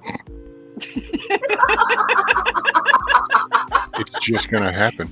Like the backwards third eye. Oh man. Yeah. No, I've totally had shit all over my face before because of animals and stuff. It's so fun. Getting splashed. It's great. No, and so many people are scared of it, but I'm not. Like, I don't get grossed out by like shit at all. It's just I am more disturbed by puke than shit. Oh yes. What do you think, Rescue? Would you rather clean up a pile of puke or a pile of shit? Okay, so all I have to do is clean it up. Yep. Yeah, We're not either eating or. it. It's all the same. Really? Yeah. Oh man, I hate cleaning up puke, man. Doo-doo, it's cut and dry. Sometimes it's cut and wet. Yeah, But see, it varies. It depends on the person and what offensive. all the intake was, what the outcome's going to be. It's kind of like puking. It's the same thing. You can end up with whole pieces. You can just add a bowel. It can go either way. Right. It's now watching the actions happen. Nah, that gets a little different. I try So not would you to. rather watch someone puke or shit themselves?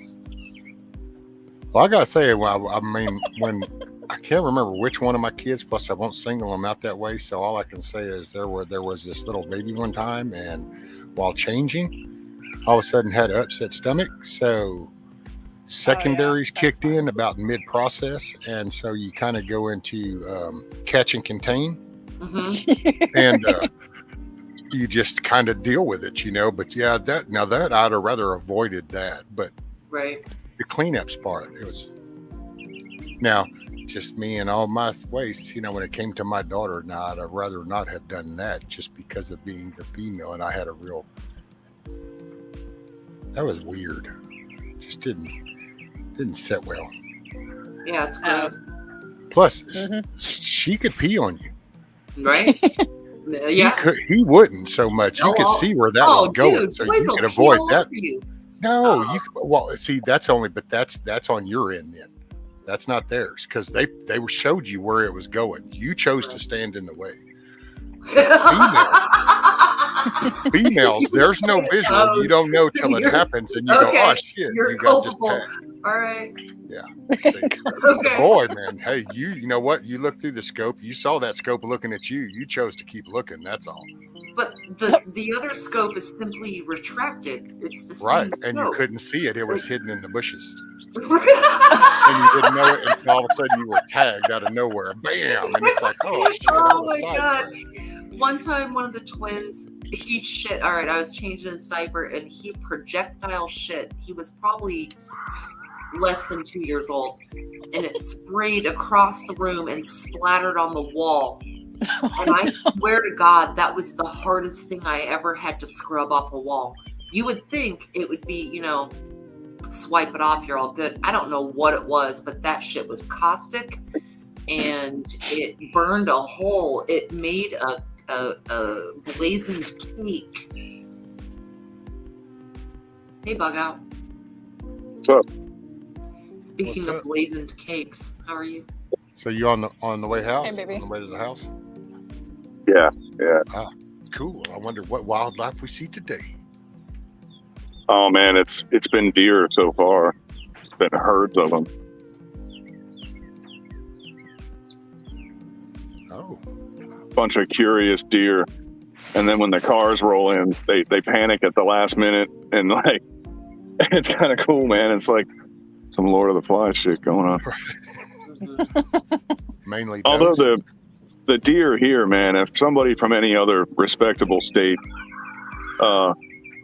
if they witnessed the deer here, they would just not certify them. They're really tiny compared to what most people are used to. Now, are I was those, wondering about that.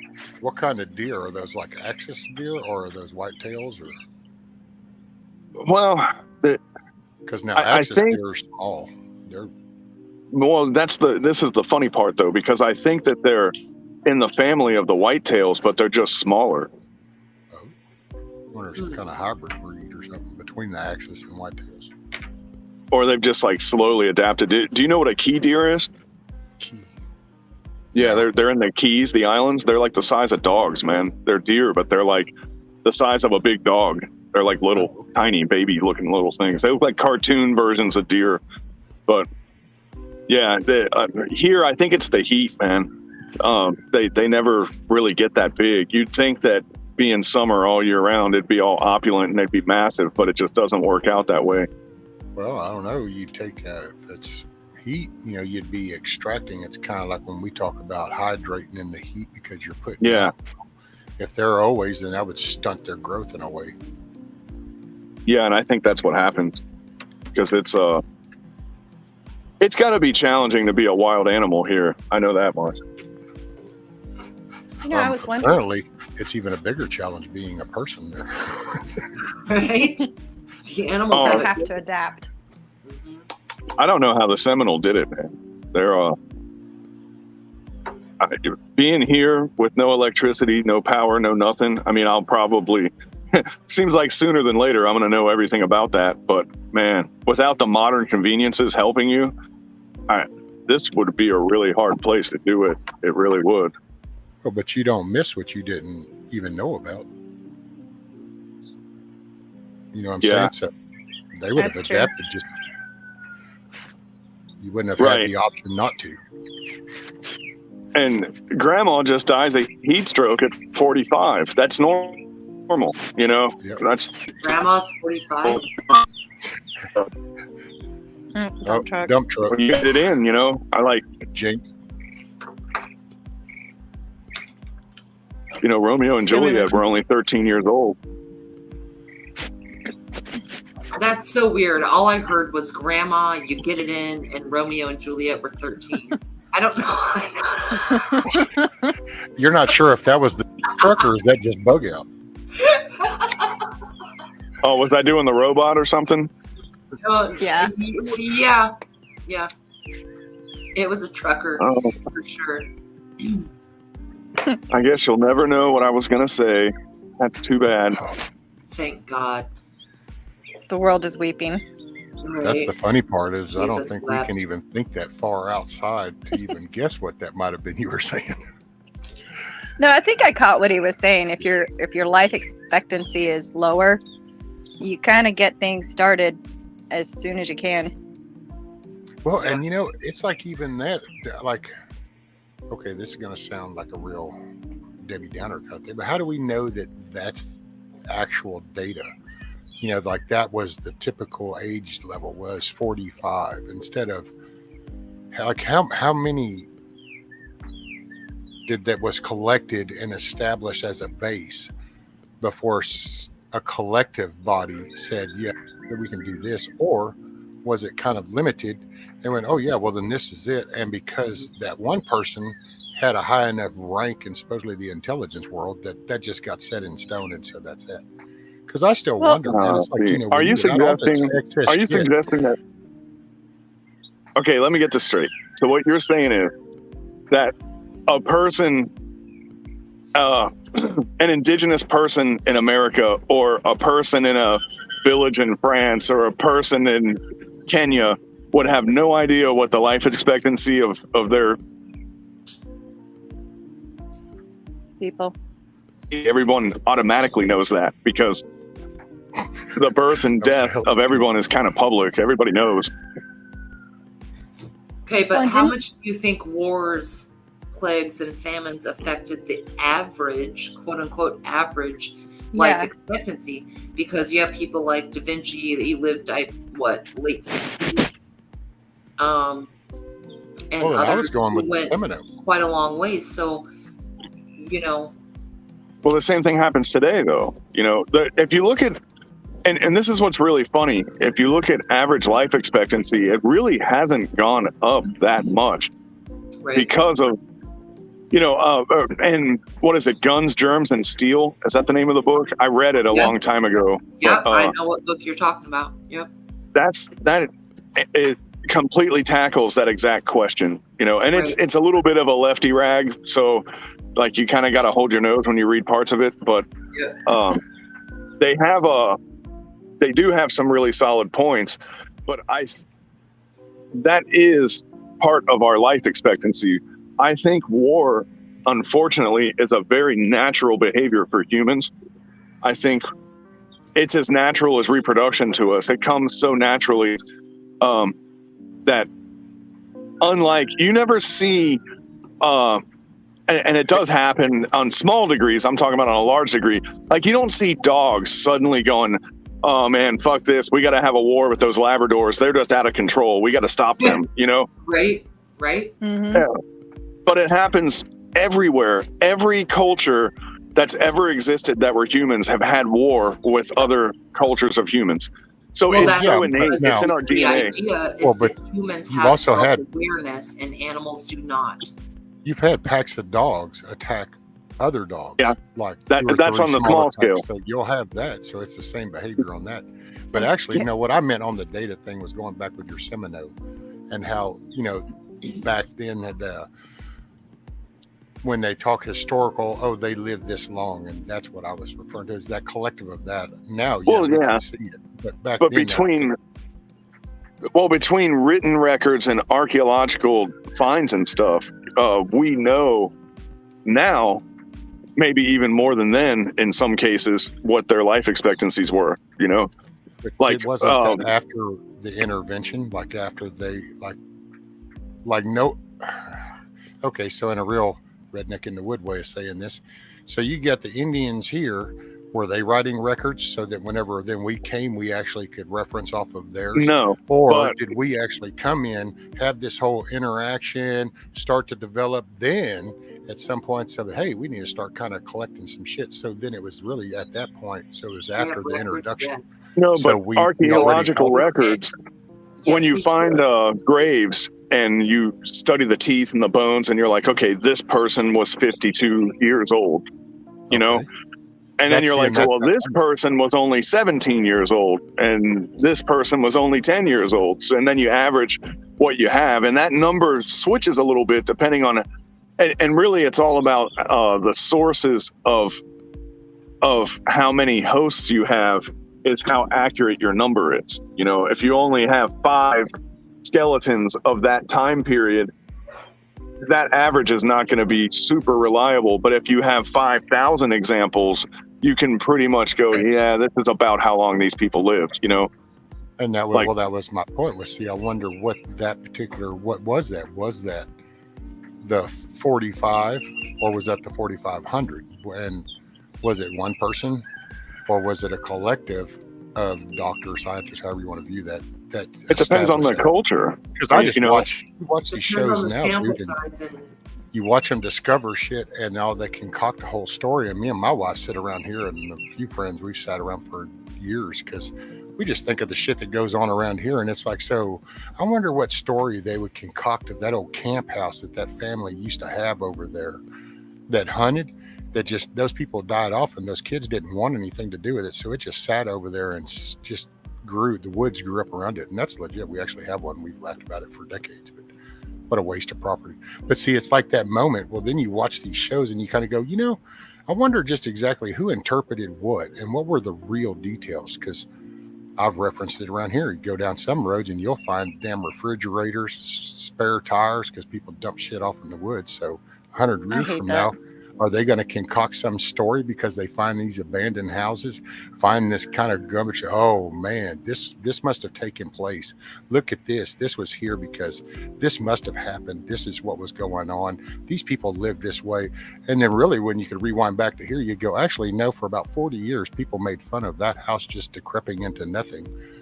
And that was actually a junk road where people around here used to go dump junk shit. You know what I'm saying? That's, I don't know. Yeah, Sometimes it's location-based too. too. My own good, I guess. There's a lot of assumptions that aren't made in archaeology. Like, for example, if you find a structure, there was a guy I played video games with, and he was in Ireland of all places. Okay, and well, like I get the soil thing too, just so you understand. I get, I'm cool with that when we go and we can layer soil because you can determine that way. It's just the whole descriptive part. Right, but I mean that's kind of what I was talking about, because this guy, he was an archaeologist and he worked for, I think it was an asphalt company. That sounds weird, right? Yeah. But the reason why is because everything's been so developed and redeveloped in Ireland that if you go to build a parking lot, for example, you start destructing what's there, what you think is like, okay, this is from the 70s. But when you get below it, you find bones and you find out, oh man, right under it is the remains of the people that lived here in 1000 AD. Well, they would stop they'd stop the construction and the God, what's it called? The demo. And then they would call him, and for their contractual obligation, depending on how big the fines seemed to be, he would have from like 1 to 10 days to go in there and extract as much information as he could before they plowed over it all again and put a parking lot over top of it. Okay, the point is, though, you walk around, right, you see cities, and there are buildings, and at the bottom, there are windows halfway underground, under pavement, under the street level. And you go places like Paris or Rome or whatever, you can see that multiple civilizations have been built on top of fallen. Yeah. But what I'm kind of getting at here is, like, that guy, he didn't go there and look at a building and go, oh, this had to have been an armory where they made weapons. Or he didn't go, this was a church. But he would take the stuff he found, and then he could maybe take a guess off of what was there. Or he would just say, this was a structure and here's the artifacts that we came up with. Take a guess off of historical context. Chances are it was either an armory or church or a hospital. Well, and the LiDAR, the new LiDAR stuff is actually what kind of started making me second guess stuff, because you watch the whole Aztec Amazon jungle. Dude, I grew up, National Geographic, I watched Discovery, oh my God. And you had this whole story. And they weren't far off when they talk about the culture, and because, Discovery. So it's like they found, the temple type things, but they had no idea of the size until LiDAR came out. And all of a sudden they LiDAR'd that and went, holy shit. This was major areas. This wasn't just this temple. And then there's because now they can see things that they didn't see. And you start to, out of the narrative, the current way of talking and describing then becomes, here's a picture to show this, and it changes that. I'm going to ask a stupid question. What's LiDAR? Overhead ground penetrating radar. There you go. Yeah, it basically, they scanned like your house, they could scan that and it would remove all vegetation, all the trees, and it would show. Okay. Well, it's not just that, but it also goes into the ground as well. Yeah. Right. So if there's sediment buildup versus an igneous rock base, like the literal hard ground, the composition doesn't matter. It's going to penetrate it. Yeah. and it'll tell you what it is. That's how they can find tombs and stuff, because like they can shoot it into the pyramids and they're like, there's a hollow space in the middle right here, and it's something that hadn't been excavated yet, you know. So they know that there's a room in the Great Pyramid that we haven't seen yet, because the ground penetrating radar has shown a absence of stone at a certain part. So we do know that there is a room in the Great Pyramid that has, as of yet, not had eyes put on it, you know?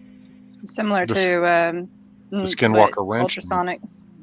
The Skinwalker found a whole tunnel and cavern down underneath there that goes through all that. They've discovered so many tunnels and grave tombs. That's why I say, to me, it just makes you start to step back and kind of go, well, wait a minute, then how do we describe things? Well, but you have to use different eyes for your different tools, you know? And sometimes the best and the worst tool is your own eyes and your own hands. Like, you're going to know what you're touching. You might not know what it is, but you know that it's real when you touch it, you know? But then you're not going to know the scale of what you're touching without LiDAR. And you're not going to know, you know, without, you know, there's so many things that make it connected where we're getting pretty good at it, but the LiDAR operator is not going to go, oh, this was a massive marketplace, open air market. You know, like that guy's not going to, he's just going to go, here's how big the area is. Here's how many structures there are. I'm done. Where's my money? You know, that's pretty much all that guy's doing. Somebody else takes that. It's a limited technology, but at least a start. And what's funny is that was the thing that was holding us back all this time, because like you look at South America, you know, they have it estimated that there's probably at least 2,000 sites that are just like Machu Picchu and you know, the Yucatan and all that stuff. They just don't have the manpower and the resources and the money to go and excavate it. Like there was just as many people where they are. Yeah, those are all over the world, everywhere, all over the Ohio world. and Chicago and South America. Yeah, the population was the same back then as it is now, almost. Yep. I mean, there was literally a shitload of people that were thriving in this area. Yep.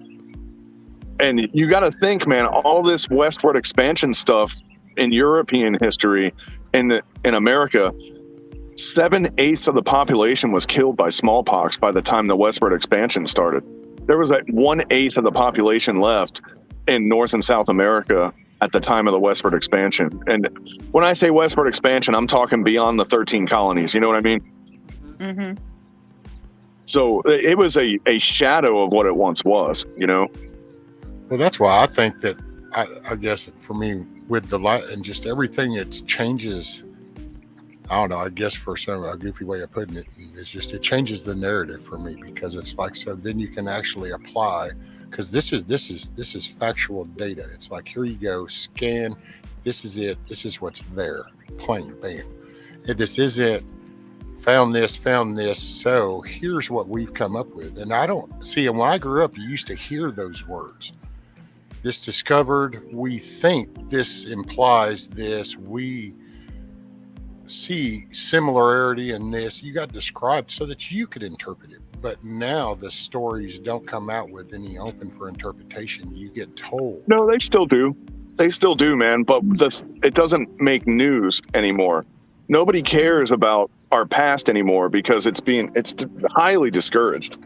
Well, no, now the LiDAR side, I mean, like if you were to turn on History Channel and watch some show right now, it's told in a narrative of factual. This is it. Yeah. Well, anthropology Right. is actually pretty subjective, but they're making it objective. They're making a story to fit their narrative. But What I what noticed people are a lot buying is the complete package. They want the answers. They don't want to say that's a change in psychology of people and not a change in the approach of archaeology. Like Nobody wants to what think. people wanted back, like dude, Leonard Nimoy and In Search Of, best show ever made, right? That guy would go, He'd have all the pieces, man. He'd go, here we are. Here's the buildings. Here's the bones. He would give you everything, and he'd go, so what could it be? And when you're watching it, you're like, it's so obvious. But he wanted you to think about it and make your own conclusion, just like you were saying, Rescue. But that's not. People want everything done for them now. They want to be told what it is, And that's how we got where we are. Rely and on we the don't experts. know.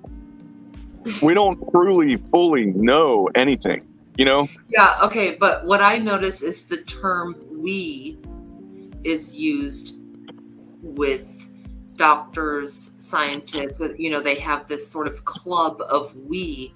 I noticed it a lot in medical doctors. Well, here's your results or whatever.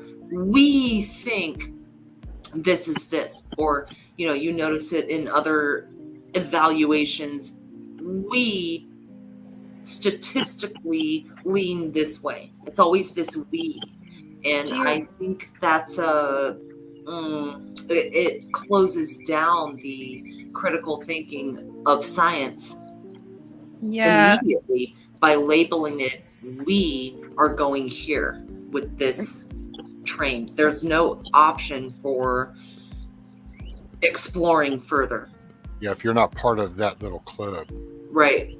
Well, it's almost like a backup. They have backups. Yes. Psychologically, when they're speaking, it's kind of like they're saying, and it makes it against you. Well, we believe this of you, so it's a group against one.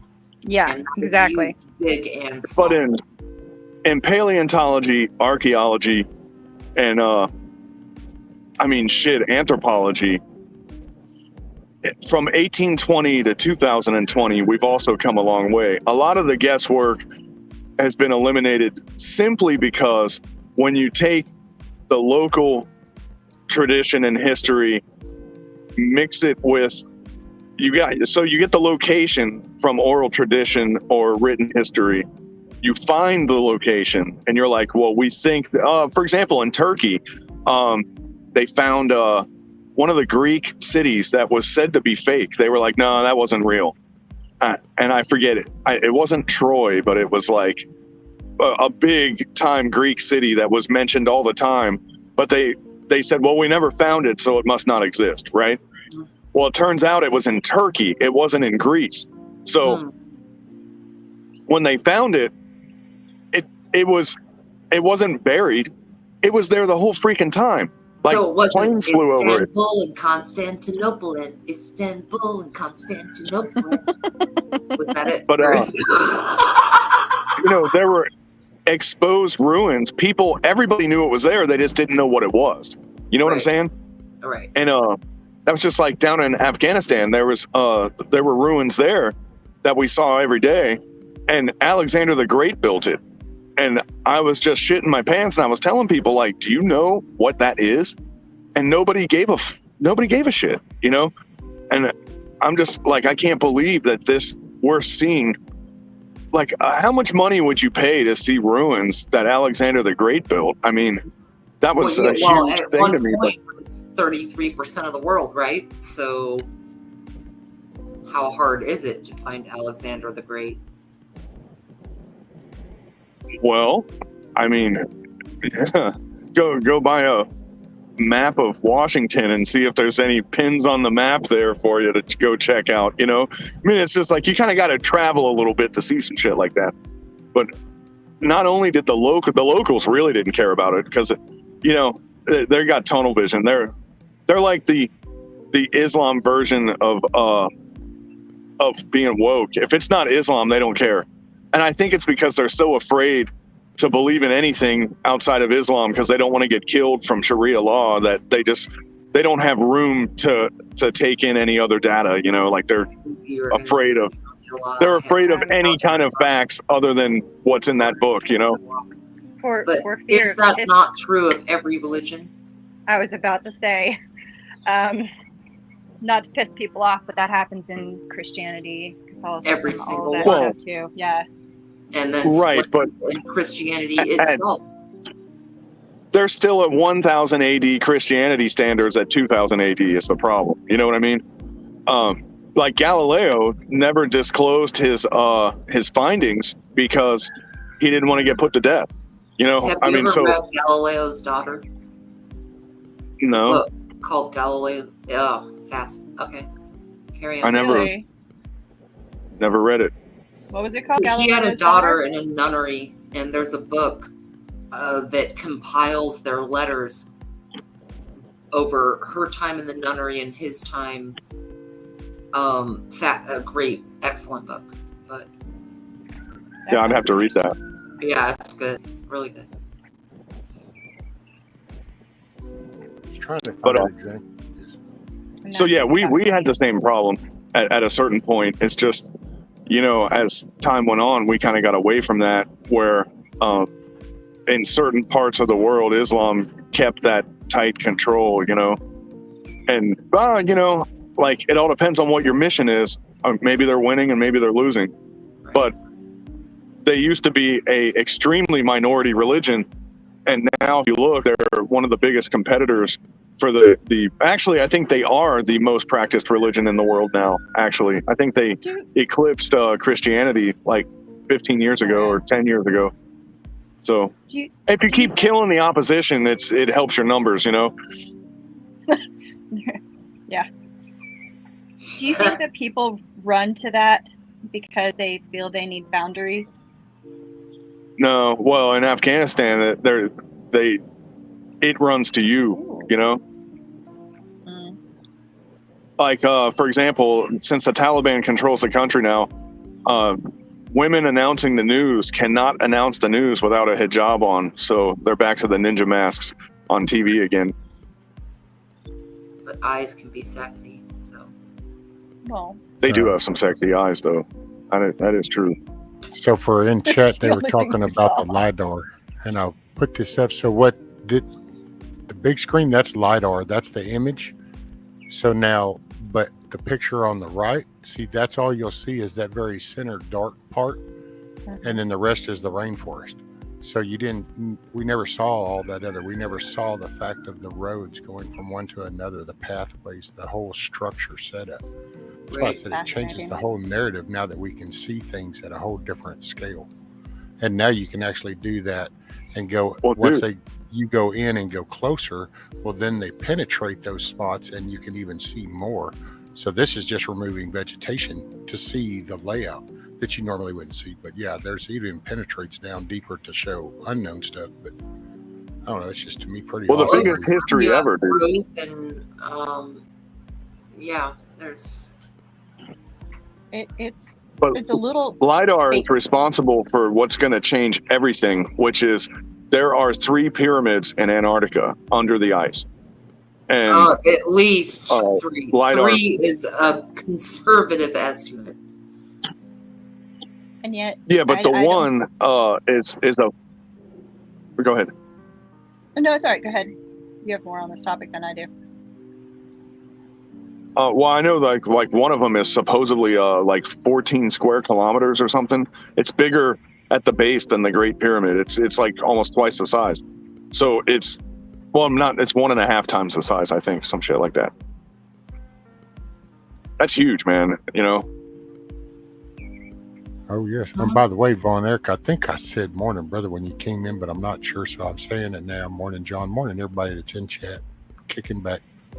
Welcome. Good day. Good morning. Good evening. There are quite a few in China. They're all over the world that are not discussed or documented.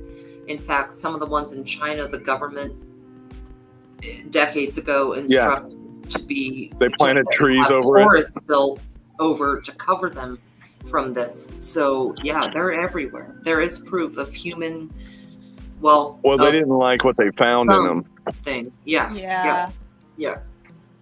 Well, it challenges beliefs, and that is really hard for people to wrap their minds around. You can be so open-minded, your brains fall out, but it is not a bad thing to consider other stories, other possible alternatives to what you were taught. But the facts are not the story. You know what I mean?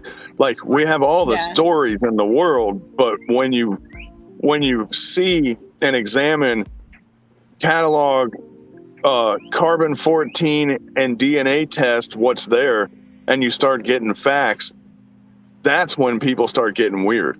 And Do you would really think that carbon that's 14 is reliable? Yeah, but don't you have like a whole if you power use it structure right. set up on all these beliefs and stuff? So you're crippling, you're Right. taking Well, the power our sense of away. history, it's already crippled. Like we've already exposed the hoax of what we consider history right now. And what our timeline of history, if you're not counting modern history, it's all fake. And we've already proven that what we thought we knew was not what we know. It's We not know necessarily fake. It is simply based on certain benchmarks. We base our Right. history on pivotal points that we can define and create a mythology from that point to explain why we're at the next point, why we're at the next dot. You know what I mean? It's not But the fake. wrong- It's just filled in. But the wrong is that our archaeologists and historians are now using their power to suppress the true history than to discover it. So they're working on the other team now. They went to the Darth Vader side of the house. Like all the bones of giants, everyone knows about that now. You know how the Smithsonian just took them all and buried them and said, "What bones?" You know, then they're trying to literally pretend like they never had them. You know, but there's so many other things. You know, like the fossilized stones with dinosaur and human prints in the same stone. You know, Yeah. so when it was mud, yeah, like they were at the same place at the same time. The pyramids in Antarctica, for example, the reason why you can get mammoth ivory, because ivory rots if an elephant dies, you know, it doesn't last forever like a stone. But there was a flash flood. That's why all the mammoths died all at once in Alaska, Siberia, and Antarctica. But they're finding humans alongside the mammoths, you know, and it really is challenging our timeline of what we thought the human history timeline was. And we're finding intact, like Homo sapien style humans that are 3 times older than what they were supposed to be, you know? Yeah, absolutely. Well, yeah, and what's funny is that, like, I remember seeing this one thing that was a tree, and it was because there's so much hubris around the people saying, well, we know now. No, I don't think we actually really know. We just are still primitive in what we know. Like, the more that we learn, the more we realize, or should realize, the less that we actually know. And, like, there was a thing where it was a tree, and it went through several different layers of rock formed, and the guy was basically using it to talk about the Great Flood, but it shouldn't have existed throughout all of those. It was fossilized, but it shouldn't have existed through all those layers. It would have rotted before the next layer, if that makes sense. That kind of stuff makes me realize we don't actually know.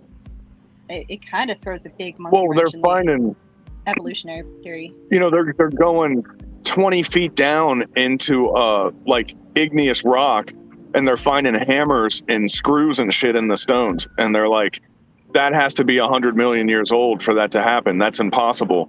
It's like, well, either we don't understand stones or we don't understand our history. One of them is not correct. You know, we need to figure it out. Like, that's all I'm asking, you know. And that book, Forbidden Archaeology, is great for this, by the way.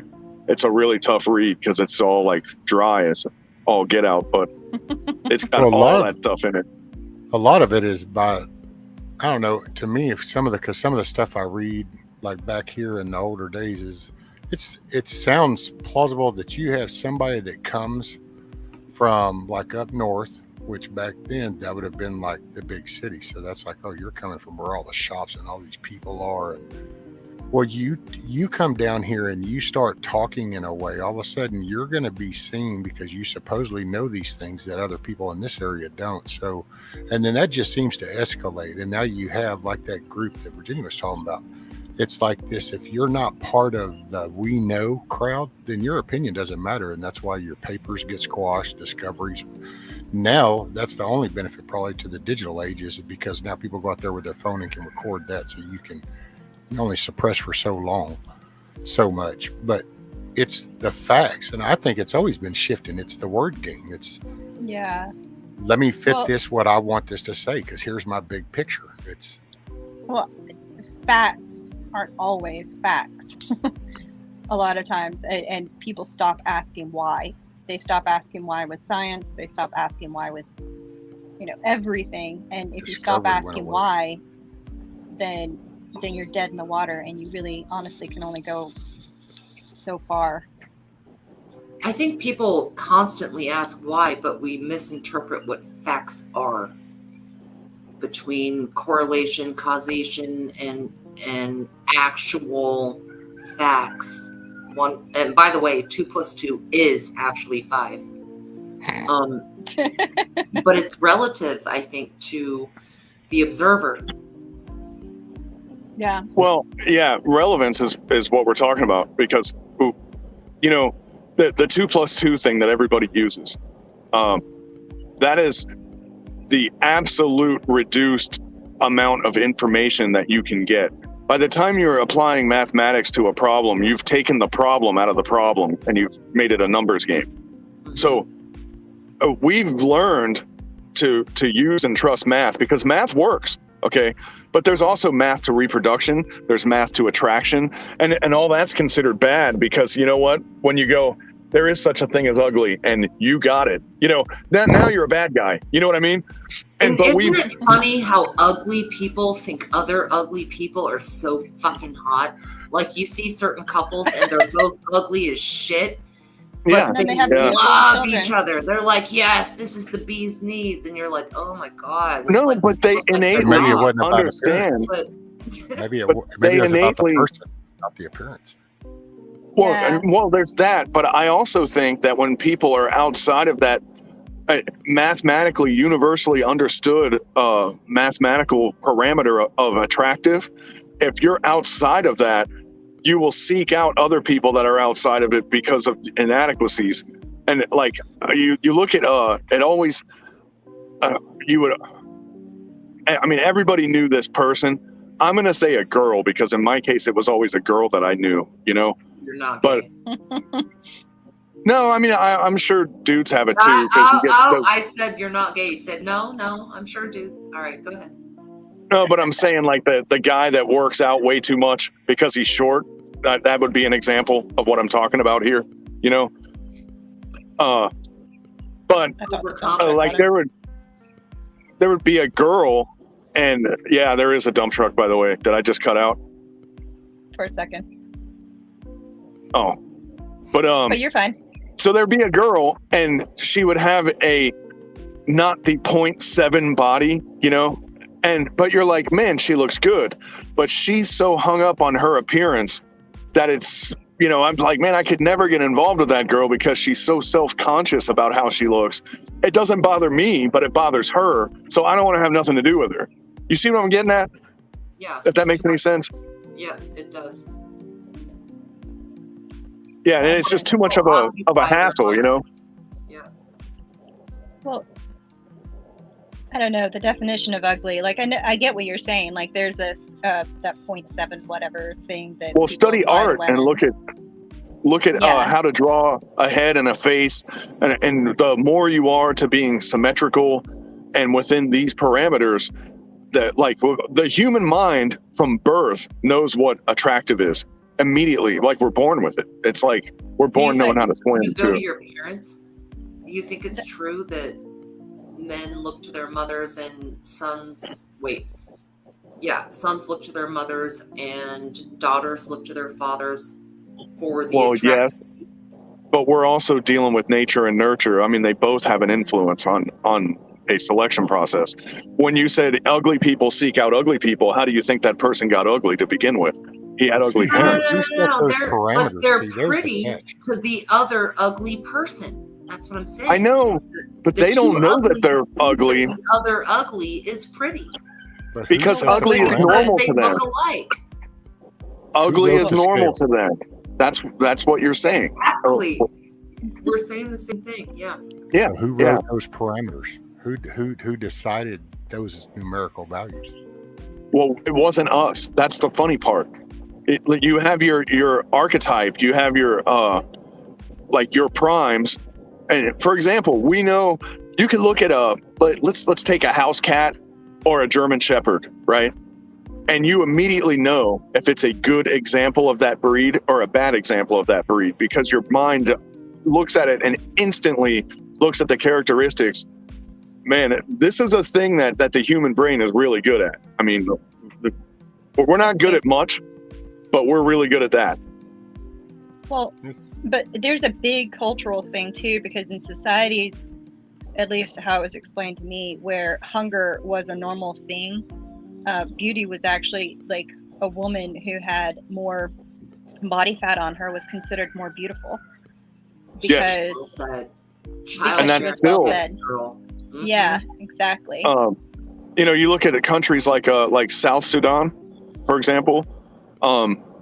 That's still a thing. If my daughter marries your son and she's not fat, you actually can complain and even like charge me. You can fine me because my daughter wasn't fat enough, you know? So do they have like a scale of dollar per weight misbalance? I don't know, but the Sudanese that I worked with, they were explaining that stuff to me, and you know, it's kind of hard to, without speaking the language, it's a little hard to dip into the finer points of things. Is to procreate, so it makes sense. You know, they want a healthy vessel. I have this horrible mental image of like this, you know, Liberty Woman scale with a lady sitting on one side and a bunch of gold on the other. Disgusting, honestly. Yeah, the good old days. Idiot. Hey, Guardian. Guardian. That was back when you really could supersize it, you know? By the way, McDonald's has relevance. Have y'all seen the Starbucks thing that kind of went around? A little video going. It's showing the 3 sizes of Starbucks, and the guy literally takes the fluid out of the smaller cup, pours it into the medium cup, fills it up, pours that back into the small cup, fills it back up, pours that one into the large cup, it fills it up. All 3 sizes were the same amount of liquid. Right. Wow. Right. How is that possible? It's the design of the cup, but it's a marketing, like the dude says, it's actually marketing genius in a way. I mean, it's a ripoff, but you know, it's a magic trick it's all optical. It just goes to show your eyes can be fooled. And yet another reason I love gas station coffee. Yeah. That's why I just put my scoops in the basket and it comes out, and I'll pour however much I want in my cup. Yeah, 100%. Like I cannot stand bitch coffee. I have coffee at home. I drip it. It could be Folgers. It could be Maxwell's House. It could be the store brand. I don't care. I just need the caffeine. I never, ever go out and buy bitch coffee where it's like a $7 frappe venti extra whip. Don't soy it, but shake it and give me 2 shots and then some almond milk. I don't know what the fuck any of that means. None of it. Just give me the other thing to me, the bitch coffee is the gas station coffee, because it's some weak ass mud water is all that shit. Nah, you gotta get the they call it like there's a little flame right above the pump where it's like ultra caffeine. That's the one you get, dog. That's the one that gets you through the road trip, you know? You just need some caffeine pills, girl. Like, just skip the bad coffee. Yeah, dude. It is what it is. It's serving a purpose. Now, yeah, if I want a bitch coffee for a treat, sure, I'll get a treat. It's like a dessert or going out to eat. Well, yeah, but if I want coffee for the purpose of coffee, it does not have to be bitch coffee. It just needs to get the job done. I got to crap somewhere within an hour, and we're good. I can go 500 miles. You just brought up a really good point there, because people pay all that money for those coffee beans that those monkeys ate and pooped out. But it's like, If you just bring a strainer with you on a road trip, you can just eat the coffee beans and shit into a strainer, and you can do it yourself. You know, If you go to the right barista, they actually give you a couple of chocolate-covered coffee beans as a treat on your cup. You go up to any barista, and they're all over the Northwest, and you just say, I want a drip coffee. That's what I say. Just give me a drip fucking coffee. They will, and they'll give you, some of them, a little coffee bean, 2 or 3 of them covered in chocolate on the top of your cup as a treat. Those actually pack more of a punch, dude. Oh, It's yeah. straight up coffee bean chomping, you know? They're Those could are you delicious. actually save all really the good. coffee beans? Or if you No, saved all your no. coffee beans, I you could like make a to coffee. convert. Yeah, you could. You couldn't. Yeah, you could. The No. hell you couldn't. The Now hell you're a fucking liar. No, you eat those right away. I'm telling you. Oh yeah, Okay. Did the actually, chocolate get in the way though? I wonder.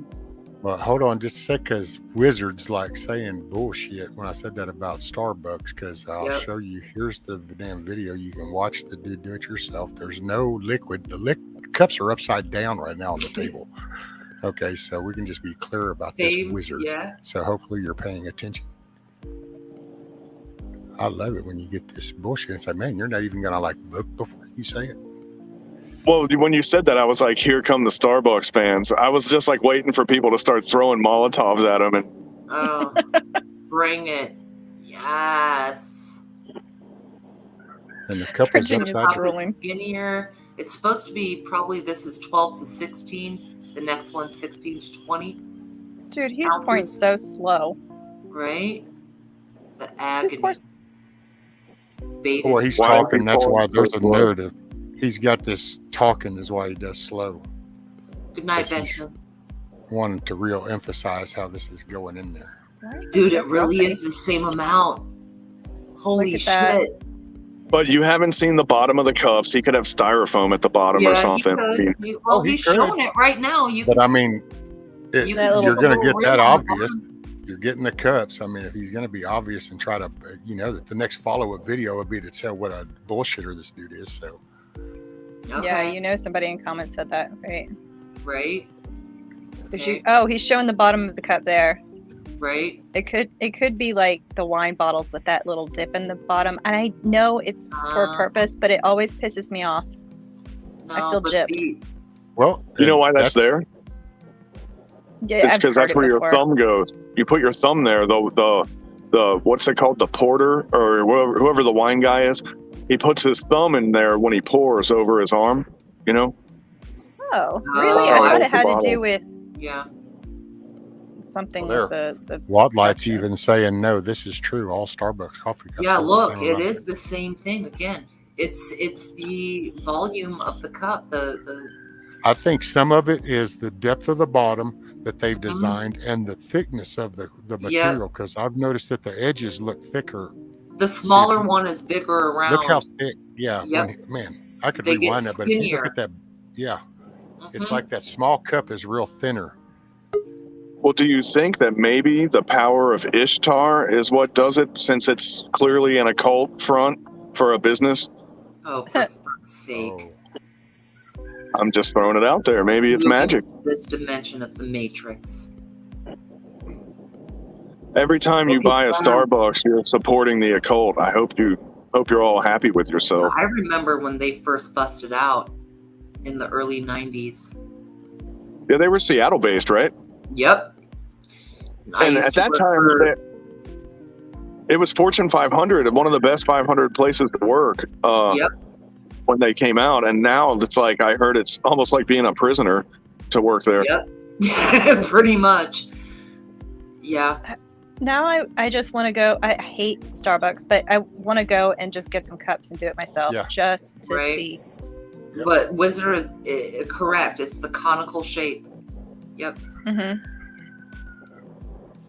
that's it. I mean, the dude even says, it's like it's a marketing genius, but I mean, in real life, it's a scam as shit. But because you shouldn't. That's It's just bullshit.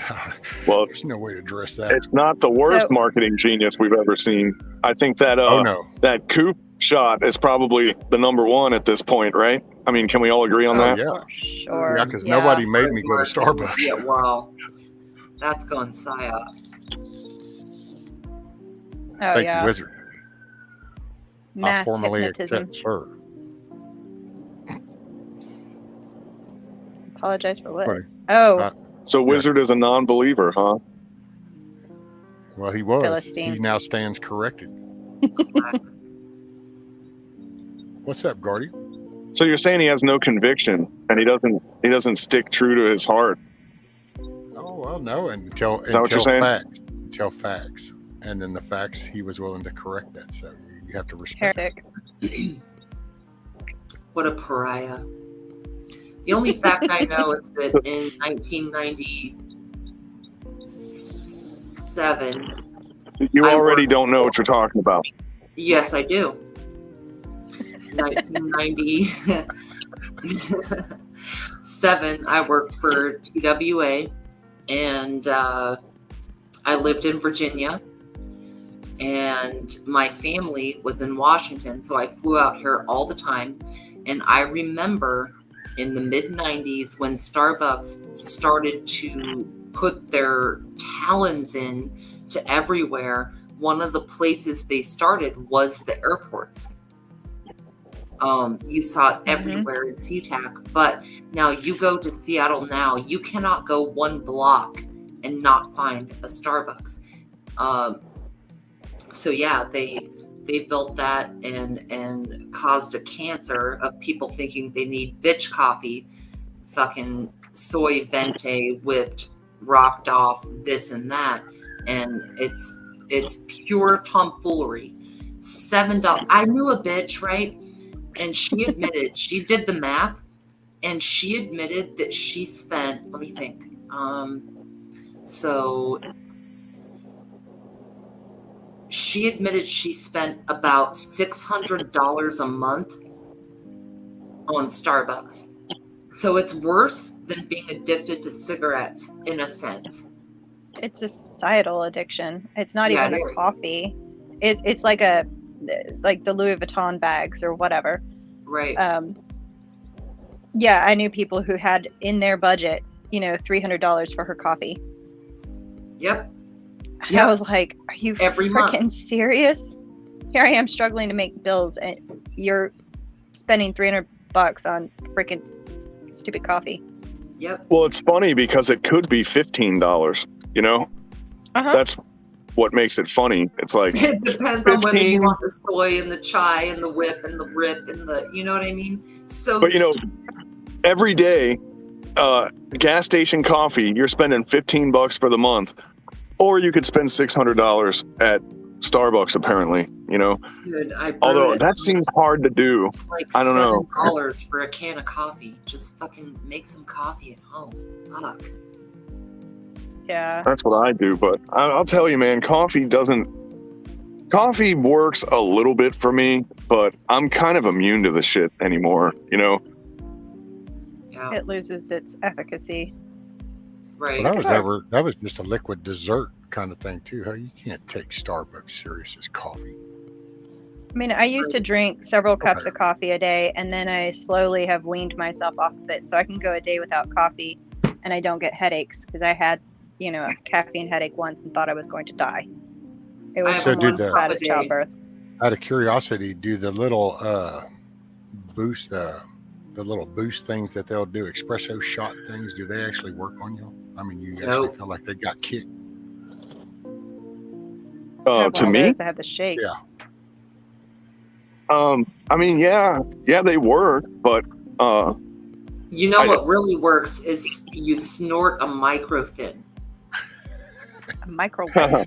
I'm Oh, sorry, did we leave oh, and Crystal, 1996? on Rick's. Okay. No, those those espresso shots work to a degree, but they're all sugar.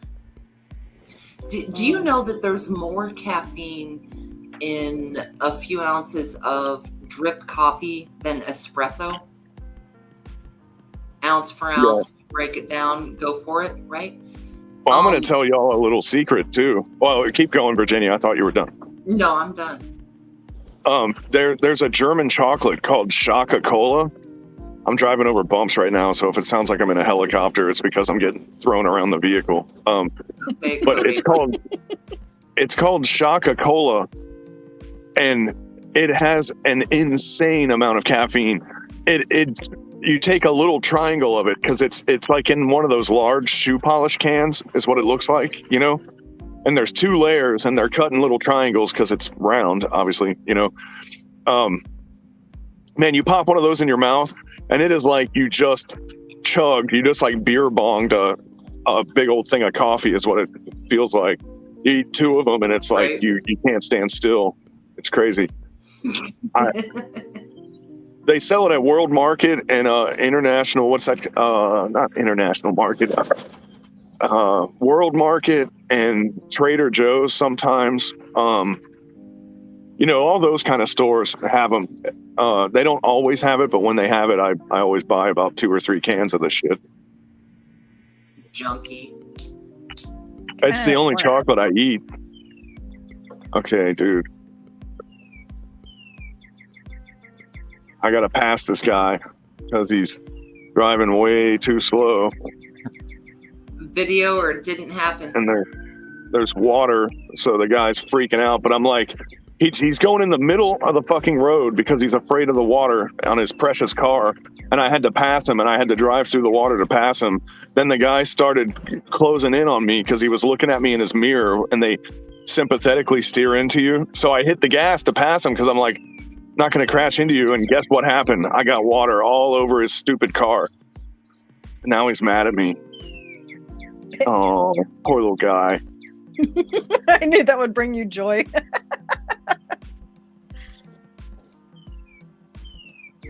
What word, Von Eric? What's up, Rex?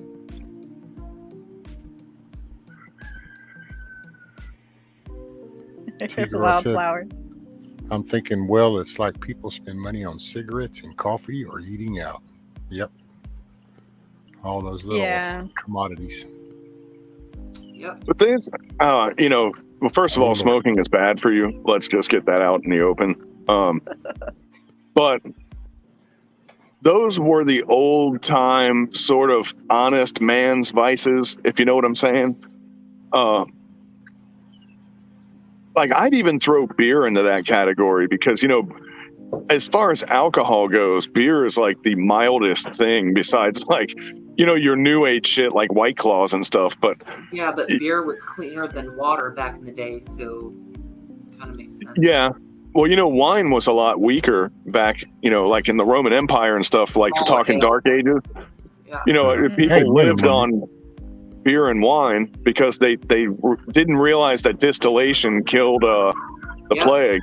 But they knew that if you drank beer and wine, you wouldn't get the plague. So, you know, there was about 100 years where all of society was drunk the whole time, you know, go figure. Right. Well, I mean, there were beer rations. Children would drink watered down beer as a digestive aid for the main meal. Small ale, and seriously, it was the distillation and kind of purifying by fermenting. But hey, we're all here. Woohoo! You know, seriously. What fascinates me. Sorry. Oh no, go ahead. I was going to say, have you guys ever looked at mead and the history behind mead? My brother used to make it. There's a book, Making Mead Like a Viking, and it was fascinating. I lent it to somebody, and I need to get it back. You know how that goes. You lend a book, and you never get it back. But it was great because it went into the whole story behind the mead making, and there was like they would have a certain stick that they would stir the mead, I guess when they were starting it or something. I can't remember exactly, but a certain type of wood. Yeah. But it was one that they'd use batch after batch after batch, and the idea behind that was actually it contained some of the yeast enzymes. That kind yeah. of thing. And Right. that they kind of considered it mystical or magical, but basically what it was ensuring that it got the right yeasts in the next batch. Interesting. It was really cool. And the whole Right. story behind it was really neat. Like Right. how And they didn't even realize what they were doing. They just knew it right. worked. Right. Same with like medicinal herbs and stuff like that. Right. I loved that conversation earlier. The first samples were found from around 2000 BC. What, mead? Mm-hmm. Yep. Yeah. Oh, it's really cool. Well, and the whole point behind that book was that you don't need to buy all these commercially reproduced yeasts and stuff like that. Like you can do a starter for wine simply by getting like berries and doing a fermentation starter. Rain Country does that. She makes wines, and it's basically capturing wild yeasts. You And can start it with spit. but No, I'm probably serious. right. Yeah. Actually, No, you can. Yeah. People back in the day realized there was some, I guess, fermentation and It's not growth. back in the day. They're still doing way it. back in the day. You did it with spit. Yeah, they're still doing that though. Yeah. where? Parts of Africa and South America, Really? That's fascinating. they make a brew and they just keep spitting into it Yeah. as they make it. Yep. And it's an intoxicant. It apparently it's actually it's kind of like sort of the same effect as what's the shit made out of wormwood? I can't think of the name of it. Oh, absinthe. Yeah, it's got Oh, like yeah. an absinthe sort of thing going on with it, where that stuff is you get drunk, dangerous. but it's terrible. I hate absinthe. It's so I had it like- once. poison licorice. But Bad. Oh, I love licorice though. then absinthe would be the drink for you then. Oh. No, but it messes you up, man. Whew. Oh yeah, like I felt like my ass grew roots into the chair. Like every time I got up, I wasn't certain if I didn't know if I would be able to divorce my body from the chair because it felt like I was entwined into it. It was the weirdest thing. And then I got hot, and there's nothing could cool me off. I felt like I was under a French fry lamp, and I started sweating, and I was like, "Is anybody else hot?" And nobody else was, and I was like, "Oh my god, I'm fucking tripping," you know. Yeah, once was enough for me. Oh, there was a period. My brother was ordering the shit from Spain, and you're saying once. This was like a year we were drinking this shit like all the time, Ugh. almost. I got so sick of that stuff, and I hated the taste of it because I don't like that anise flavor or whatever you call it. You know? Like starry. Licorice, basically. Morning, So you don't Angel. like Jaeger? Yeah, right. Jaeger. But I'm not really a liquor drinker at all, first of all, but Jaeger, yes, I'm definitely not a fan of Jägermeister at all. But it was used as a digestive aid. You would have a little bit of it after your meal. That's the entire concept between all aperitifs, which absinthe was one. All aperitifs were to digest your meal. I couldn't remember the word, but yeah, they actually there's a small local operation here that they make basically those aperitifs. They use them for flavoring things is how they sell it, but basically, yeah, it's an extract. Basically, It's a digestique. Morning, Mayhem. Hey, Mayhem. See, I Monique don't need Jägermeister. If I want AIDS, I'll just go to the truck stop and get it the old-fashioned way. Oh, for fuck's sake. Monique was saying similar to using urine to make some dyes for traditional dyeing techniques when y'all were talking about the spit. She had oh, put that, but That's it true. went by so fast. BB, was it you talking about piss poor? Yeah. Oh, The it's in a pot. Yeah. yeah. Had to sell And you. then beyond piss poor and the road system, back when there was only one road system and it belonged to Rome, they had like urns that you could get out of your cart or horse and piss into, and almost like trash collectors. Almost, they would come and collect it because they used it as for cleaning. It was a dry cleaning material, and they would use it for dyes. Uh-huh. So part of it they would use to clean at first, and then after that, the shit that was left over was good for making dyes out of, and then they would use it. And that was how they made purple, if I remember right. Tanning leather as well. Yeah, let's see. Something else. Oh, I think it was Rex. Asylum said something about the Romans used bird shit for hair dye. Oh shit, man. Did they eat berries first? Yeah, right. Birds, no, you're right, Milkmaid. 100%. Yes. Might have. They, Like yep. pokeweed here, you can tell when the berries are ripe everywhere. I mean, other than the fact that they're all over the freaking place here. But the berries, the birds will eat it, and then when they shit on something, like your laundry on the line, you're screwed. Right. Stains it. Well, you're mentioning dyes and berries, so it's semi-related, but you just kind of jogged my memory about something, talking about history that and how there was more to it than we think there is. The entire world at one point was using red ochre to dye remains when they would do burials. That's funny. And Oh yeah, the red man. all over and they call them the red ochre people, but they were all over the world. So there clearly was a global society before what we consider to be history, you know? Yep. So we're talking at the very edge, and what we think is the beginning of humans really is just the beginning of humans after the deluge or the great flood or whatever you want to call it, because that's also been cornered. Yeah.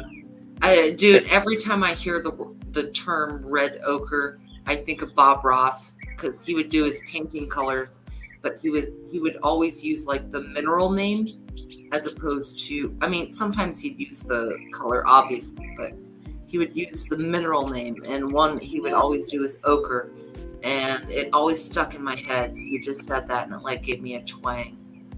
What's up, Corn Pop? Corn Pop, are you fucking serious? I haven't had cum in my hair for like 25 years, but good try.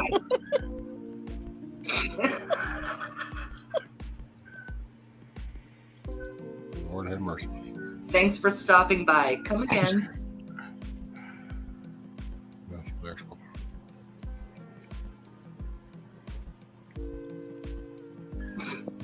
I missed that part, but Corn Pop said, I heard Virginia Roots likes to use the something about Mary method to style her hair. that's funny.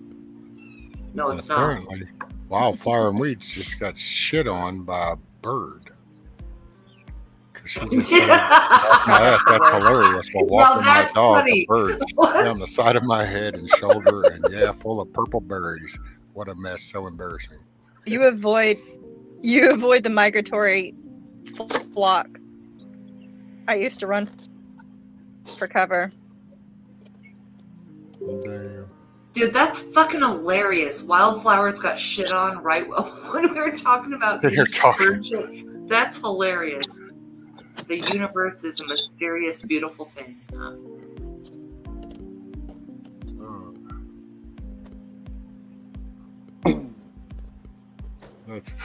What's the title? Deja vu or coincidence, whatever the word is. Can you imagine living in the time of pterodactyls? Ooh, son. That would have been It'd knock your ass out. It's like, what happened to Bob? Yep. Right. Suffered a concussion. He got shit on by a pterodactyl. It's like, oh, well. And the pterodactyl never knew they would be known as dragons. Knocked him out in the field. Ooh. Oh, that goes back to the whole finding human remains with dinosaur remains or prints. Wait, you guys want to see my dog's foxhole? Baby's feet. BB, do you have pants on? His pants are the color of his legs. Sorry. Ursa's in her foxhole. Aww. Look, rolling over going, Does "What she do you dig it want?" out to make it cooler? Yeah. Our dogs do that too. Waking her up. She's trying to sleep harder. I really wonder if the other day you were saying that you liked Pyrenees and you thought she had Pyrenees. I think it's more or related that she looks like that. I think it's more Anatolian. Like Anatolian shepherds. Yeah.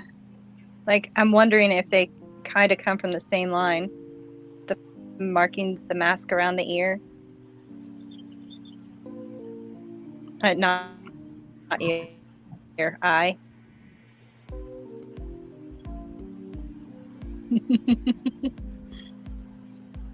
She's a pretty girl. All right, I'll let you go back to sleep. So fluffy. I don't know why I decided to bother her, but I know, I right? just got That's the so urge. fucking rude. How disrespectful. Well, during my work week, she's my little baby, and I don't get to see her because she's always having sleepers when I come home. Aw. Does she do a more nocturnal thing, I wonder? Yes. Okay. They've got to be somewhat related. Because that's what shepherds do. They sleep all freaking day, except for little spurts here and there. And then at night, though, that's when they're most active. Well, here, I'm trying to remember because she was up during the daytime a lot in Afghanistan, but with the heat here in Florida, she sleeps through the day and tries to beat the sun. And she comes out at night when it's cooler. But Right. at night, that's when all the critters come out, all the stuff that sneaks up, the Goes bump in the your dark. panthers, your coyotes, all that shit. They're coming out at nighttime, So she kind of figured out that nighttime was when she needed to be doing her work. So she just kind of flipped her schedule. Yeah, exactly. Those instincts. It's like, And you're not there either, so she needs to fill that role. oh, that's a point. I mean, Well, that's what actually, ours do. It's kind of the opposite because when I'm home, it's like her and I sleep at the same time. So, there's FedEx drivers that have no idea that we have a dog sometimes, Well, yeah, but aren't you there during the day? Yeah, but usually on a regular given day, as far as I go, like right now, like I'll be asleep here soon. She'll be asleep. There'll be a couple hours where everybody here is asleep, Right. But That's what. the other people, if they're not working or whatever, half the week my mom is home at her house. I mean, there's always somebody here, but as far as her and I go, we're both kind of up at night. And like if I hear her bark in a certain kind of way, she's got a bark where she's like for real, her serious bark, I'll go out and back her up, and see what she's going on about.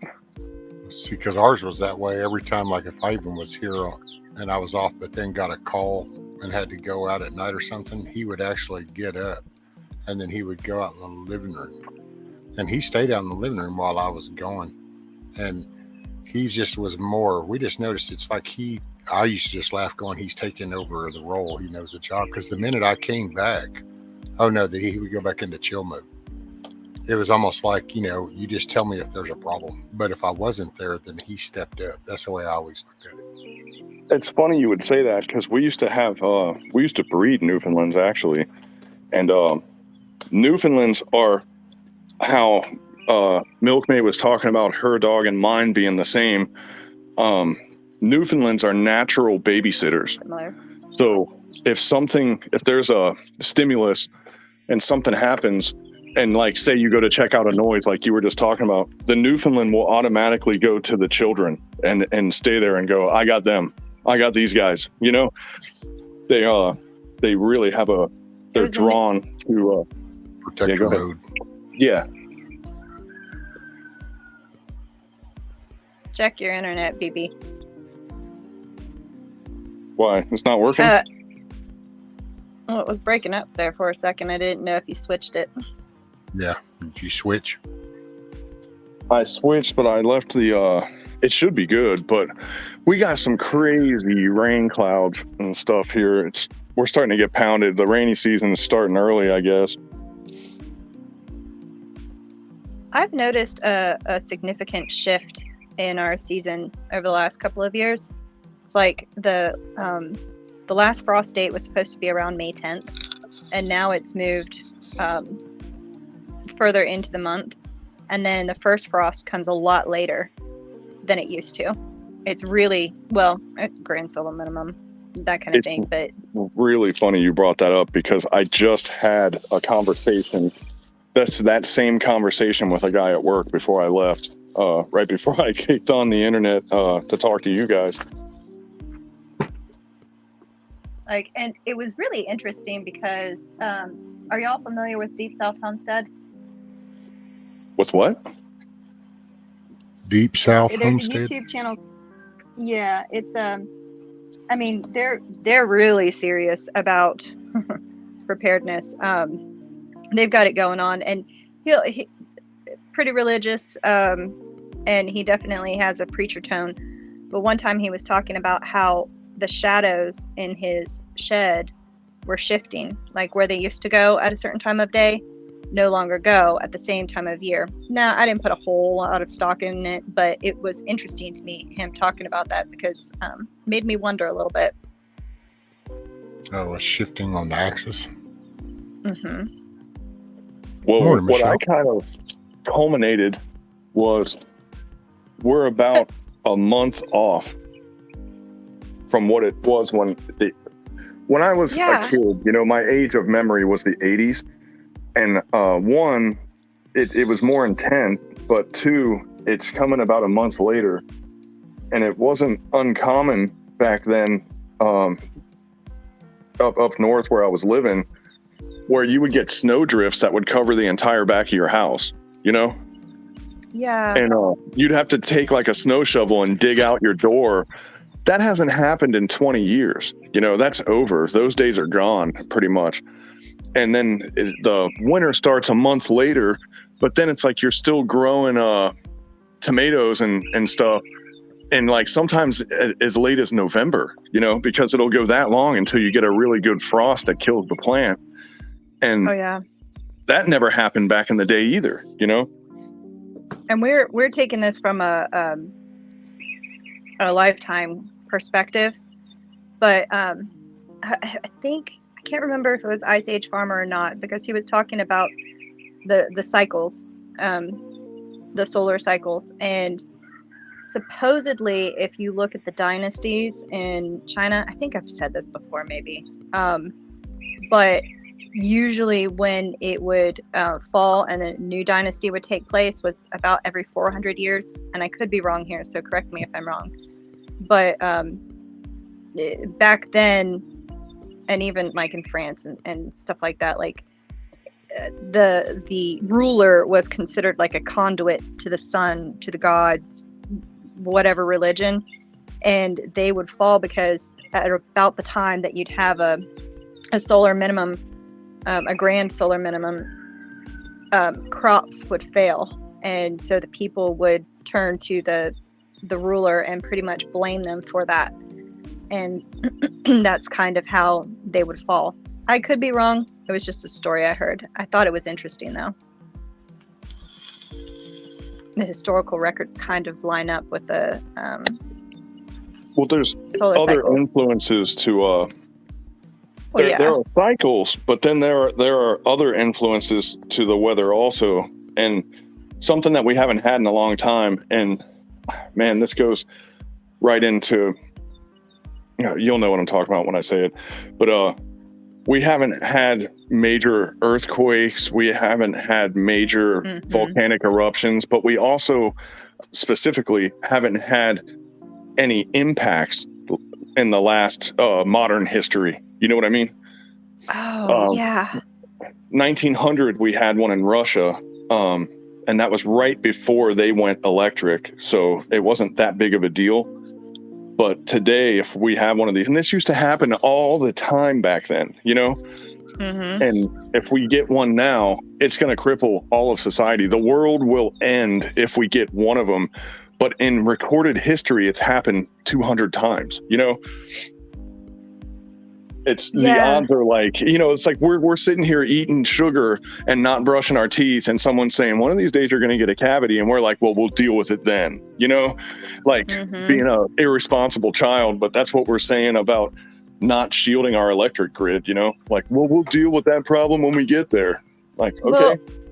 Well, yeah. One of the points brought up with the solar minimum, right, is that when it happens, our atmosphere actually adapts to the solar flares, supposedly. So, I mean, there's a couple of theories out there, but basically, the more solar flares you have, it builds up a shield of a type, and I can't remember the entire process and everything. But when you have less solar flares, what ends up happening is that the shield thins, and so you'll still have solar flares, but the shield is less.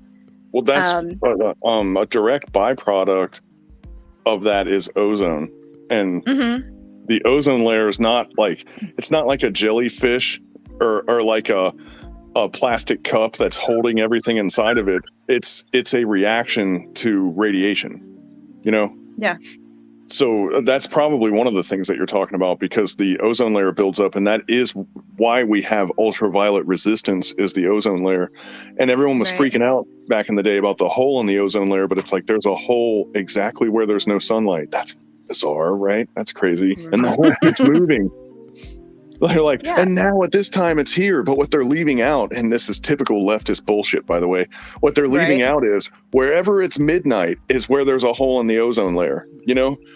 And we're like, you just forgot to tell us that part, you know?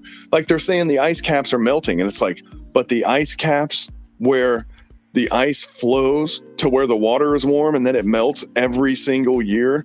Like, you know, like, why don't you go deeper? But they're only funding people to come up with the results that they want to push their agenda. So they give you a grant, and they say, if you ever want another grant, you better come up with these results. And guess what? They're going to come back with those results. You know, it's amazing how that works.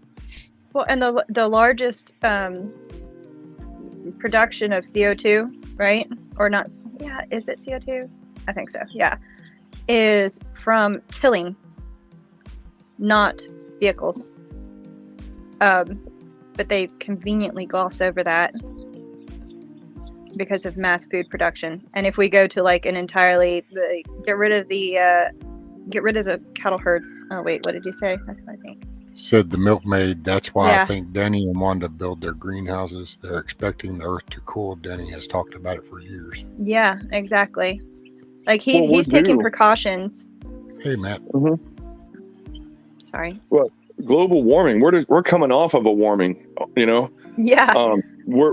And it's weird because the planet's regular temperature, the planet wants to be hotter than it is right now, but the way that we've been spinning, we just came off of a mini ice age, and we're just getting ready to go into another one. So it's kind of like we spun the top, and it's like tottering before it rights itself again, you know. And those periods happen, like 1000 AD was the last warming period that we had. And you know, when you see and think of it, okay, you're in England and northern Germany and stuff, and the Romans are taking pictures of these savages that live in the woods. You notice how they're always naked? Could you run around naked in northern Europe? Well, you know, they do the engravings and the yeah, I know. But could you run around year long naked in England, for example? That you'd never be able to do that, you know? Have a great wings. Well, it's interesting because you remember when Project Veritas did that expose on them inflating numbers and pushing that all the time, the deaths and everything else like that. And then in that interview was that their next focus was going to be on climate change. Oh, is there an echo? Yes, ma'am. Whose is that? That's gone. That was weird. But and then you look at the WEF and their recent thing about tracking your carbon Like, that's actually going to be a false narrative to push control population It's coming. management. And the funny part is, and it's funny, it was a little side conversation that Virginia and I had last night at some point, but she had mentioned that the reason why we're not addressing the fentanyl addiction problem is because it's conveniently handling part of the population stuff that they want to get to later. So they're just leaving it on the table, you know. Totally believe that. And, you know, Because my thing, they're saying, DEA think of the stuff. children. But if you look at the stats of how many children overdose on their parents' fentanyl, and then you look at how many people are dying from gun violence, you're like, guns have nothing to do with this. You know, this is all about drugs if we're trying to save kids' lives, because there are so many more kids, to the tune of like 100 times more, dying from being exposed to fentanyl from their parents or another relative or whatever. And I'm talking like single-digit age kids, you know? And they're overdosing and dying like freaking flies, you know? Yeah. Okay, I'll be right back, y'all. Well, and do you think that? See, I mean, that's, I don't know. That kind of gets really, really dark, but because you just tie in some of the gene whole realm of things and all the stuff going on, the laboratory stuff. I'll just put it like that, because that sounds pretty massive. You kind of wonder that it's like, yeah, this right here, does this even really matter? Everybody out here, or is the thing to slowly thin down until you can slowly come up with this perfect Minority Report style individual, because you have DNA'd the shit out of people. Well, and mass produce certain DNA styles. It's kind of, what is that, the Hunger Game shit that has all people all in different, based off of what they do. Well, I mean, yeah, you look at what's been happening lately, and it's, do you find it odd that there's the quote unquote great replacement theory, but before that it was like, you know, college scholarships and stuff going to underprivileged or minority status or whatever, you know? It's like, I could see, you know, if you put those dots together, how a guy could go, wait a minute, maybe that's connected, you know? Maybe it is and maybe it is. I don't know. I'm not saying one way or the other, but what I'm saying is, like, if you're talking about things happening by design, if these things are happening by design, what just happens to be a coincidence and what's done on purpose? That's the part we'll never know, is I guess what I'm getting at, you know? Yeah, true.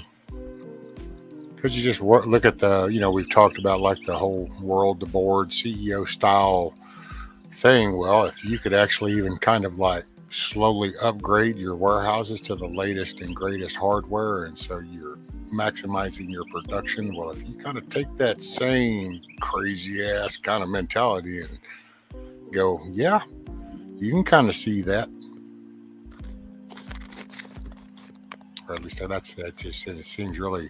And I gotta say, man, when you watch people do things with a soulless mentality, I mean, they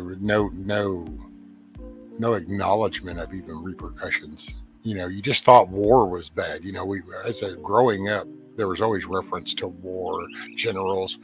Man, but okay, that was always a battle engagement mentality type thing. And, you know, that's how they sold that. You know, but now, dude, it's like you just sold 1 million American citizens, and it's like, what?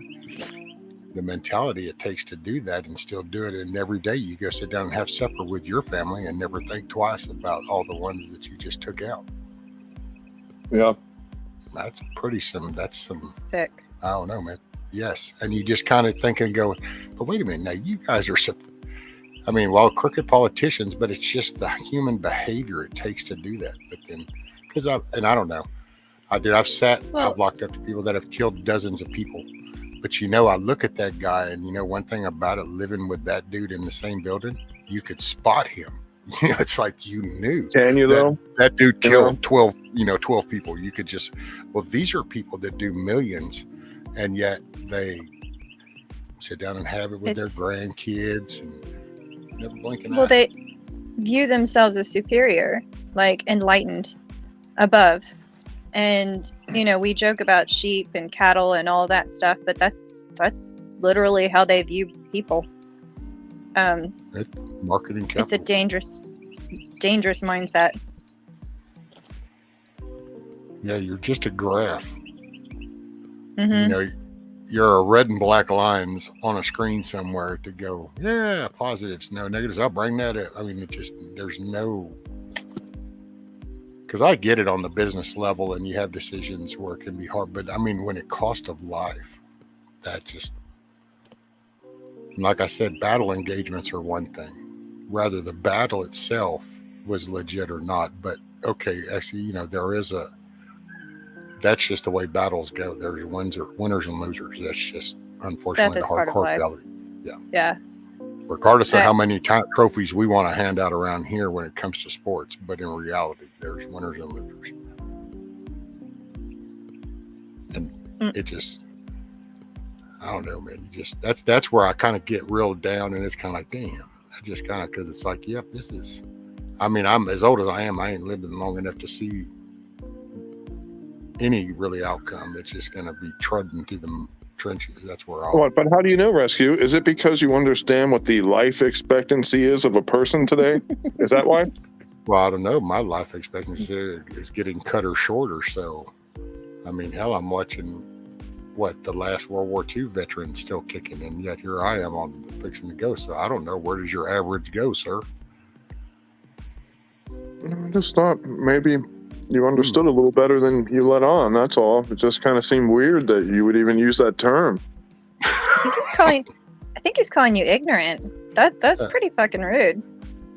He just thinks. See, I don't agree with the average. It'll happen when it happens. Yeah. I'm sorry. The average, when I was laying on that road and they put me on that helicopter, their average was, oh, he's going. And somewhere between there and the top of that hospital, a couple of pump laters, and all of a sudden, and a decision's made that it's okay I needed to still be here. And then all of a sudden, the average changed. All of a sudden, there was an 80% chance. Oh, now there's a 100% chance. So, yeah. I'm just saying. Oh, that is interesting when you think about it long enough. Like, you wonder, too, the average age, if that was affected by the fact that children died a lot younger. A lot of children died in childbirth. And then there was some cultures, they wouldn't name their children until they were a couple of years old because disease would take out many younger ones. Well, have you ever had a C-section? Well, that was just life. I would have been dead. I mean, they took and adapted to death because that was just an accepted thing, because there was no big push of, no, we can fix everything kind of mentality. You played the cards you were handed, and you learned to do that in life. And then all of a sudden somebody wants to tell you that, oh no, don't have to do that. The cards are unlimited. Just keep going. And I just think it's really weird that they named a delicious salad after a really horrible medical procedure. But whatever. Pretty sure it was Caesar, like the Roman guys. Yeah. Well. But it's okay. It's okay. We understand that sometimes you're confused. Oh, there's reality, and then there's bug out. But it's okay. Did you know I chalk up my mistakes to the dream image. I know he has it too. So the Caesar salad was actually special people. Caesar salad was actually a Mexican guy whose name was Caesar. That's how that got named. Wouldn't it be Cesar? If I was in Mexico, yeah. And if I go south, I will change my pronunciation for you. If he was from there, wouldn't it? Then it would have been that way. So you just corrected yourself. Thank you. You saved us all the hassle. Actually, y'all have me wondering now about the origins of cesarean section and why it was called that. That was Roman. They started that? Yeah. Okay. Makes sense. but I want to know the story. The story. I have a feeling it has to do with like a breech birth or something. You know, I mean, like not much mystery there. There was probably some Roman, whatever you medicus or whatever they called a doctor back then, was like, well, it ain't coming out there. Maybe if I put a little hole right there and just squeeze it out like a pimple, maybe it'll come right out. You have to wonder though, was it, because that's a pretty drastic move. If it was like a noble's child, the wife didn't matter, so you just get a new one. So just cut it out, because I want my heir. I wonder. Man, I bet Tinder was lit back then. Like, single again, bros. Right. Well, weren't most of those marriages basically to build alliances and such? Yeah. They don't do that anymore. If you were like a prince or something, but you know, if you're just like some wealthy merchant or whatever, you just. Oh, they'd have their side piece too, probably. I think the wealthy merchant is the way to go. The middle class? Well, back then, because like you didn't have to have a alliance marriage. You know, you pretty much had your pick of the litter. You could just go to the regular working class people and go, I'll take that one, I guess. Yeah. Let's have her pack her stuff and put it in the wagon. You don't think there were like business alliances though? Think about it. John Kerry. Could have been. I got you a theory on your C-section. And the House of Hines. Do you know how Julius Caesar was born? A stork. Surgically. Ah. Yeah, that's that. It's commonly believed to be derived from the surgical birth of Julius Caesar. How did they sterilize the stork? I don't know. And then it goes back into Greek mythology. Even Apollo removed, I can't say her name, founder of the famous cult of religious medicine from his mother's abdomen.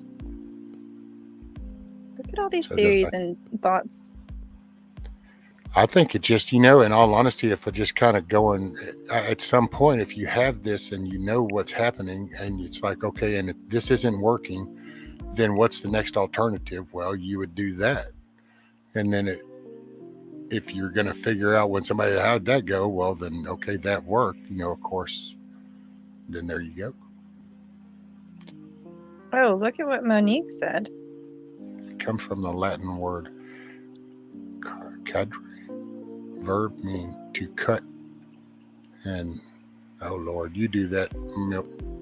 Oh, I wouldn't even know. Saisonus. I'll put it on the big screen even for you. It comes from the Latin word. See, I don't know how the AE is pronounced. Sedar verb, meaning to cut, and saison's term applied to infants born of post-mortem operation. Oh, I could see post-mortem, but you'd have to do it quick. Oh, I'm sure if you practiced enough.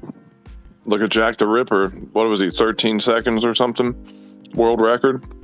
Damn, there's a scene in Walking Dead where one of the characters is pregnant and another character is concerned that if they have to do a C-section, she wouldn't know how to do it. So she takes a cadaver of one of the Walking Dead and practices basically to see how to open the uterus, etc. Little messed up, but anyways. Well, it's like Summer was saying, her first kid, she had a C-section because he was 12.5 pounds. Well, see, that's what I'm saying. I mean, at some point, somewhere along this process of women giving birth, they ran an issue. And at that point, that got found as a solution. Okay, when you got to do, you got to do. No. I'll have you all know, I was like 10.5 pounds and 18 inches. So. Well, you were hatched, right? Ouch. Yeah. Hatched. Reptilian or avian? To be determined. If you go back far enough in the timeline, it's the same. Oh, there you go. See? Oh, valid point.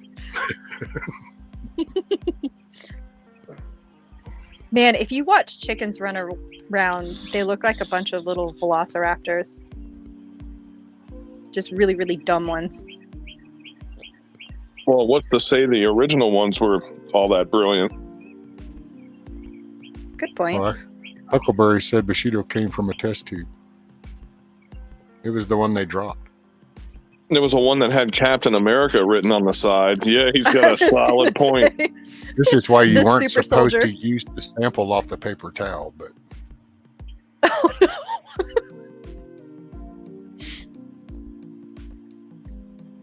Yeah, Huck. I just got done eating, laying on a heating pad, smoking and relaxing. Oh yeah, biscuits and gravy. They added a little cat DNA, but like super cat DNA. So he has more than 9 lives. Man, I can't tell you how many I've used up.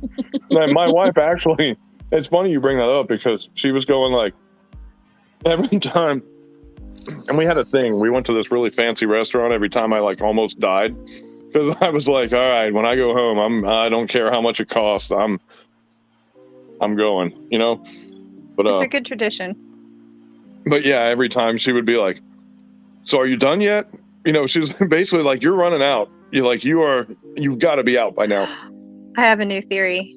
This is why you have a affiliation with cats, or affination. What was that word? Affiliation? Well, not affiliation. An affinity? Affinity. Thank you. He doesn't know what it means though. He just said it because he heard it on the internet.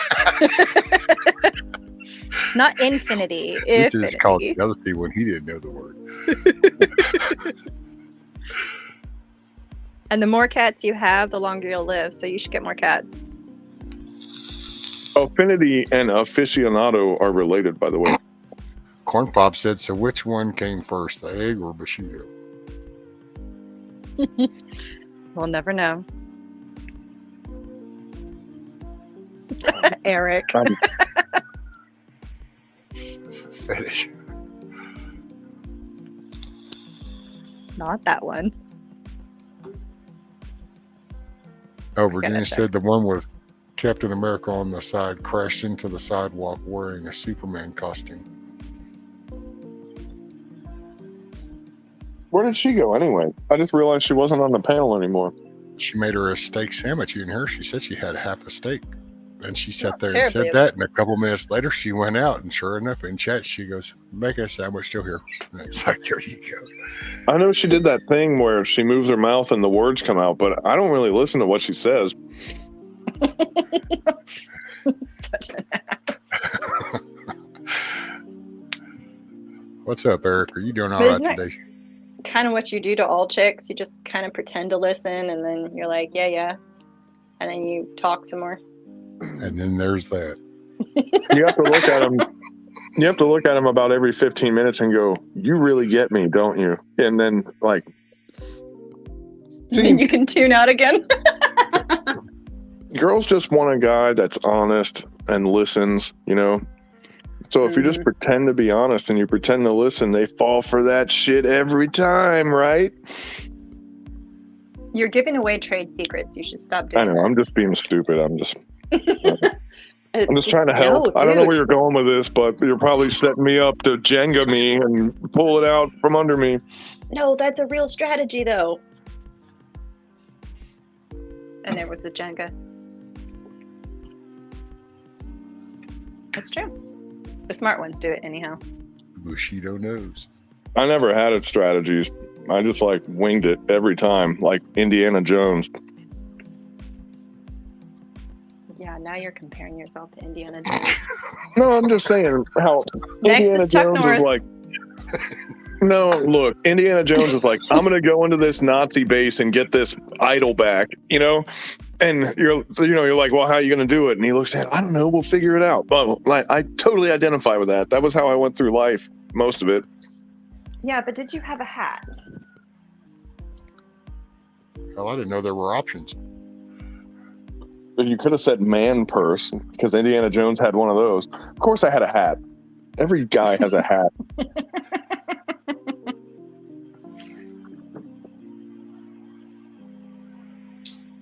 Harrison Ford is a good actor, by the way. I mean, he really is, I guess. Like when he was an early actor, it was kind of like before they figured out what his persona was going to be. Like he was the spineless, kind of dry-faced intel guy from Apocalypse Now, if you can remember, if anyone watched that movie recently. The officers that get Martin Sheen to go on the mission, he's one of those officers. And he's young as hell, man. I think that's pre-Han Solo, if I remember. No, or was it after? God, I can't remember. I don't know. I was too young. But one of my favorite movies with Harrison Ford was actually Sabrina. It's not Blade Runner? What's wrong with you? He has so many good ones, but I really liked that one. Well, I just like that movie. I love Julia Ormond. What's that movie about that you're talking about? You've never seen Sabrina? Well, it's kind of sort of a chick flick. It has Greg Kinnear, Julia Ormond, and it was a remake of the one with Audrey Hepburn, and I can't remember who else was in it. Audrey Hepburn back in the day was hot. God, her American eyes. Graffiti. That was it, Virginia. That was Harrison Ford. I think that's one of his first movies. No, I think that wasn't that immediately post Star Wars when he did American Graffiti. Oh, I thought it was before. You might be right. You know what's funny though? When he got into acting, they said he was too old because he was in Hollywood, but he wasn't an actor. He became a carpenter, and he was the carpenter of the stars. He was always fixing somebody's steps or whatever, and he wasn't a very good carpenter either. He was just an average carpenter, but he got real good at working in trailers and stuff. So if the actors had a problem, he would go in there and fix their trailers. He was like basically a handyman. And then they eventually threw him a bone and put him in a role or two because the producers and directors liked him because he would work for them. And they would throw roles at him so he could get the insurance of the Film Actors Guild. That's why they would give him roles. They at no point ever did he consider himself an actor until he became a famous one, you know? Wait, It's pretty cool. Kind of a weird story for an actor, you know? American Graffiti was the year before Star Wars. Actually, no, it was. Well, who said 4 it? years. Who said it? It was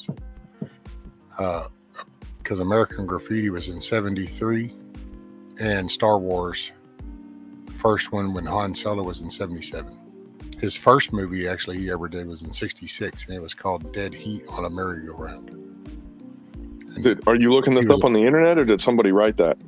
No, I'm looking up his history, his film history. I don't consider you a reliable resource. That's fine. You don't have to. It's my channel. I do. So He there probably you wikied it. I went to his film history. It's Harrison Ford in film history, and there's actually, He went to Wiki, which is the Starbucks of information, and said, "Tell me about Harrison Ford." You know what's crazy though is I will go to Wiki just to get like a baseline idea, and then if I feel like going further, then I'll go to other sources. Well, yeah, this depends on what you're looking at. See, Harrison, there's nothing centered around him. There's no, let me go in there and just change this, change that type shit for him. So you can go look and, well, I mean, I don't know what the purpose about him anymore. His film history would be like to set some weird narrative, but hey, I never thought we'd be here either. So I got to get So it doesn't say anything about being a reptilian in there. Let's just get that out in the open.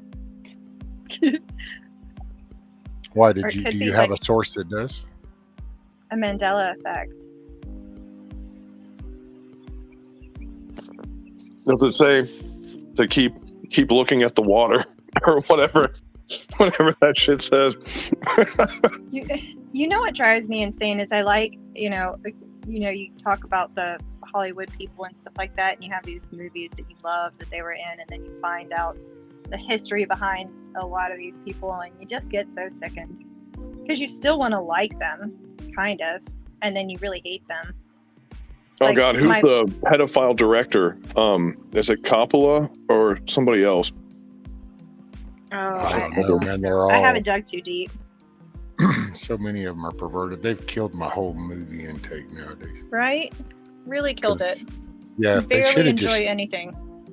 man, because you see it and that's all I reference. That's me and my wife talk about that. You see something and it's like all you can picture is the bullshit that you got pumped. I mean, the woke shit is bad enough, but like, Then the history stuff, yeah. When you get pissed and look, then you go, man, you're just, man. I go What's even up, man? pettier than that. I'll hate an actor because of a role that he does. Like, I still hate Joaquin Phoenix because I'm like, that's the dude that tried to fuck his sister in Gladiator, you know? Like, and I still really? hate him as a human. If I met him at the airport, I'd punch him, you know? he's talented, man. But yeah, that was a really gross role. He did Johnny Cash really well, I thought. Yeah, he Yeah. did. Some of the roles you got to wonder, just kind of, it's like, you took that with just an, smile on your face going, sure, I can do that. It's like, or did you have to work at that? You know, I mean, some roles in some movies are just kind of, it's like, that had to be hard. Or I was need to know if M. Night Shyamalan is crooked and evil. Because I like the way his brain worked when he made movies. What was that one? The Village with Bryce Dallas Howard? Yeah, that was a good one. Yeah. What was it? The other one, Lady of the Lake or something? She did that one Oh, too. yeah. Where the maintenance guy has like a mermaid or whatever. Right. It's a great Strange, concept.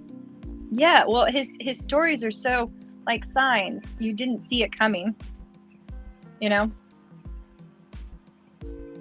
His plots were really interesting. Well, Off his the wall.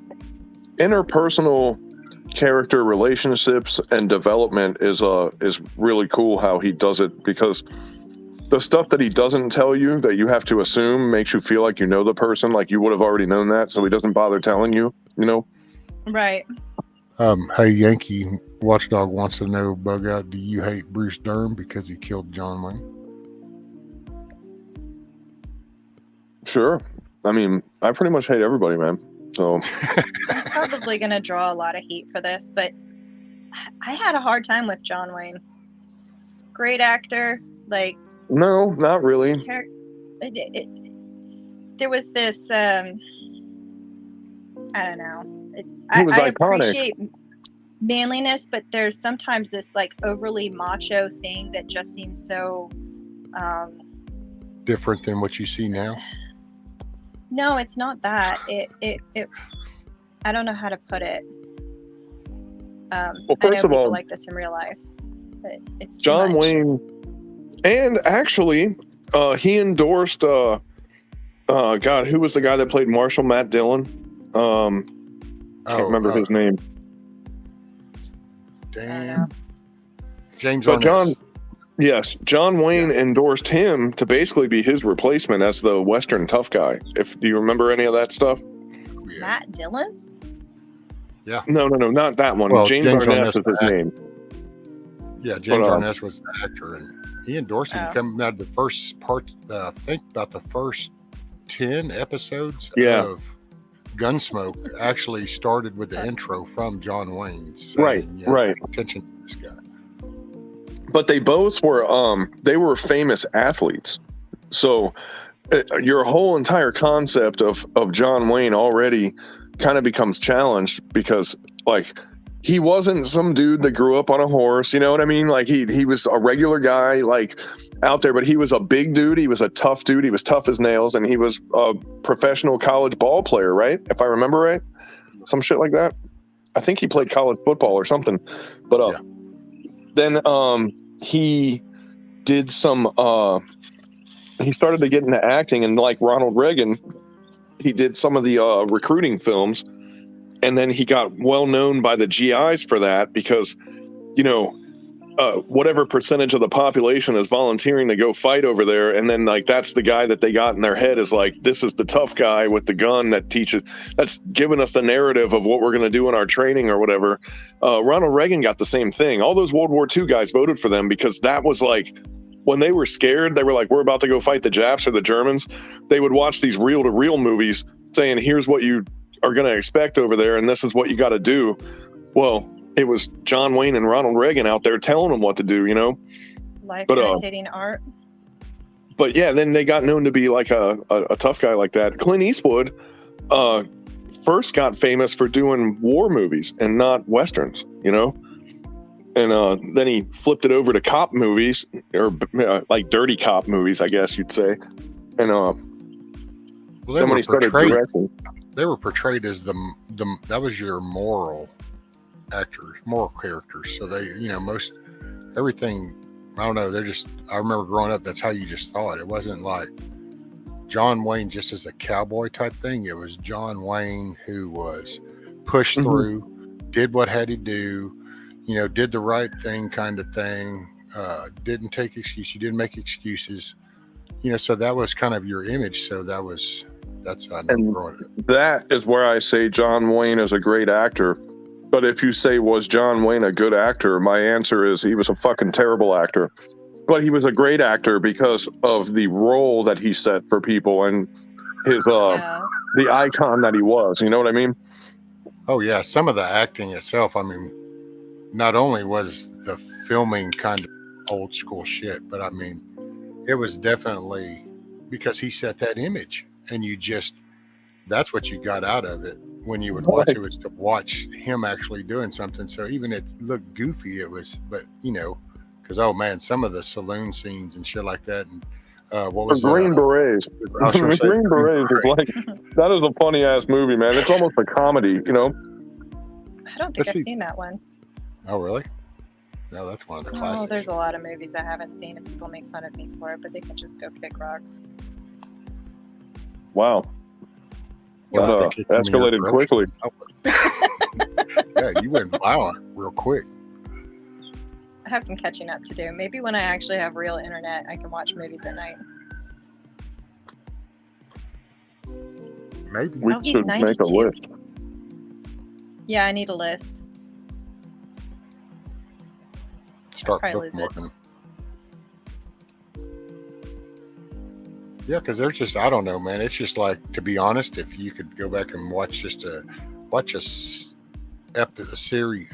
of Gunsmoke or Wagon Train, or man, it was just because it wasn't the acting per se. As I mean, you know, back then everything was still kind of new, so it was like, oh yeah, that's cool. But it was just in the message you would hear, and it just fit with the way of life, at least down around in here and shit. So.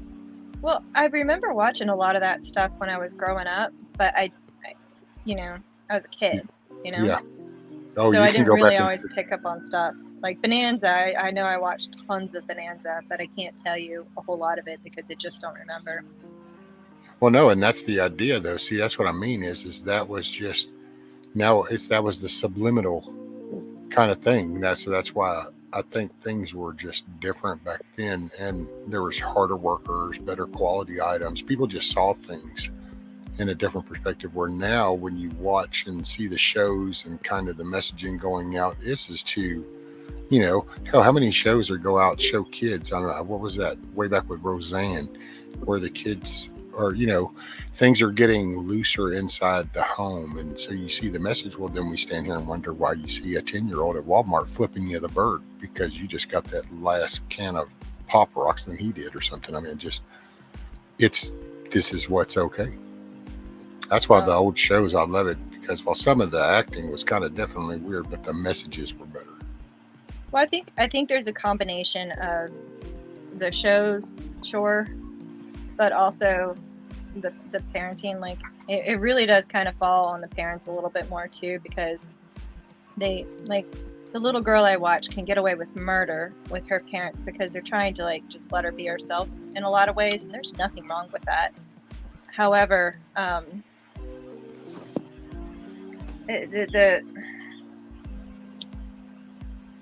if they don't have some kind of boundaries or some kind of rules, they'll go wild, and you know that's not helpful to them. That's harmful. It's just like not making them do chores and stuff like that. They need to learn this stuff before they hit adulthood, or they're going to fumble, and then they're not going to know how to take care of their kids, and it just gets worse and worse with every generation until we hit a point where it's so freaking hard, which I think we're going to come up on, where all these, soft times made soft men. Now it's going to be hard times are going to make hard men, and that, in my opinion, will be good. I'm kind of looking forward to that. Kind of pisses me off. Well, I don't know, Milky. How do you really feel? No, and that's that's the harder side of me. Yeah, I'd like to go on and get there. There's a balance to be had, and I think a lot of that falls on the guys, honestly. And you learn to be reasonable in hardness, but at the same time you have to have some understanding too, because I've seen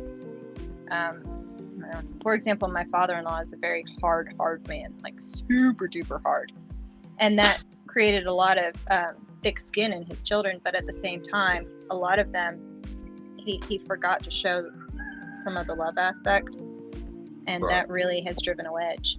Also, he treats his 40-year-old children like they're 18, so that's kind of a problem. Well, my dad was like that. That's how my dad, I know he loved me. He just, as a matter of fact, when I used to kind of peak in my younger years, my mom, and even though they hadn't been married, but she used to even tell me going, he did the best he could at the time. And I kind of just used to run with that for a while. And it didn't really set until I had kids. And then you do kind of realize that, you kind of wing it. And oh, yeah. I know he meant well, but he couldn't. And I tried, but I just had some weird, with the whole external forces. So you make decisions that you think are the best. I kind of reference my kids is I won a lot of battles, but it's starting to look like I might have lost the war, and that's why I try to encourage people. It's just watch how you say things in front of kids. It's the message. It's like if you're raising a son and you're wanting that young man to grow up and then find a woman, create a family, be responsible and stable, respect her and everything. Well, then it's what does he hear as he's growing? Does he? And that's why I think now, because man, with 2022 and the TV, internet, and it's fair game. That term, what they used to call that a couple of decades ago, was something about free range parenting or something, and it was kind of just to like, be yourself, kind of figure out things. It's like, man, well now, it's like, here, you want to learn how to drive? Here, get on the Autobahn. Well, yeah, but you can do everything right, but some people can't handle that intent. It will still screw up. But the thing to remember about kids is they're fragile because they're so little, and their brains are little, so they're dumb, and they're just a bunch of dumb little, like dumb people, So, I mean, and they can't carry a cord of firewood or anything. I mean, they're not very useful. That's the problem. Now, in coal mines, they're little, so they can get in there and like get into the nooks and crannies, but you're not allowed to do that anymore. So there's like, what good is a kid anymore, right? You actually, I mean, it's a valid point. Kids have to have purpose too. I mean, that sounds so awful. It's like people say, "Oh, let them have their childhood."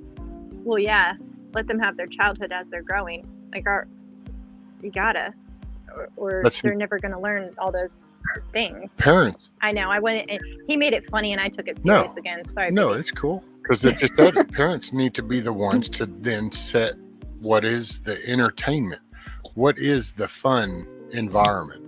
If you're just opening that up to whatever's available in the world, then that's hell. See, and that's where I think it kind of got to is just here's the device. And as babies, they just sit and absorb how everybody does their thing and stares at these things. And the minute that they can move around, they're given something to keep them occupied so that the adult person can still continue to be glued to that device. And then once they get old enough to where they know that there's a device, they're handed a device. So and here we are. Sorry, that was my grumpy ass old self. Oh, no, you're fine. I have to leave in a few minutes anyhow. I have a lot to do. Alrighty. Well, I'm glad you came up there, mate. I mean, I'll hang out for a little bit longer. I put off some stuff yesterday, and I shouldn't have. And then you slept late this morning.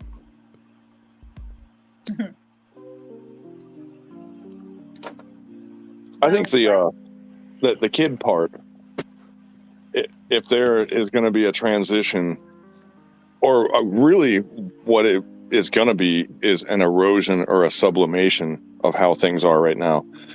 I think this artificial shit that we're standing on is just going to collapse out from under us like a landslide, you know? I agree. Because it's the artificial shit is on the outside. The real shit is on the inside. And it's going to fall off when times get tough.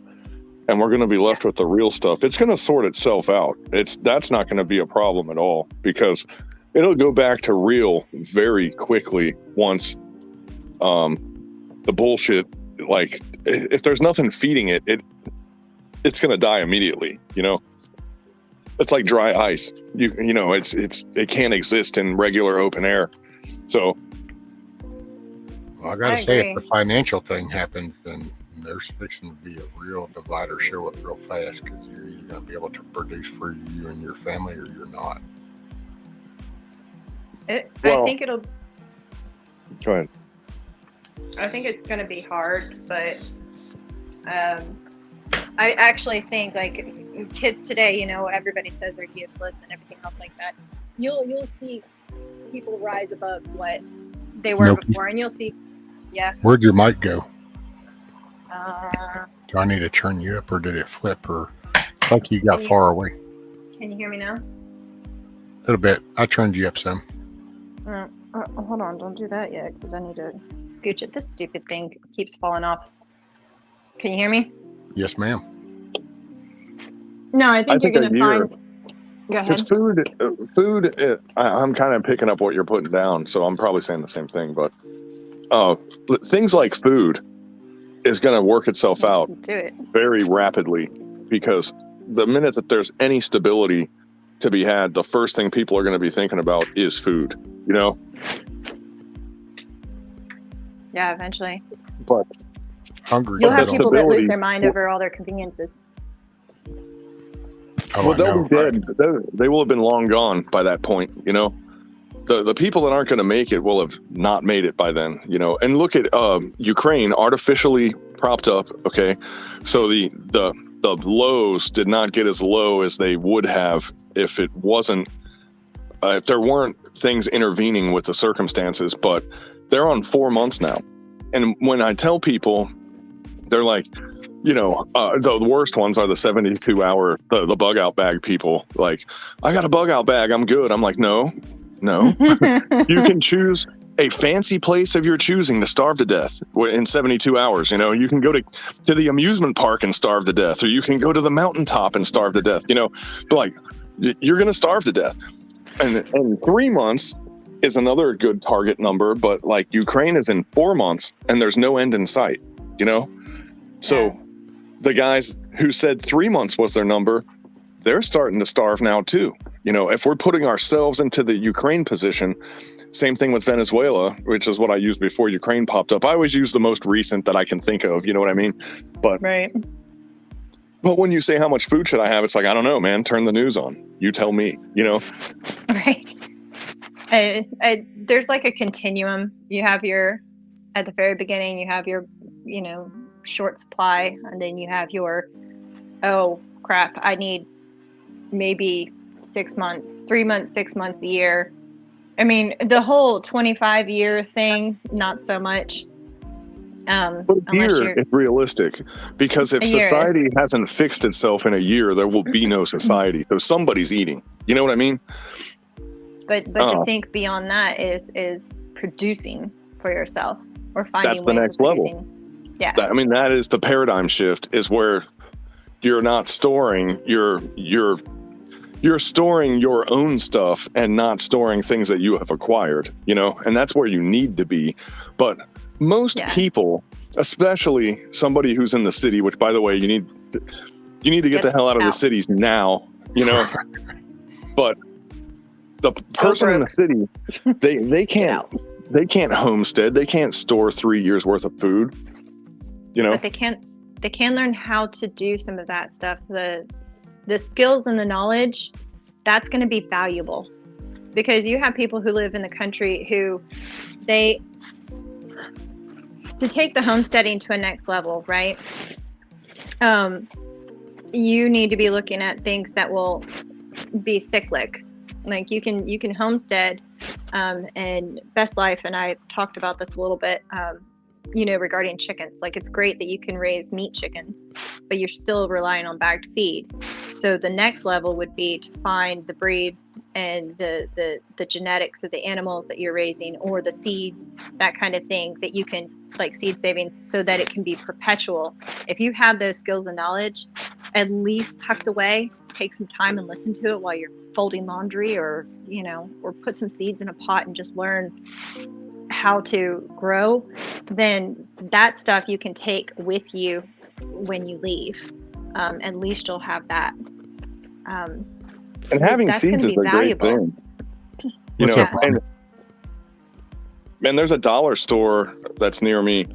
When it's out of the growing season, I go and I'll buy the 25 cents for an envelope that was like $3 when it was planting season, and I'll buy it because like they last a couple years.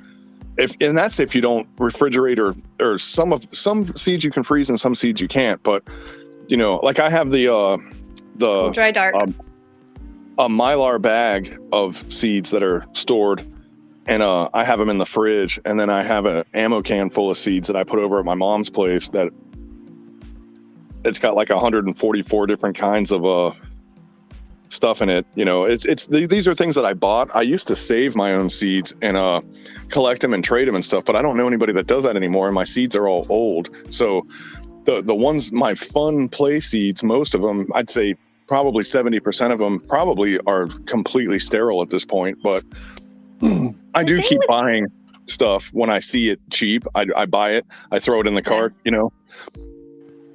Well, and the cool thing about that is, seeds, number one, can last a lot longer. Their viability just goes down. Your germination rates will go down, which isn't necessarily a bad thing. So you just throw a whole bunch of seeds in, and then you select your best plants.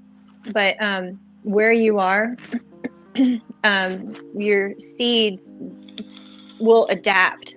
The genetics will adapt to your area if you do it long enough. So if you save seeds, if you save seeds.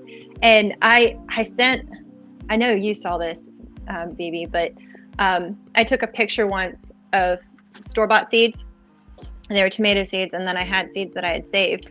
The quality and the size and the viability of those saved seeds are so much higher, because in the seed industry, they have screens and things like that, and they actually send the better seeds to farms, and then they'll the reject seeds pretty much are the ones going in those packages. So if you take those and you grow something, right, for a season, and then you pick the plant that did the best, a couple of plants usually, and then you save seeds from those have already adapted one generation. You do that over and over again, you're going to end up, and use multiple plants, but you're going to end up with genetics that are adapted to your area and will grow better. You'll get way better quality seeds. Well, that's what the heartache was for me, because I had garlic. Oh, go ahead. Yeah, Hutch said homesteaders should and need to focus on creating an ecosystem that doesn't need upkeep, so that the environment can become a tool to keep things moving without you. Yes. Yeah. That's why I've had so many trees die. What's up, Hutch? Yeah. Because I don't want to help when they're babies. I'll nurse them, But then at a certain point, it's like, I'm not going to be dumping gallons of water into this thing all the time. It needs to either stretch its legs and start living, or it needs to just go ahead and die, and it's frustrating, but I can't tell you. And people say that moringa trees are so easy to grow. I've killed like 4 of them, actually the environment I had a tree fall on one of them and kill it. But, casualty of war. But the other ones, they just didn't make it. And I have one that did, but it is not a healthy, like, it's not a shining example of what a moringa tree should be by any means, but I do have one. You know what I mean? But yeah. When you work with it, you got to. Mark Shepard, are you familiar with him? I don't know. He's another kind of permaculture guy. So he bought this property. It was like a chemical blah blah, bad piece of property, a cornfield basically that had been overused, abused, all of that stuff. And he does something called, what's it called? Basically integrating long-term producing food like trees with in between rows of that agroforestry, something like that. I can't remember, but basically he'd have rows of trees, and then in between he'd do your annual crops. He'd have his perennials, and then he'd have his annuals. So he'd have his trees and his shrubs, and basically kind of like what's it called? A guild system of a kind. And in the rows in between, he'd plant his ones that come back don't come back every year, like your tomatoes or your squash or, that kind of stuff. But what he did with his trees was he would go and buy, he went in with a bunch of people and he bought like 1,000 trees or something like that. Got them at a discount, and then he planted them way too close and he let them compete. And the ones that won, those were the ones he ended up cutting down all the weaklings. And basically what he was trying to do was improve the genetic line, like choose the trees that are the strongest. And those would be the ones to survive, kind of like what you're doing. And he would completely abandon them. He would just throw them out there and see what won, which is kind of what nature does. I really liked his way of thinking with that. Yeah, but it takes decades. You mind holding the fort down for 2 minutes? I'll be right back. Thank you, ma'am. He said, but yeah, that's not, sir. I'm sorry.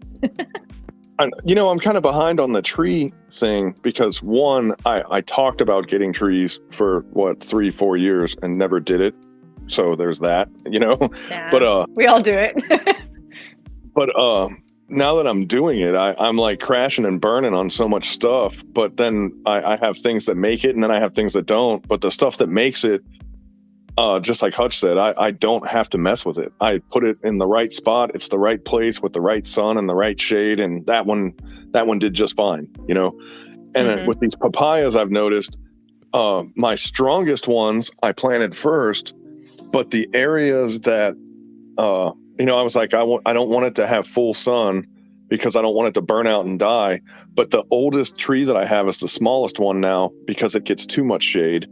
And it was the first one I put in the ground, the one I was proud of. You know what I mean? I was like, That's the one. And it might be the one. And when it gets bigger and it can catch that sun and it's not in so much shade, maybe it'll catch up and dwarf the other ones. But it's really weird because there's the genetics of the plant, but location at the same time too. You know what I mean? Yeah. I got to find some more papayas. I could start a papaya farm here. That's like, I can't, it's almost like I can't go wrong with papayas, Well, and that's a good point is that, people want to grow certain things in certain areas. And I know I've said this before, but like, grow what grows in your area too. Like if papayas work in your area, then that's what you should put the most focus on. I mean, have a couple of trees of things that maybe don't grow so well, but what you're looking for is something that will produce over time that you don't have to baby. And then play around with the other stuff if you're interested in it. But for example, I think in your area, yams would be an incredible calorie crop. You should look at that. Crop, that's something like I was looking in the sunchokes, but I've hit a little bit of a hiccup, but I think some of them are coming up now. But I kind of want to send you some sunchokes. Long. You should actually, because I'll use them. Too? I'll see if I can dig them up right now and then send them because ours took off, but my cows ate them all down again and now they're coming back again. But they're like a weed here, but I don't know if that's your area or not. I might have babied these too much, you know, because the ones that I dug up, they had a bunch of white roots coming out of them. So I knew they were alive, but they just never did anything, you know? And I was keeping them in containers, and I was like, well, once they start to do something, I'll transplant them. But they never did anything. And then I started other plants, and I needed the containers, so I put them in the big pots that I wanted to grow them in. But now I think they're coming up, and I just, you know, I haven't grown them enough that I'm like, I think these are the sunchokes, but I'm not sure, you know? I can take some pictures of the leaves and I have a video. Just look at my thing. It was my secret food or whatever. I can show you what they look like. Yeah, I made it a while ago. Like, I mean, I just spun them. Leaves? No, I don't think so. Actually, I could probably take you out there and show you if they've grown back. The cows ate my echinacea down, and it's popped back up. Tell you what, I'll go look and see. Let me turn the camera off, and then I'll probably have to go because I really have to get stuff done. I'm so far behind. But yeah. Sunchokes, the ones that I had growing did really well, and I didn't even cut the flowers off or anything because I of course read about them after I grew them, you know. But yeah, if you cut the flowers off, it puts more energy into the actual like little, whatever you call them, little potato thingies or whatever. Tubers. Yeah, the tubers. Or rhizomes, maybe. I don't know. I would have done even better had I cut off those flowers, but I let the flowers go because I was like, ooh, yeah, look, it's flowering. Wow. Well, I didn't cut my flowers. I've not harvested any of them. I pulled a paradise tree out that was trying to grow there because they're like freaking weeds, these paradise trees. But they and a clump of dirt came up, and then I saw them, you know, spreading because they'll spread by the tubers. Oh, here, I'll show you Gita too, if she'll stand still. Y'all see how much our dogs look like. If she'll stay still. Let me see. Gita! Gita! I don't want to yell into the microphone. There she is. She won't stay still. But that's her. Aha.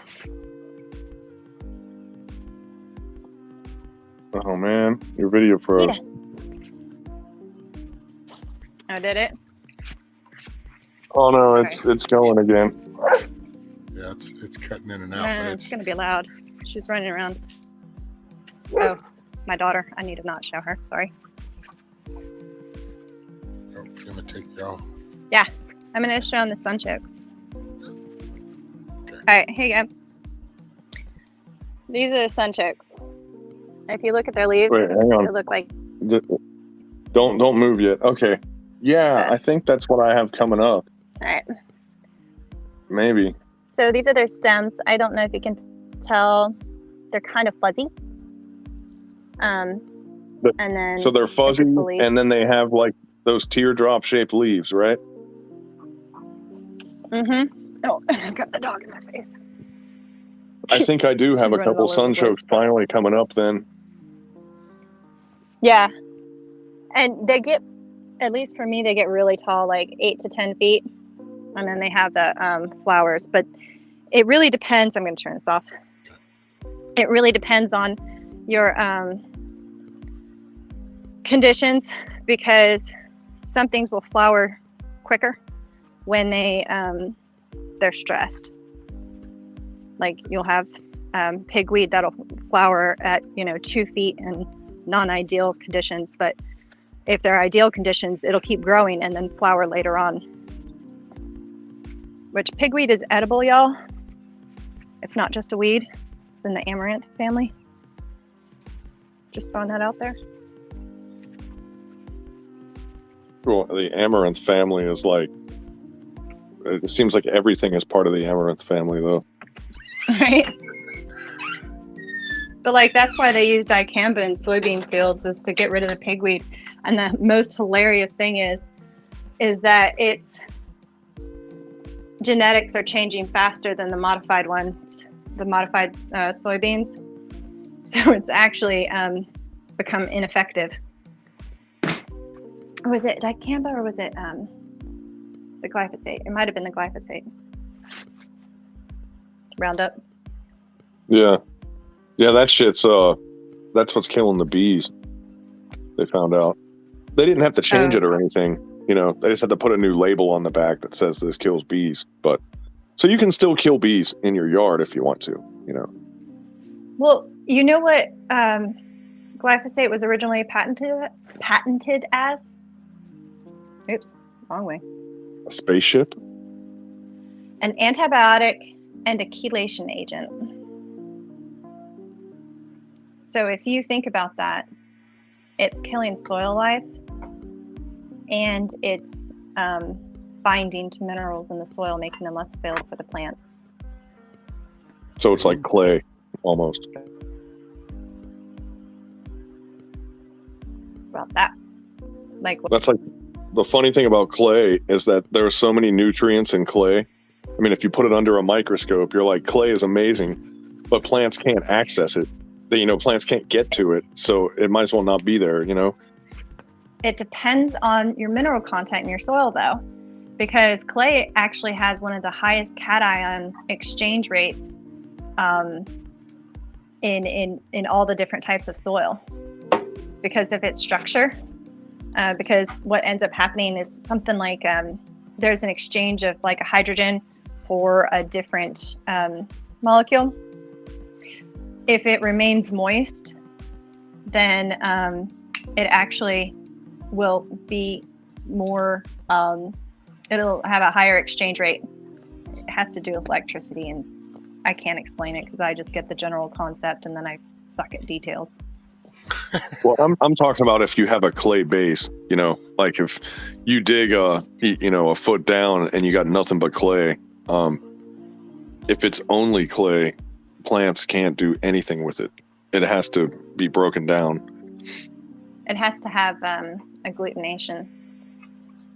Well, down here we got a lot of clay, and usually your trick, if you want like kind of rose bushes or anything like that type stuff to grow, then you just have to dig a deeper bowl for the root base and put regular soil in there, and then by the time it sets itself, it starts penetrating some of the clay. But yeah, it'll penetrate the clay, but the thing is, some plants can do it and some plants can't. You know, some plants have like developed the ability and adapted to being around clays, but if you just take a regular plant, you know, Joe Schmo plant that you buy at the hardware store that's on sale and you stick it in clay, it's not going to be able to do the roots don't have the equipment to extract the nutrients from the clay, you know. This is true. This is kind of why I like to do direct sowing. And I did a little experiment, but if you give the seeds the harsher environment to begin with, then they're going to adapt. It's just like if you grow a plant indoors, for example, or under grow lights, that light is not strong enough. Its skin is thinner. The plant's leaf skin is thinner, for lack of a better word. So that's why you have to like slowly introduce it to the outdoors, because they've never grown up under a harsh enough environment that they can stand just being put out. So you're saying they're kind of like soy boy plants or something? Exactly.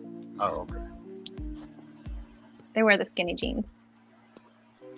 Right. But to somebody that's living in like Maine or, you know, Illinois or something, you're way better off grow lighting a bunch of plants and having them being a month and a half old by the time you put them outside than starting from scratch. I mean, True. That's the risk and reward thing. And that's where you overplant. And man, my neighbors loved me because like when it came to plants, I had little numbers of how many I would keep, you know, like I'll keep this many of this plant, this many of this plant. Well, I would start like 3-4 times the amount of what I wanted to keep, and I would select the best ones for me, you know? Yeah. And then I had a sacrificial garden because where the groundhogs and the rabbits came through and the squirrels, I just put a garden right by the fence where they came through. And usually that was good enough. They would just go and take the easy target, you know, and the rest of the plants I would give to my neighbors. And you know, they thought that was great because they didn't have to do anything. All they had to do was put the shit in the ground, and then they had a garden, you know. Right. But Anna Marie said bentonite clay was used as a sort of antibiotic in old times, and then she did her Yeah. I'm not the doctor part. But yeah, they bentonite could clay is a little fall different apart. than other clay. That's just like that medicinal honey. Have you guys ever bought that? It's kind of expensive, but I Manuka? swear by it. Yeah, and then they have like a medical grade of it, you know? Yeah, I Or- actually, you shared a picture of that one time, and I found it in Tractor Supply of all places. What That is stuff is amazing. What is it?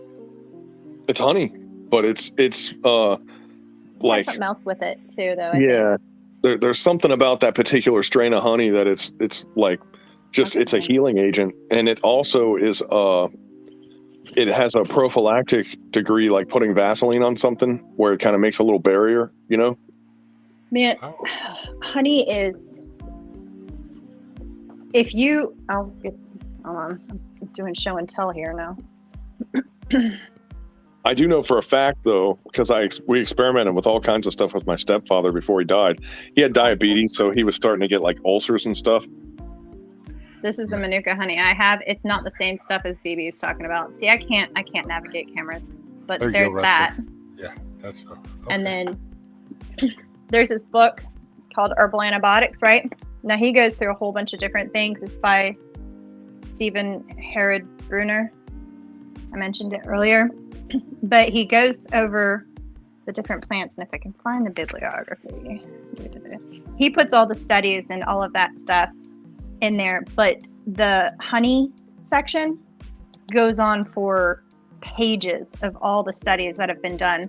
And he wasn't even talking about Manuka honey. He was just talking about regular honey. But it outperformed in several studies, I think for burn care, and things like that, where it would actually inhibit bacteria infection in the wounds. Really cool stuff. Hudal says bug out doctors, surgeons used to use honey on incisions when they sewed people up. There you go. It really honestly works. Doug and Stacy, Off Grid with Doug and Stacy, whatever, they were YouTubers. But they had a cat, one of their barn cats had this like gaping wound. Must have gotten into a fight or something like that, but it was gaping. And she used Manuka honey on it, and it healed. It was pretty incredible because they didn't use any kind of like over-the-counter stuff. They just used the honey. Yeah, we put honey on my dog. One of the little battles she got in, her entire right nostril got filleted in half, where it was just like flapping open when she would breathe, you know? And Baby. we just kept caking it with honey. And man, I was like, this dog's gonna die, because she'd go to sleep in her little foxholes and there'd be dirt clods stuck to it, you know, from when she was sleeping, and like we'd have to pick at the dirt out of it and stuff. And I was like, there's no way this isn't gonna get infected, but it never got infected. Yeah. And now she's got a big old white stripe on her nose. Hutch is out there multitasking in the rain. Oh, is it raining there? Yeah, it's supposed to get hot here today. It rained here, which is good, because I put some melon plants in the ground a few days ago, and they've already been rained on 2 or 3 times, so they should be doing all right. Hopefully they stay alive. Rainwater is magical. It seems like it really does something different with plants. So much versus better than the other meltwater. stuff. Yeah. Mm-hmm. Well, and you think about it, like water is treated. The water treatment facility, it's bleached. It's been all that stuff that they do to it makes it a little less the water that it was meant to be, or originally was. You have to do it, a necessary evil, but it's not the same. Now, what they say to do, and who has the patience for this? Ain't nobody got time for that. I get it. But if you take your water, if you filled some 5-gallon buckets of water and let it sit overnight, a lot of the stuff they put in it would evaporate out of it, like the bleaches and all that other stuff, Yeah. But I don't ever do it. I just shoot it straight out of the hose into the plants, and because I'm like, back to sink or swim. You know what I mean? But yours is it well water? Or is it piped in water? It's well water, but it's got sulfur and a bunch of other shit in it. Well, I mean, that's not all bad. But you know what I find interesting? And after this, I'll have to go. But what I find interesting are there some theories, because I can use well water on my plants. It will never have the same effect as rainwater, which you'd think water is water. But there's something about the motion of the raindrop, supposedly. Yeah. And potentially some of the stuff in the air, like nitrogen and stuff. But I found that fascinating. It sounds a little fruity, but... Well, it's also been like ionized and a bunch of other crap. There's like a bunch of stuff happens to it in the cloud formation process and all that other stuff. It's almost but like oxygenation is the other thing. Something. I don't know. Yeah. It's almost like this was designed to work or something. I don't know. Who the hell knows? Oh, there's also the moon planting cycles with the groundwater that rises and falls just like the tide. Really interesting stuff. But I get all nerdy giddy. I'm cool with nerdy. Stuff. I enjoy the conversations. Hell, even when I don't know what the hell y'all are talking about, I still like it because I like to learn shit. So. But I do have to go because I really have to get some stuff done, and I've been putting it off. Yes, ma'am. You have an awesome day. Thank you for hanging out. Yeah, thanks. Take care. Yeah. I'll see you later. All right. Cool beans. Yeah, I like it when y'all start talking all the planning. I don't need to plant. If this ends up working out and I'm on my feet again, I'll just have to do it in an accelerated pace.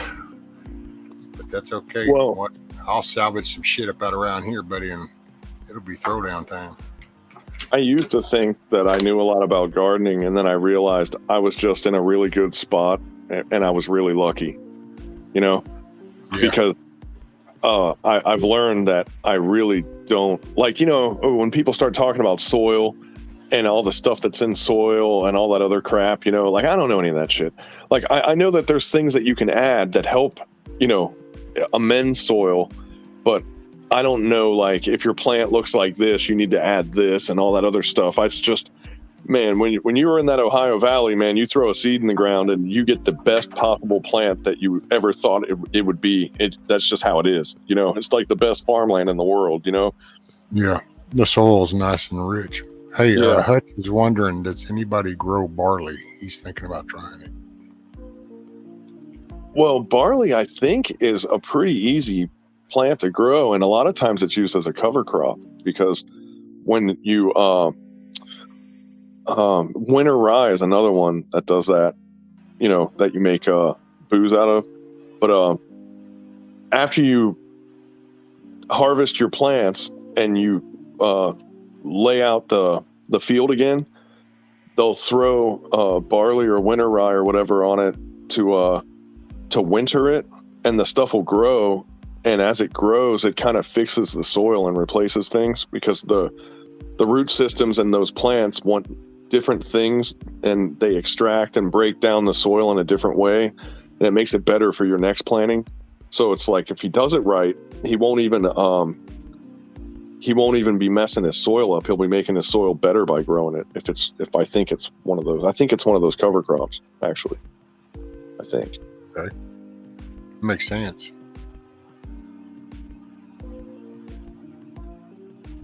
But yeah, winter rye is definitely one of them because that's the one I used to use.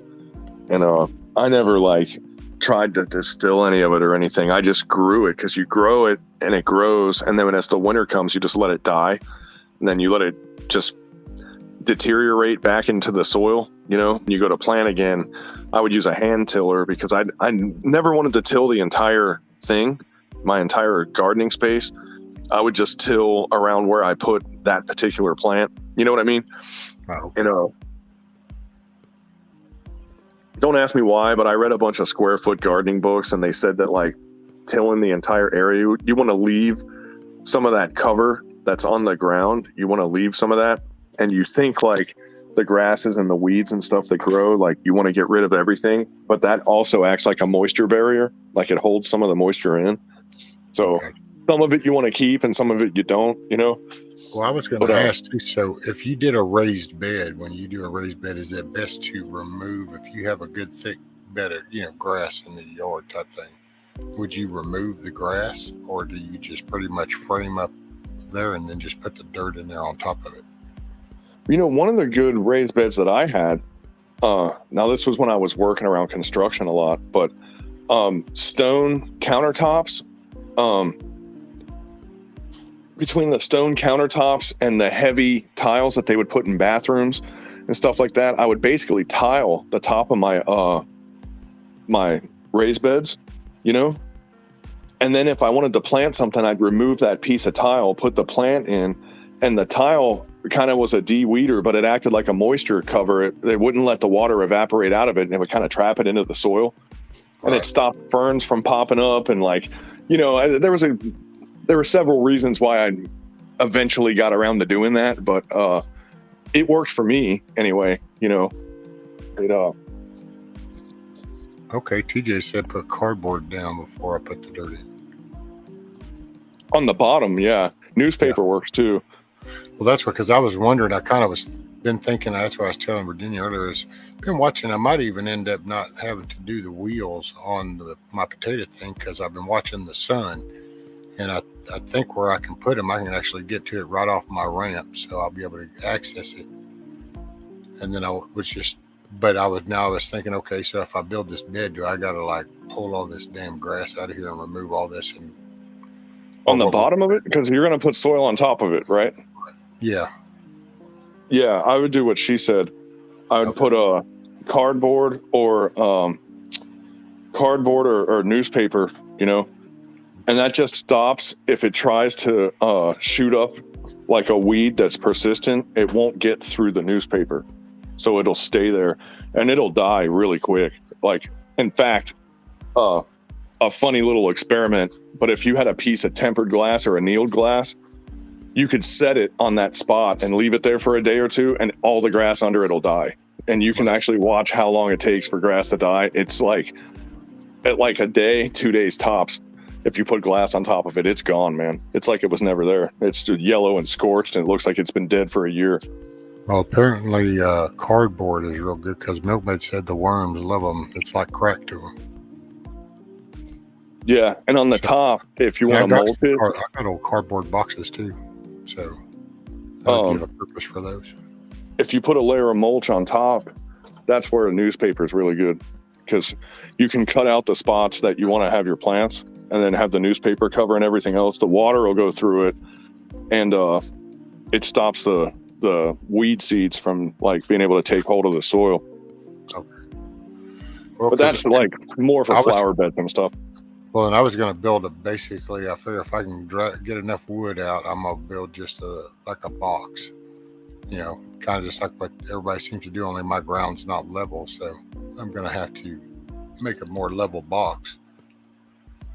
I'm going to level the box instead of the land per se. But that's why I kind of started going, damn, man, do I got to start digging on this shit? Or can I just, because I can get down. If I drag the boards over, I'll slowly can get a measured cutter, everything, and then if nothing else, I just sit down there and take my DeWalt and drive some screws in. It's not, I can do it.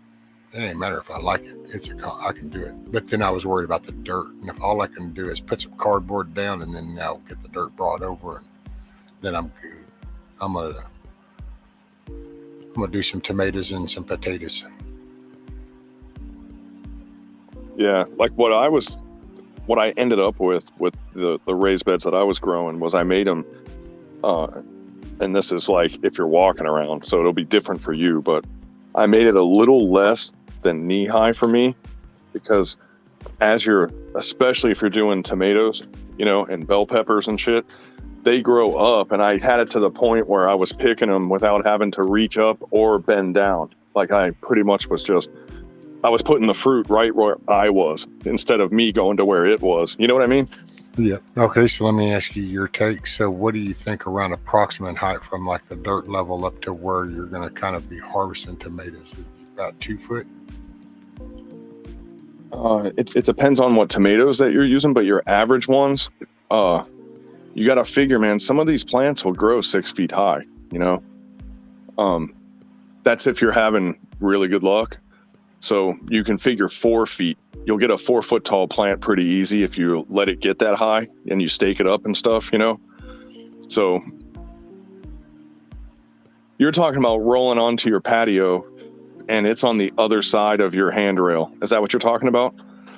Part of some of that on the upper side I could, and then on the lower side, you know, I could actually, because I can come right off my ramp, and right to the right of my ramp is where I can do my bed, and I could actually probably do it where I can get my chair around it as long as it doesn't rain. Then, because if you're in a chair, I would have it. I would actually build it. This is just me, and I'm sure somebody's going to have another idea that's going to be smarter, but I would have it to where it was flush at the base, and you said it wasn't level. I'd build it to where it was almost a flush bed, because from your chair, where you're really going to get most of your business is going to be at the chair level if it's from the ground, you know? Okay. I'd make it lower instead of higher, because you'll have to stand up to get tomatoes if you made a raised bed, you know? Okay. So You could have a lazy day and get the low hanging fruit, as they call it, you know, if you did it more flush. Well, and if I start out low, and I can, which I don't know, because I should be getting a call here now. I've got about another hour or so probably. Shitty part with going flush though is you got to dig into the ground, you know. Yeah. Well, so, I might, you know, because I'm at such a slope, I might even just still do what would be a bed style, but really on the one end, I would only be like a 2x4. Yeah, that's what I'm talking about. That's exactly what on the other side, it might be 10 inches high, but on it might only be 2 or 4 inches high at the base, you know, and just have it to where it levels out. And yeah, but potatoes, man, potatoes like to get built up, and really like, I was doing those boxes where you sink the posts in around it, and then you add the wood and add straw as you go.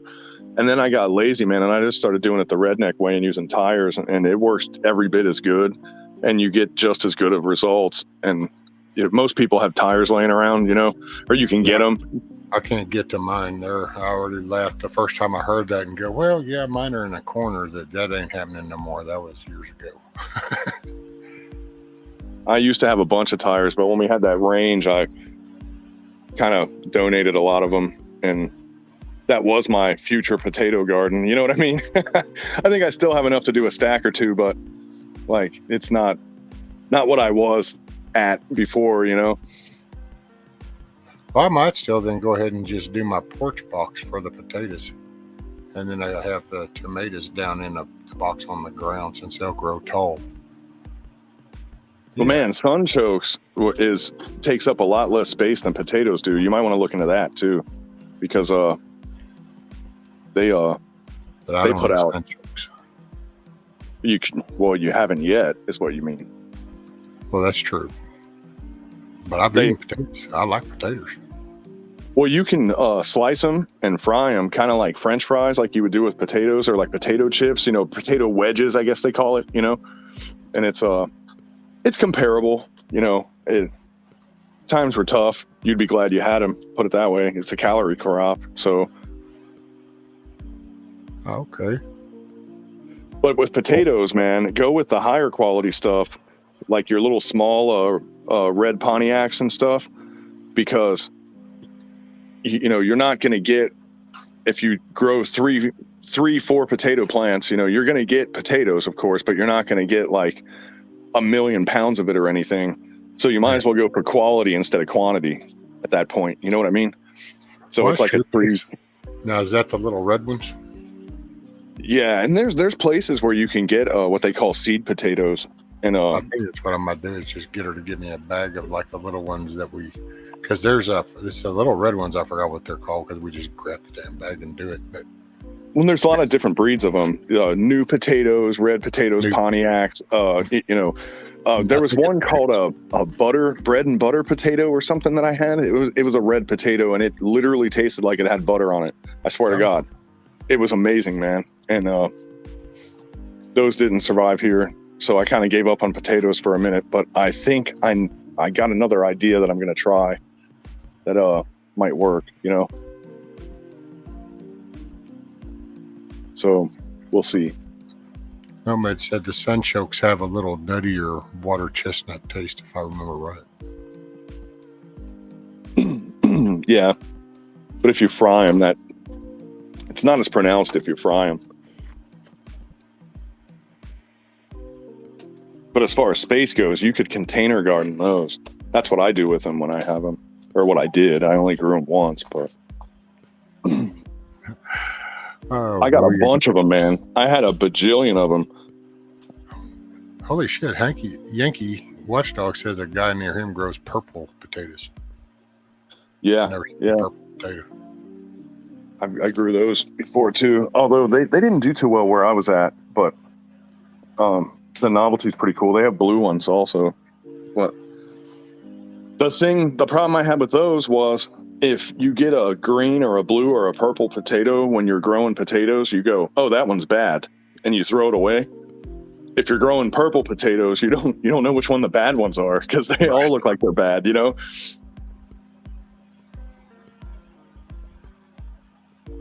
And they can go bad if you grow 2 or 3 seasons in a row and you use the same area. So you want to move your potatoes around for that very reason. Because if you miss a potato and it grows 2-3 years in a row, it slowly becomes more toxic as it goes, you know? So you can get potatoes they won't kill you or anything, but like, you know, you'll definitely know that you ate something you shouldn't have, you know? Yeah. Hey, William gave you a kind of a shout out. He said, bug out talk 2 ladies, and that is a feat. Well, they surrendered. It was time constraints, I think, more than anything. Yeah, I've never, pretty much, I don't know. I don't know. I made fun earlier about you kind of backed me into a corner yesterday, and I finally got to call the doctor shit. So I don't know, man. Hopefully all that goes, because it's one thing talking with y'all, and it's like, man, yeah, I can go try that. And it's like building that bed. Oh, that's not going to be in progress, but as of right now, that's little bitty steps. But boy. Well, dude, there's got to be a 16-year-old kid around there somewhere that needs a couple bucks, you know? You'd be surprised, bug out. Well, yeah, I say that closer into town, yeah, but I got to figure out who I can ask. Dude, I've been antisocial for a few years, and the minute I couldn't move very much, I became very antisocial as far as physical contact, because I treat going out that door, oh, dude, that's hostile area as far as I'm concerned, because it don't take much. If you can't back it up, you need to sit down, and I sit down a lot, because the only way I can back it up is going to be a lot of explaining afterwards. So, yeah. So I don't get out and about very much. I haven't for now a couple of years. That's what really I think started playing with my head too, is because I went from, dude, I ran several counties and interacted with freaking 100 people a day, damn near. It felt like sometimes, and all of a sudden nothing, and it was like, and then I felt vulnerable. I don't like feeling vulnerable. I just don't fit in my mentality. My thinking don't go that way. Yeah, but it's. And I had a few altercations out there that really made me rethink things, because they come close. One walked away. It was actually funny because the law even showed up, but then I actually used my footage because you could see the road from my camera, and I said, I'm going to show you right now. And so I showed him the footage because, oh yeah, but that little dude come close. I just told my wife I was fixing to do, all I can say is this was not going to be a very clean place, because I knew, man, all of a sudden you have this feeling like, if you run up and do some like a little fucking ninja kick shit to my ass or some shit, I can't maintain balance. And all of a sudden I don't like that feeling. Sorry, I don't know how I got on that topic. Well, it's vulnerabilities, man. That's You know what's funny, and I definitely learned this, and it's why I stopped concealed carrying. By the way, is your demeanor changes when you're not at risk. You know, and people can read that. You know, they can read it a mile away, and they you know, you go into a room and you see what you perceive to be a potential threat, and you react accordingly. But if you have a CCW, if you have a gun in your pocket, you're not worried, you know? And what I started realizing was I was not respecting threats as much when I carried, and it was getting me more attention, if you know what I'm saying. Oh yeah. Because like there's things that you do to diffuse a situation, and I just wasn't bothering to do that because I was like, well, man, if this guy goes crazy with me, I'll just brain him, you know? And that was causing more problems than like just, you know, going about my business like I normally did, you know? And I was going like, man, I gotta stop, because you can't control the psychology behind it, you know? And I was just like, you know, when I'm carrying a firearm, I just am not fucking worried about anything. And it's not that I'm mean to people or anything, but the fact that I'm not worried about someone is a provocation to a bully. You know what I mean? Right. No, because your demeanor, it's the way you know, engage with anything changes. Yeah. And see, for me, it's not so much on the. I was that kind of that persona. That was I was kind of. I wasn't rude. I wasn't an ugly person. I didn't was smart ass, but I had altercations, but it just. And then now I'm still in that same area. Only physically, I can't hardly stand up. So it's like, yeah. And there was actually a few people that told me that years ago, that if I ever ended up in a chair, that it'd be like, oh yeah. And it's like, yep. That's when theirs click too. That's why they make pews. And that's when I go outside. Well, see, that's also for me. That crosses a whole line when that moment comes up. Yeah, but you know, it's the problem is when, like you said, you have nothing to back it up. Like with me, I'm really good at just simply talking my way out of something. But if I was in a wheelchair, they'd say, well, why am I listening to this guy? Why do I care what this guy has to say? You know, like, what's he going to do to me? You know, or whatever, you know, like that whole, like if somebody's a predator and if somebody is the type of person that takes advantage of other people, like they think in their mind, they freaking got you. You know what I mean? And there's nothing you're going to say, you know, like they only respect what they can't defeat, you know, and that's just simply the end of it for some people, you know? Well, and some of it is like going into town. It's not outside this area, outside my county. Like when we went somewhere, I believe it or not, dude, I don't like it because if I'm with my wife, you can't do your job. And I worry about that sometimes because that was never an issue before, dude. I've 6 freaking decades, I never worry about shit like that. And all of a sudden now you kind of got to worry. I live in a life where all of a sudden I have to be cautious and really take a really wide circle around things that normally I wouldn't have swung a wide circle, but because I don't have these capabilities anymore and this person's part of my bubble and it's my job. That's just, I don't know how to say that, but it's just, and man, I hate it at the gas station, dude. Pull up. I said that before, sitting in the car and she gets out, because nowadays in this current environment, you just never know. And so you kind of go, shit, man, what would happen? I start running them scenarios, and I just don't like that feeling I get as I'm running scenarios in my head, because none of them actually look good. Well, and it's funny that you say that, because like I've thought about this too, where in my mind I'm like, we gotta fix this shit now, because today I'm like, my God, I would pay Antifa to come to my house today. You know, boy, I'd take them idiots to school. But when I'm 80 years old and Antifa comes to my house, it's a whole different story, you know?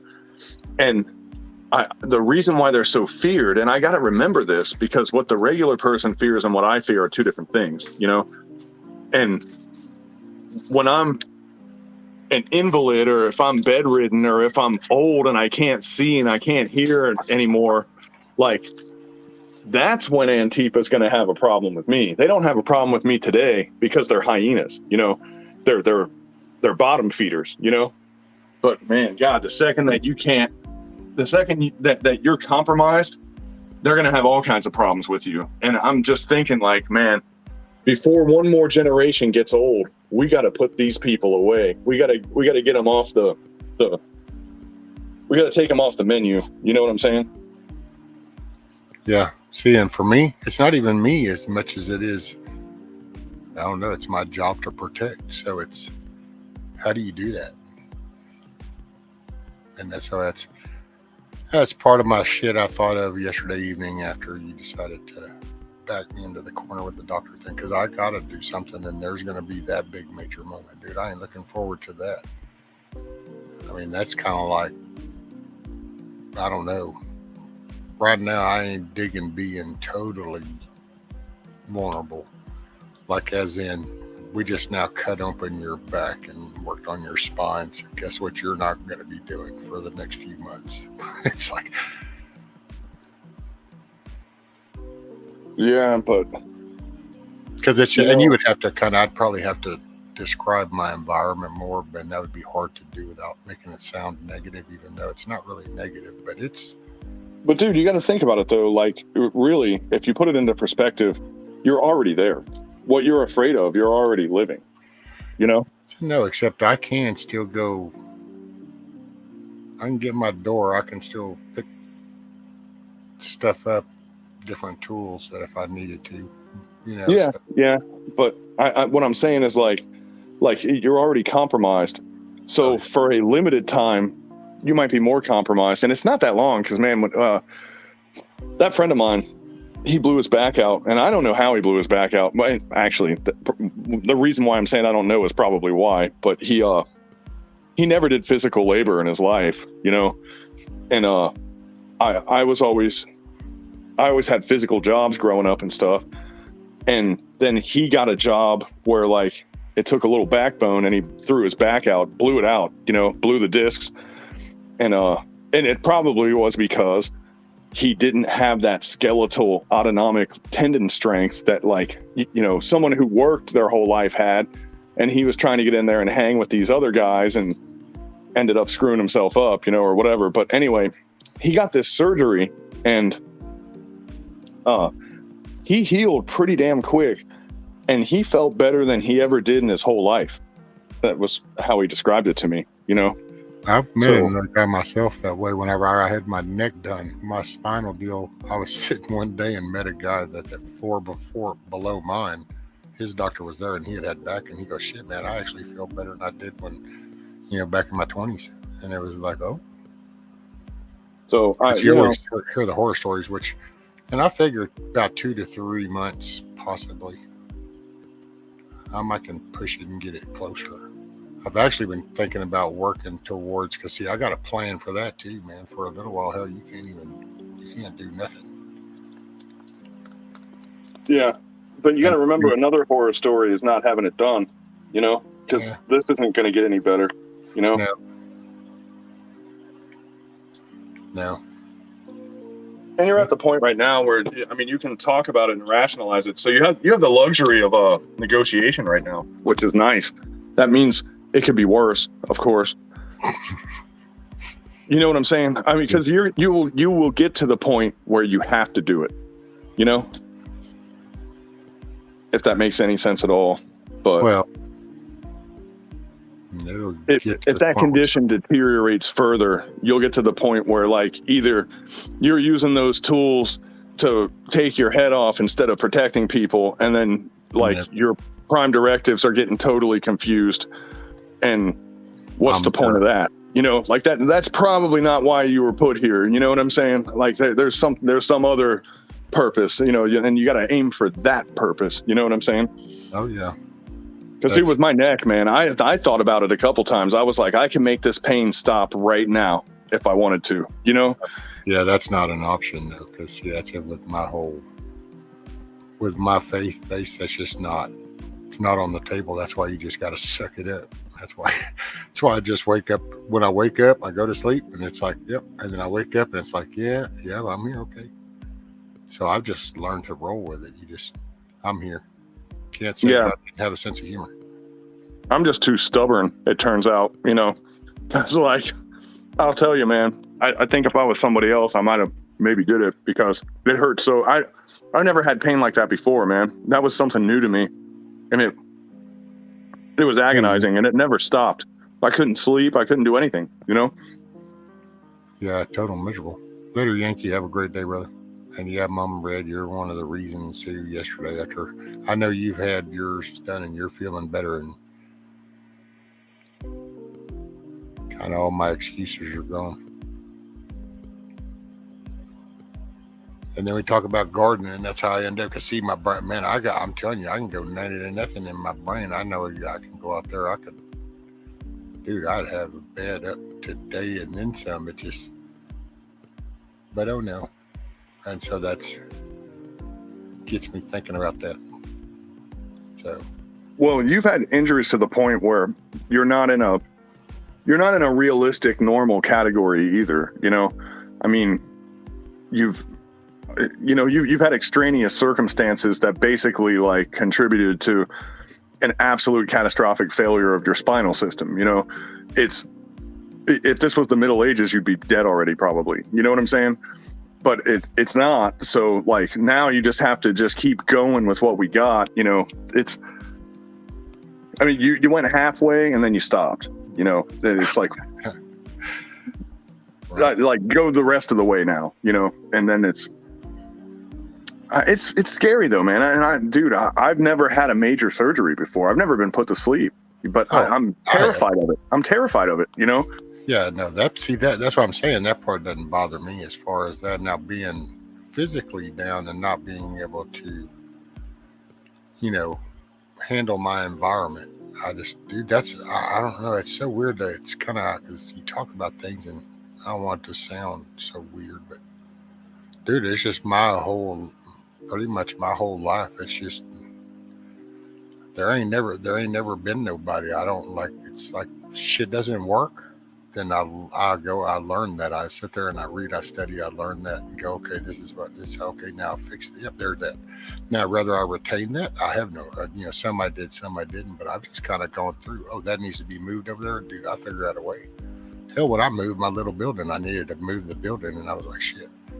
So what did I do? I went out in the little woods and I cut some trees down and I made me some rollers and I come over and I actually moved my building with my pickup truck because I just literally block tallied over some other trees and kind of maneuvered and went slide. I had a neighbor come by and going, what the hell? And I go, it'll be there. Just watch. Did my little dishwash soap shit. And here we go. Slid it on along. I got it in, moved some boards. That's just my thinking. Everything has always been, what do I need to do? I've never looked at nobody. You just, who the hell are you going to look for? And then I've just been in this environment here where I've really been singled out because I have a whole different mentality than all the people around me nowadays, with my kids included. I'm still old school even there. So I do I'm in the environment I'm at because it's just people are so used to I did for them and I do for me. That's all I did. That's all I did. Like I said, I broke it down to simplicity, that there was a moment in life that I was kind of a shithead, and then I knew there was a long negative list on me, and I've spent the next, 30 years or better trying to correct that list, and figured that if there is a list, then I just want the good column to be longer than the bad column. So, and that's the way I was. Yeah. Well, now all of a sudden there's what are you doing? There's nobody to help you. You know what I'm saying? I hate to say that out here on the freaking internet shit, and still can't believe I'm doing that, but I'm doing what I'm doing. It goes down in history. Yay. Look out for the future. But it's really that, dude. It sucks mortal ass. Don't like being here. Well, the rules have changed, and a lot of people make mistakes. And to be honest, man,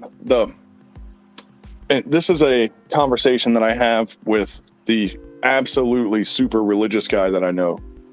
And everything is all about going to hell and being a sin and all that other stuff. And the only thing I say to him is, I'm like, how do you know what a sin is if you've never done it, if you've never experienced it, if you've never seen it? You know, I'm like, this guy was so sheltered. So I just say to him, like, dude, I don't think you've ever seen true evil. And the other part that I find really fascinating is he goes to this church, and it's one of those weird new school churches that have like the 96 million inch flat screen projector and like all that other crap. You know, it's like one of those modern churches, you know. But he's so judgmental and he's so petty, and it's almost like if I met him today, I would hate him. You know what I'm saying?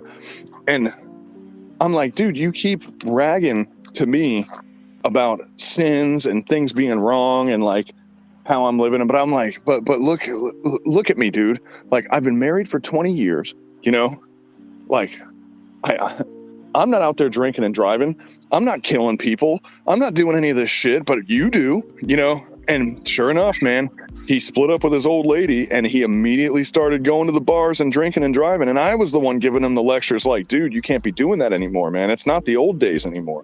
Like that, you know, that was tolerated more 25 years ago, but it's not tolerated today. If you get pulled over, you're fucking done, dude. And he was a IT guy for the federal courthouse. I'm like, you think you're still going to have a job if you get a DUI, dude? You know? And I'm like, how am I giving a 40-something-year-old man this speech? Like I felt like the asshole, because I'm like, I can't believe I'm talking to a grown-ass man like this, but I can't believe I have to talk to a grown-ass man like this. And sure enough, it's the religious guy. You know what I mean? Mm-hmm. And then he met a girl, he got married again, and guess what? Guess what's on my phone? This dude telling me I'm a sinner again. And I'm like, holy shit. You don't remember just last year, dude? You know, like, you don't remember like 2 years ago? But he doesn't remember it. It's gone. He's back to being better than everyone else. But here's what I'm saying though, man. You made some mistakes. Dude, the worst thing you could do is not ever make a mistake, you know? Because your perspective is just as skewed as somebody who never did anything right. Somebody who never, quote unquote, did anything wrong has the same skewed perspective. It's not realistic, you know? Oh, no, I've done plenty of wrong. It's just that, and it's not like I don't kiss ass, I guess would be the modern terminology. It's not like that, but I'd try to just do the right thing. And the right thing to me is just, okay, well, what's helpful? What's positive? You know, what's beneficial? So that's kind of why. That's what I mean. It's not like I did so bad, so now I need to just, you know, I don't know. Never thought of it like the way you're phrasing it in a way.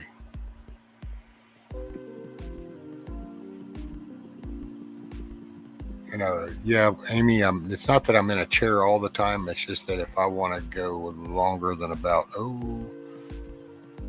5 yards, 7 yards, then I either need a stopping spot or I better be in my chair, because then I might not make that trip back.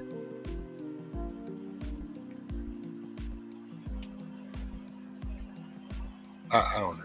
Sorry, Bug Out. I think I just squirreled out on you because No. There's a certain spot, and it's kind of hard to describe, because like I said, if I describe, then it sounds real negative, but it's not that. I don't want it to sound negative like that, because it's not that. It's, you know, people are just who they are. It's just, unfortunately, I didn't prepare either, shit, because see, I did everything, so I don't look at things like, that's why nothing is placed with like, okay, if I ever, you know, I mean, nothing, I never viewed the world that way. It didn't make a shit if it was a freaking 75-year-old oak tree. You move whatever it needs to be moved. You go through it, over it, around it, whatever. And now all of a sudden it's like, nope, none of that happens. Well, you realize then that everybody that's around you and interacts with you at some level or another, see, the more you can't do, then the farther that line seems to go out until where you really can't do much, and then there's nobody. And you kind of go, oh, well, now you deal with that too, on top of the fact of how you physically feel. Just puts you in a fucked up spot. No, I experienced that as well, man. And actually, when I moved this last time, I was so relieved. I was relieved because I was surrounded by these people that I couldn't depend on. And I was known as the person that you went to when you had a problem, you know? And here I am helping all these people, but I would say, hey, can you come by? Because I was thinking about doing this, and they would look at me and go, no, like you're the person that helps me. I'm not the person that helps you, you know? And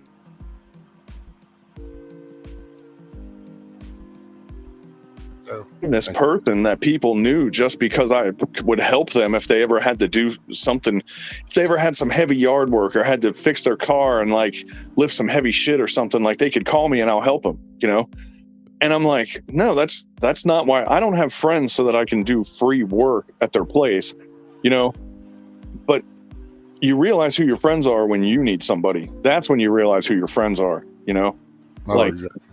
You can do shit for people all day long and you're just doing shit for people. And I realized that there were people I knew for 30 years that they really weren't my friend, you know? I mean, they just weren't. And, you know, they don't know where I live now because I don't want them to know where I live. Those are the same people that say, I'll just come to your house. You know what I mean? Yeah. Exactly. Oh, and I'm sorry to hear that, Firefly. Firefly got laid off, I think is what I saw.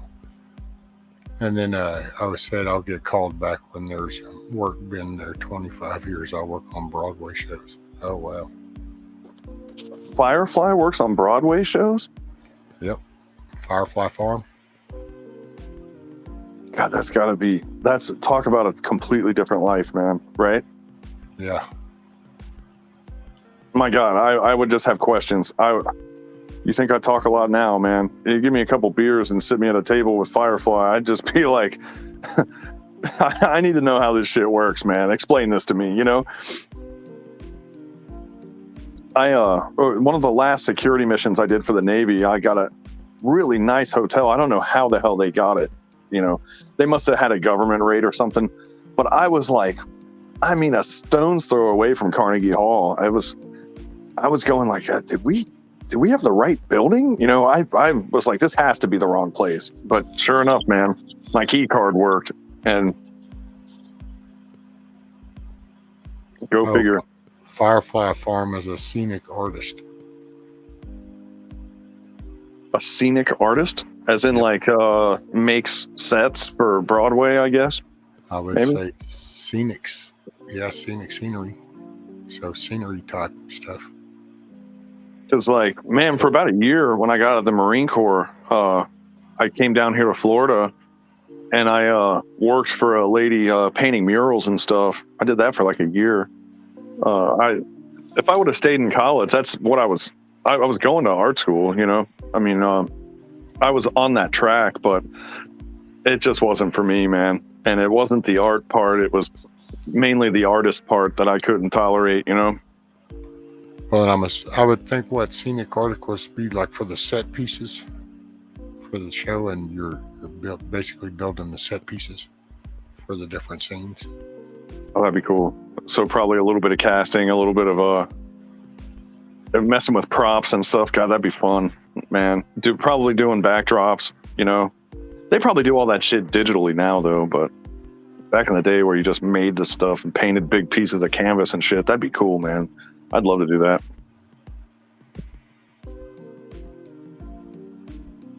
I say that now. I'm sure when you do it for a living, it's probably agonizing, but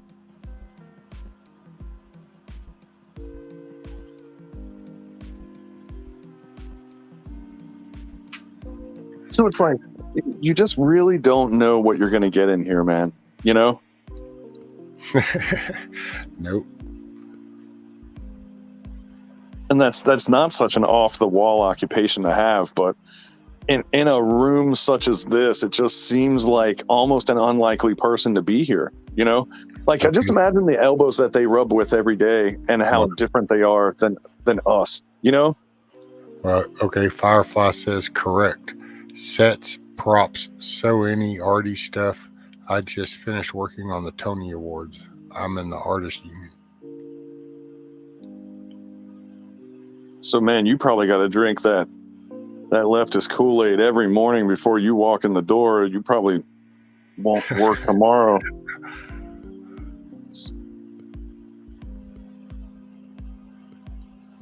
One that said the quote, starving artist is not just a cliche, trust me. But, you know, man, this ideological war that we're talking about, that's the front lines, you know? I mean, that's behind enemy lines, really, if you think about it. I mean, like, and going back to selective farming, you know, like the seed that can grow in the middle of all that, like, that's a strong mind right there, man, you know? Yeah. It's so easy, you know, to be in like the Republican right Bible Belt and be a right winger. You know, it's normal. It's easy. If you have that mentality and you're on Broadway, my God, that's probably the only person in that whole freaking building that's thinking that way, you know? Like, it's a secret. Like, they probably can't even go have drinks with their coworkers after work because they might accidentally blurt something out, you know, like freedom of speech or gun rights or something, you know? Maybe that's why he was on the layoff list until it gets hot, and then they'll bring him back. Because apparently where they work, it's a hot box at work during the summer. Because that's Hoot told him, Firefly, you will get called back in the dead heat of summer. And he said, yep, it's a hot box at work. I think it's awesome. Like, bro, that's talented shit right there. Is Firefly a male or a female? I am not sure, sir. Firefly is a nondescript name. When I hear Firefly, I think of a spaceship because of that show, Serendipity or whatever it was called. Full disclosure, if I got it wrong, I do apologize. So feel free to correct me, or just I will stick with just Firefly. They said. They said I used to head the art department until I had to step down. Oh. Was stepping down your choice, or one of those encouraged volunteer moments? Yeah, well, there's probably no end to the laundry list. Oh, you know, I'm sorry, ma'am. Then Firefly Farm is a lady. I apologize, ma'am. If you're the director of anything on Broadway, you probably are a phone call away at any given hour, you know? She is a talented lady. So instead of sets, I wonder if she could design defensive positions. Mm-hmm. You know, instead of foam, you use concrete and HESCO barriers instead of the easy to move around material, the actual permanent material.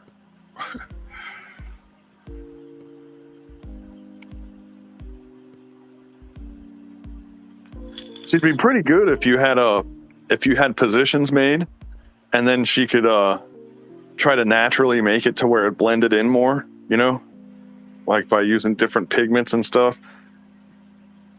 I'm sure that there would be a million uses for those talents. You know what I mean? Oh yeah. You know how, like, when you see like a tool at the hardware store, and the first thing you think of is not what the tool's used for. You think of how you can misuse the tool. And I know you know what I'm talking about. Like, you see a nail gun and you're like, zombie invasion, this right here. You know, yeah, that's like if you misuse the trade, you know, someone who is a set designer, it's just like, man, just think of the Swiss Army knife of potential useful skills that this person has that they don't even know about yet until they start employing it, you know? Oh, she said sculpting is done in foam mostly. Yeah, on a set for sure. But I wonder if they use a wire for that. They probably do that wire sculpting with the hot wire. That shit's pretty cool with the, what is it, PBA foam or whatever they call it? I did some of that. So something you said was exactly, which I've used the hot wire before on some stuff. Little hot wire cut through them. Yeah, you can make a table mount for them and use it like almost like a miter or a chop saw. But then you can actually get Believe it or not, I've used vape wire bug out. So the very wire that I've used to make coils for my vaping, I've used it to stretch out and put it between two screws. And I took my little adjustable volt thing, heated it up and just slid some sheets through because I cut one of them thick pieces down into little backing pieces. But you can make them to where it's shaped almost like like a teardrop, and you can just use it to kind of gash in, and you just have to control your depth, as you go. And you can shape stuff like that, kind of freehand it a bit. Yeah. John Dunning, he said, I used my cordless drill to turn hot dogs over open fire. Right on, sir. There. All tools are useful. Oh, and Fireflash said, hot wire, yes. And Miriam, have a great day, ma'am. Have an awesome day. Smile. And thanks for stopping in. So, dude, you know exactly. You're thinking what I'm thinking. See, if you got somebody that's good at hot wire sculpting, then you get a bunch of foam, you put it together, you make the sculpture, you encase it in a plaster of Paris, you turn it upside down, you bed it in sand, and then you melt down all your beer cans that you drink, because you're just going to have to drink harder, guys, and you melt down all that aluminum, you pour it in, and now you got permanent bulletproof sculptures. See what I'm saying? Yeah. Castings for things. For things. Yeah, because that stuff will burn out, and it'll smoke out of the mold that you make. You can dig most of it out, but you know what I mean. You could coat it in latex and actually make a reusable mold, but I'm not really very good at that. I've tried it a couple times, and I don't know, man. It's I never quite got the hang of that, but.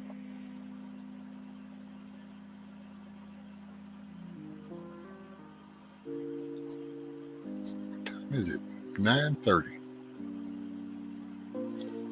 Man, I'm tired today, man. Well, this stupid trip with the boss coming today, man, and hiring new people and crap. It's like I've been doing kind of like 2 jobs at once these last few days, man. It's kind of wearing down on me.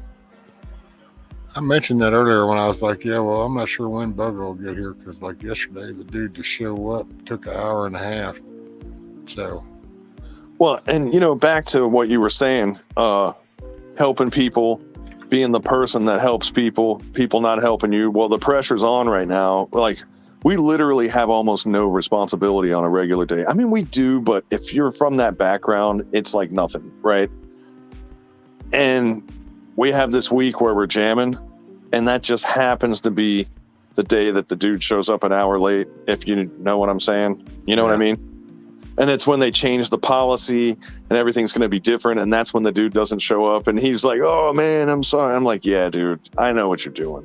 But I really don't give a shit, man. It's, the boss basically explained that place is my problem. So to be honest, I would have rather have been there anyway but that's not being a good leader to try to take it all on yourself, though. You know what I mean? So it just so happened the way that the hours cut that I was doing a mandatory delegation to this other guy, and I was like, you know what, man, I'm not going to rock the boat. I'm going to let him take it. Like, this is how we grow. And then he showed up late, and I was like, there we go. So, damn. So that's this dude has found his limit, I guess. You know what I'm saying?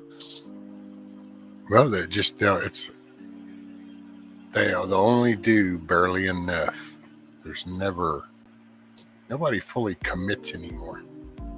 And he's a good guy too, man. I normally have nothing but good stuff to say about him, but he definitely dropped the ball on this one, man. And that was it is what it is. No, he knew what he was doing. He told me the proper story, of course, and I covered for him and everything. I mean, that's what I tell all these guys. I'm like, I'm going to cover for you no matter what. I'm like, but the problem is that if you start screwing people and everybody here doesn't like you, then like I'm going to make you go away. And it might not necessarily be for something that you did either, So, I'll go outside of the limits of the rules to keep you here, but I'll go outside of the limits of the rules to get rid of you too. You know what I mean? Yeah, it works both ways. Yeah. Them saloon doors ways. Exactly. And I haven't done that yet, but I would if I had to, and there was one guy who, he's got a couple other things going on. Like he's part of, God, I don't know if he's like one of those motorcycle street trail racer guys or something. He does something with motorcycles, and then he does something else too. He's always talking about it, but I only see him once a week. So like, I don't, I nod my head and smile, you know what I mean? Hear it, but don't retain it. But when he starts showing up late and stuff, and I got to call him, and I'm like, dude, you're screwing the other guy, and now this other guy, he's leaving. So I got to hire a new guy, and I'm saying to this guy, like, dude, this guy might be leaving because you're screwing him over all the time, like, I don't know what he's not telling me, but I know what I'm catching when I look in the system. And whenever I look in the system, I see that you're screwing this dude over. Like, yeah. So I told him, like, we got a new employee coming. Like, you're not going to do that to this guy. That ain't happening, and then I had to be that guy on the phone. You know what I mean? And that guy. And I don't want to be that guy. Like, that's not the kind of, I don't want to be the kind of leader that's like throwing out potential punishments. I want to be a leader that inspires people. But if you have people that are not going to be inspired, then if you got people that are looking for the bare minimum, like you said, then like that's what you're going to get. And there's nothing you can do about it. Well, you can lead a horse to water, but that's all you can really do. And then sometimes you just kind of got to take them out of their misery and call it a day, move, and go on. But the guy that showed up late yesterday, man, that guy is normally a good dude. I can rely on him. I'm not where I go to sleep and I don't think about it for 10 seconds, man, because I know that if that guy's there, he's got it. But like every once in a blue moon, it's like he drags his feet on when he's got it. That's his problem. And it's always when something like this comes up, like I don't think he likes additional stress, but if it falls in his lap while he's there, he's good with it. He'll take care of it. But man, this other dude, the other guy, he really wants the money, but I'm not sure he really wants the job. You know what I mean? Yeah. Oh, by the way, Firefly, she said that they have a guy that comes in to do their hard coating stuff, actually, and that she does mold making and vacuum form. Oh, man, I've never done vacuum form. I'm kind of jealous now. That stuff, man, I'll watch YouTube videos about that stuff if I do it once, I'll do it for days. I just get kind of sucked in the rabbit hole, as they say. Yeah. I do that too. Man, she should make the rescue mold, dude. The rescue mold, and then you can cast your little monuments. You could start having merch, dude. Sell some sculptures. Hey, I thought about making some little SandLot, little tokens on my little CNC thing if I can get it over here and get it set up. I got the majority of it. It's a little benchtop CNC I got. Dude, I'd be way into her making a mold. I would in a minute, if it was something that I could idiot proof to where I could cast it myself, like out of concrete. If I could do it out of concrete, that'd be great. But like a latex mold or something, Oh, there you go. I just have to figure out what it would be, but something that like you could do. When I hit 1,000 subscribers, I could make a little lot of sculptures and give them away to people or something. You know what I'm saying? I'll never hit 1,000 subscribers though. I've watched everybody eclipse me, man.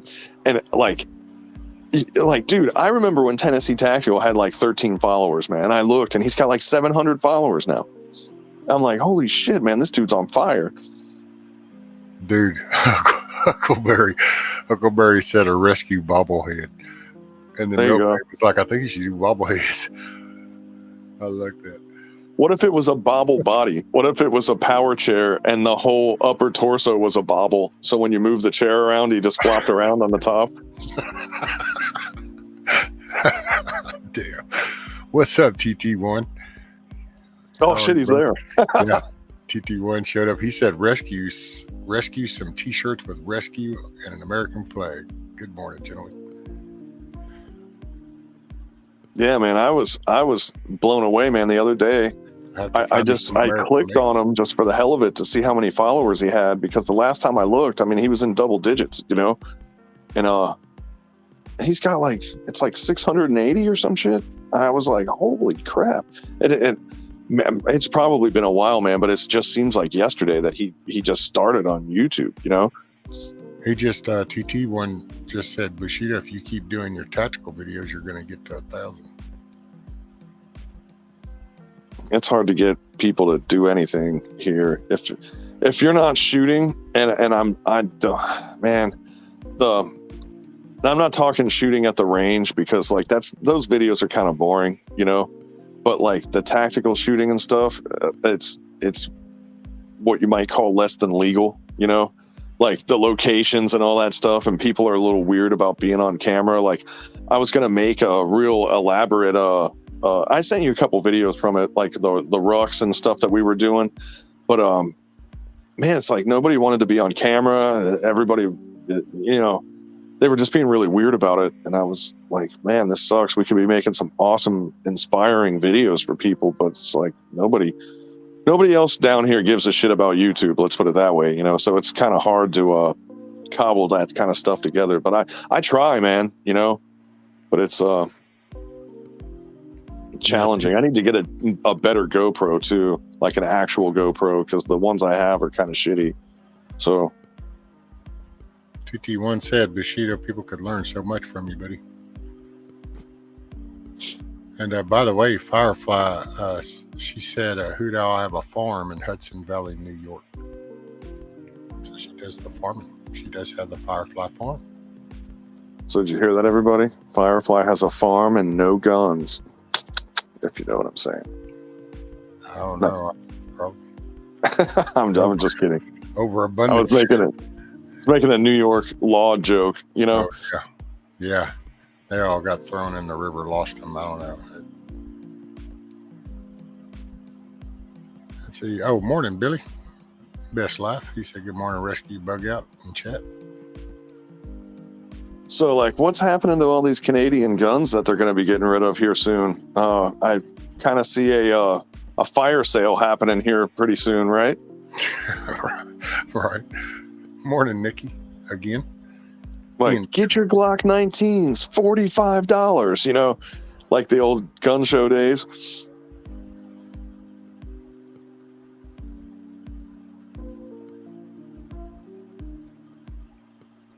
Oh, man. That's No, I was listening. I was reading because Milkmaid said, TT, I've realized most don't actually want to truly learn. They want to be entertained.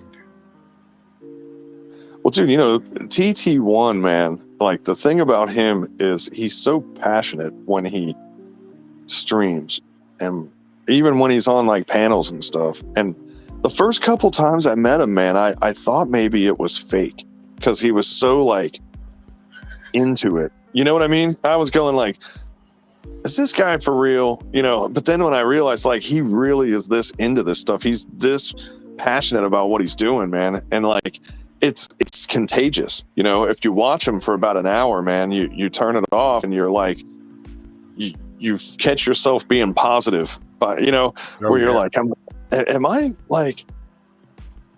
like looking forward to this challenge today? You know, and what's happening to me? Yeah. By the way, TT1, check your email if you have. If I guess the one in the about page is what I used. I sent you one that way. Maybe one morning you can come up. Yeah, because I love the mode, man. He gets fired up. I mean, he's one of them people. See, he makes you just kind of want to. You got to do something, damn it. You can't just. Yeah. Hutch actually does that to me too. I sit there and watch Hutch sometimes when I will go watching his little stuff when he's doing it. It's like, man, just gotta feel like I need to do something. Well, that's what's funny, man. I've heard people kind of half-ass make fun of Hutch before, and they're like, he films in his shower. The dude lives on top of a hill. Like, he doesn't have working plumbing yet. But then an hour later, they're like, man, I wish I had a homestead. And I'm going like, and I'm like, Hutch is that far ahead of you. Do you think you're just going to move into the Brady Bunch house, and it's just going to be over with?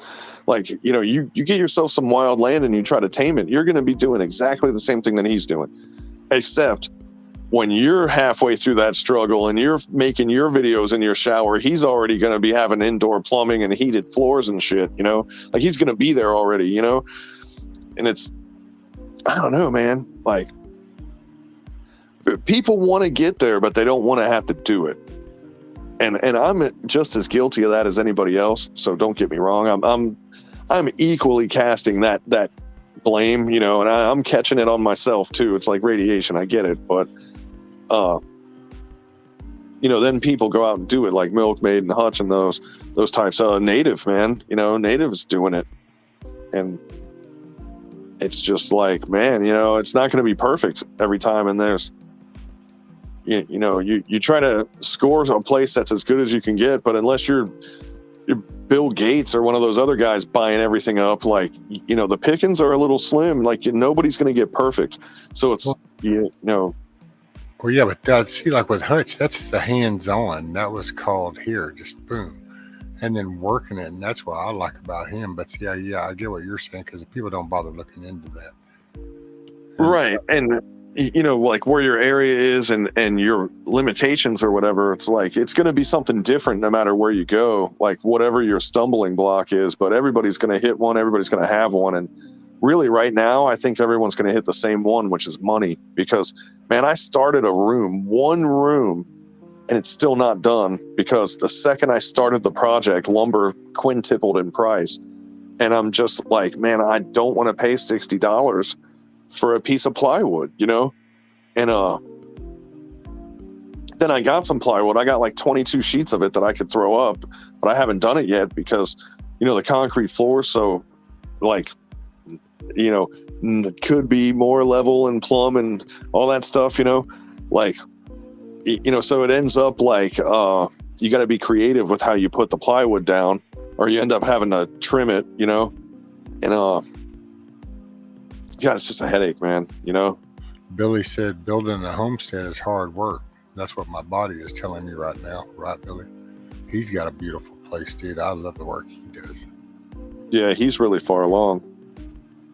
I mean, he's at the point where he's almost there, I mean, like, if he stopped improving things and just focused on maintaining, he'd probably be just fine. But I think if you have a homestead, you're never done, though. Like, the second that you decide you're done is probably the day you die, Yeah. Yeah, it's a home. Your home's never,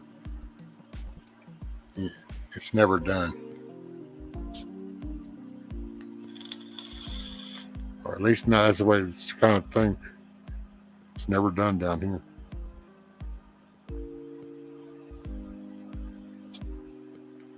Yeah, I'll tell you. He who controls the coin controls the masses. Well, that's why you become self-sufficient. Did you say he who controls the coin? Yeah. It's funny because they're destroying the coin right now. And here's the funny part, man. Like, they're sabotaging the dollar, right? But have you ever thought of this? So they went after the middle class, and they pretty much screwed that all up, right? So now they're going to kill the dollar, and they're going to get the wealthy class. They're going to kill them too, And like these wealthy people, like all your movie stars telling you to give your last dollar to the starving children in some other country and all that stuff, like, suddenly their money is going to be worthless too, and they're going to be in the same boat as everybody else. I think it's just hilarious how now that the system, that dark secret in the closet, is rearing its ugly head, like, it's screwing everybody. And it really makes me laugh because we've been suffering for so long that we're used to it, you know? And like now it's like, man, these rich dudes, I can't wait to see them suffer because it's going to be more fun because they're not used to it and they're going to cry and flop around like fish out of water, you know? Yeah. Yeah, John said coin is a metaphor for currency. And then, let's see. Oh, morning, Marilyn. And Monty, later, brother. Have a great day.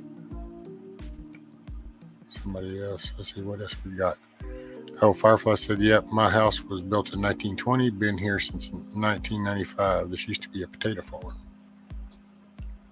Oh, right on. Soil, you know, is good there. TT1 says, I feel like we are going towards self-sufficient. Some are light years ahead.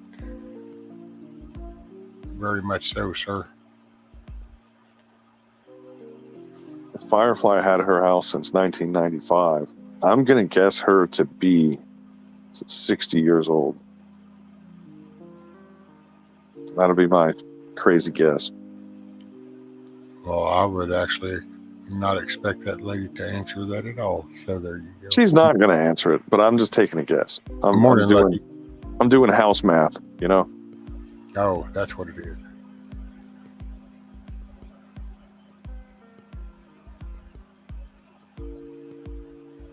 Oh, let's see. Marilyn said, morning, Bushido. Yeah. There's a lot of people that are still in here, isn't there? Oh, yeah, 54 people. That's why it's always hard to say, you know, bye whenever I end it because there's just still so many people and it's kind of me. What's up, Mr. Wingnut? The time is now to make the elite and the powers that should not be homeless and penniless.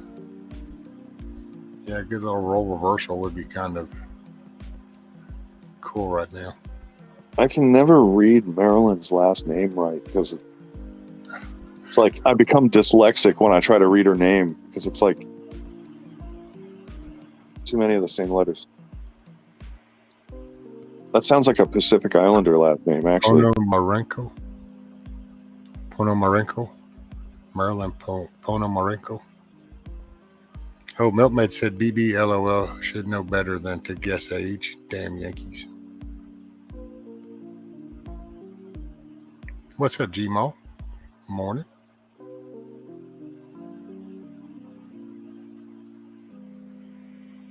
Well, I don't think Milkmaid realizes that we're in a new, kinder, gentler society where we don't have any of our old sexist layovers of expected behaviors. You know, if I didn't ask like I would anyone else, then I would be a sexist. And you can see that I'm clearly not. So, well, the young lady responded and said she's 55.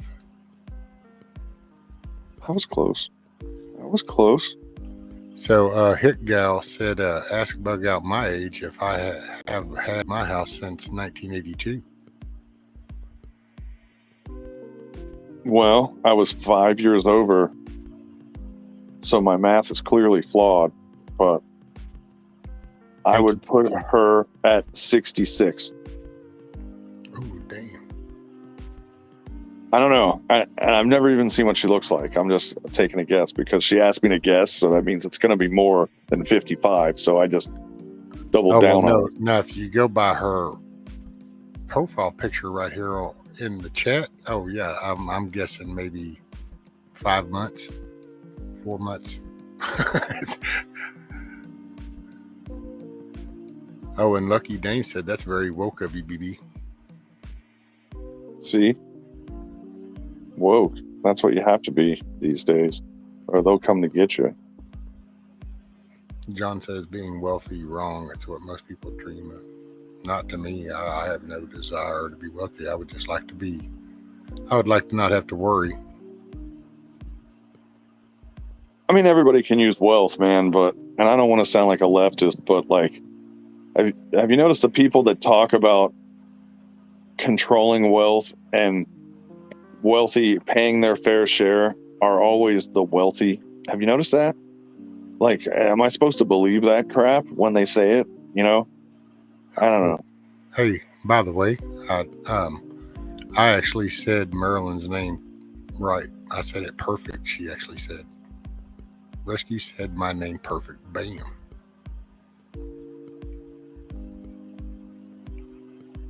That was good. I like to score little ones when I can. They don't happen often. So, Hit Oh Gal man, said, she's roughing. I couldn't have got that more wrong. she 2 months. Let's see, I was watching 2 months old, but I turned 60 last Friday. See, I was 6 years over on her. I was 5 years over. So no one else asked me because I'll be 7 years over on the next person. That seems to be the trend, you know. So Weston is the baby in the picture and 2 months old.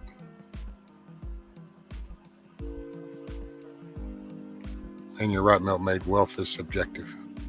What's Gmail got up here? Gmail's got American roots for the underdog. Then want to cut the throat of the successful. Americans root for the underdog, then want to cut the throat of the successful. No, I don't want to cut the throats of the successful, but the hypocritical successful, yes. You know, the ones that started this whole ball rolling in the first place, the irony is that ball's going to run them over just like it did everybody else. But they've been in such an insulated position that they missed out on all this crap that we've all been going through for a couple of years now. It's going to hit them like a, you know, they're going to feel it, and it's going to be funny. That's all I'm saying.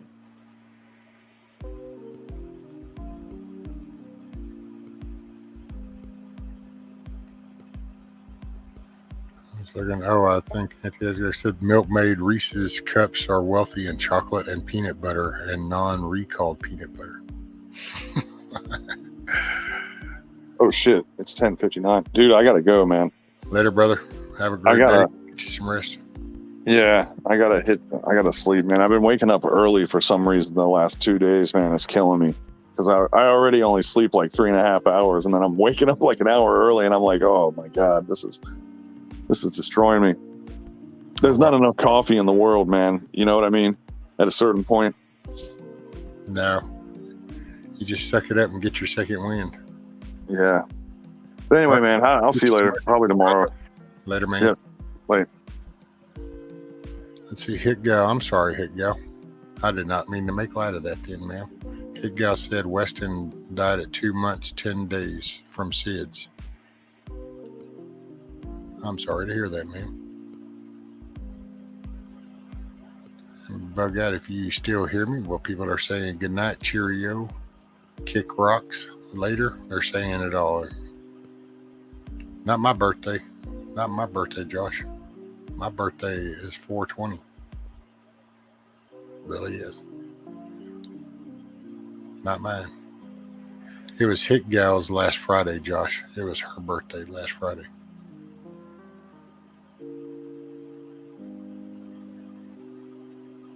Oh, wow. Billy said I looked at my PB yesterday. Seems I am safe, but I knew that I had been eating it.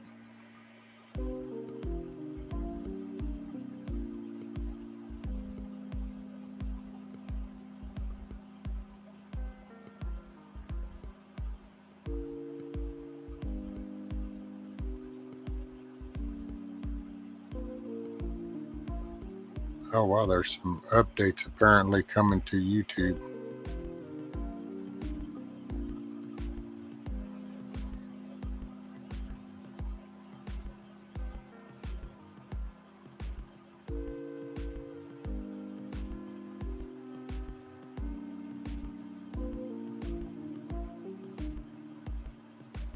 Yeah, I gotta read that in depth later. Sorry, I didn't mean to pull away from you guys.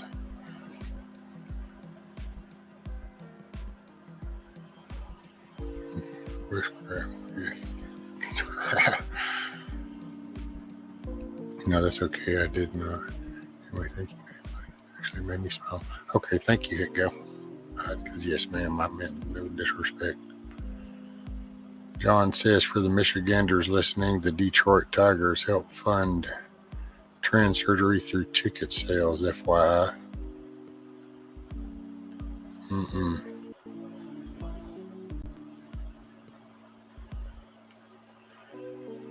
No, TT1, not normally, but you know what, brother? Hell, maybe one Saturday weekend if you feel like it or something. You know, I love your personality, brother. I love it. Kick it with you. Motivator, man.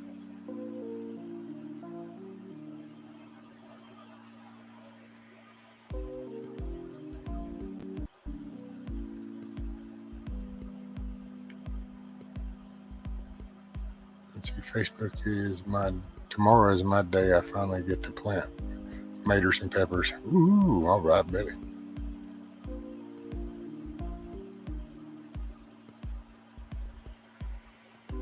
Everyone knows how old I am. I know you got a beautiful smile too, girl. I know that.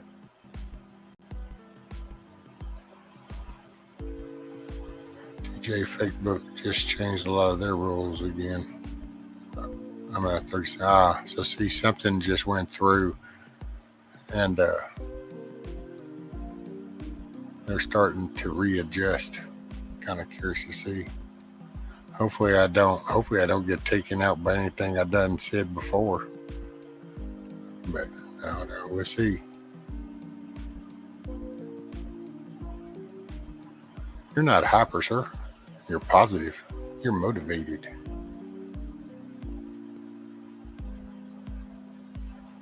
Highly motivated.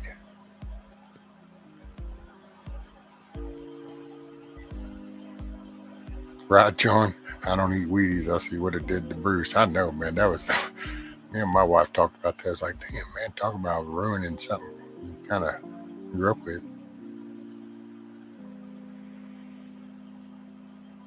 Just seen that on the next news network. Oh, Lord.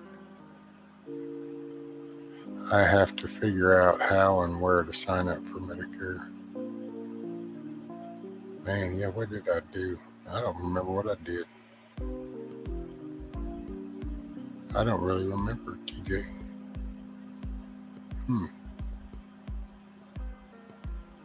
Zuckerberg's always throwing you in jail, TT1.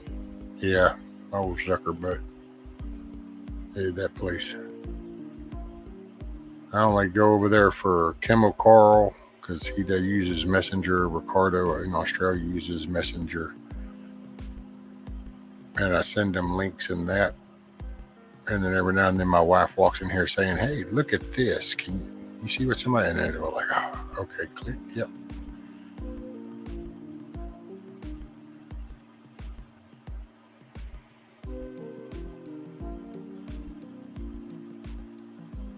They went back over here on my Facebook. I can believe it. Wonder if I can do it online. I don't like people working. I think you probably could, TJ. What is that? Well, I mean, if you're getting your social, then you should be able to do it through your portal of your social, the ssa.gov. Because I know there's a link inside the portal to do the Medicare stuff.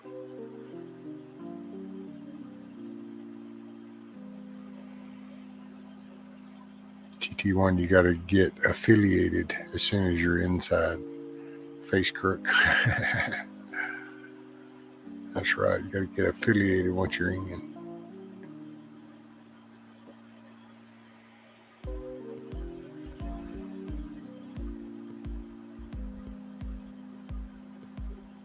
I get heavy Social Security.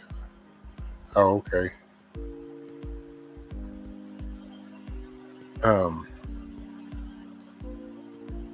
Well, just to always keep in mind anything that you go to associated to Medicare, make sure it's doing .gov in the address in the first part. So don't just do some .com. Make sure it's a .gov so that way you know. Matter of fact, let's just see if I can do this real quick.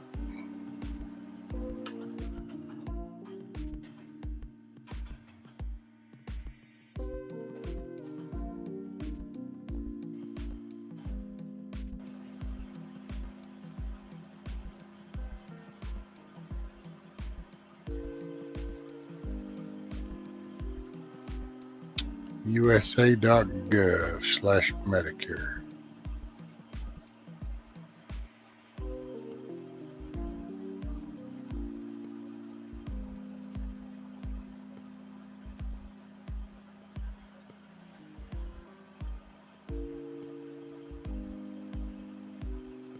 Or you do it through your SSA portal. Oh, thank you, Auntie. Here, let me get rid of my clickbait there.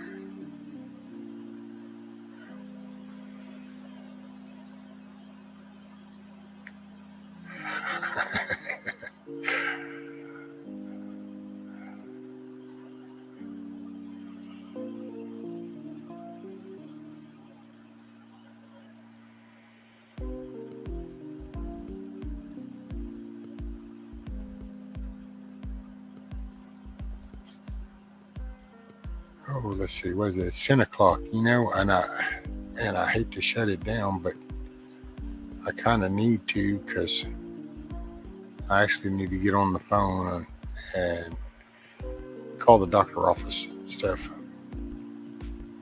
after I have a bowl of chicken noodle soup.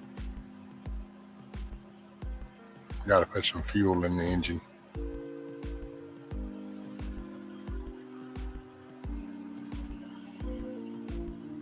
I know, right? Billy Marketplace is the coolest. You can find just about everything.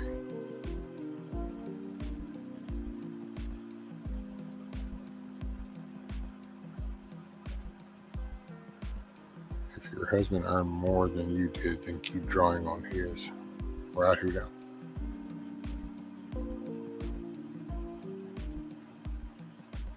Oh, Billy's like never posted on there and have no friends and never been in Facebook jail. You just go onto the marketplace.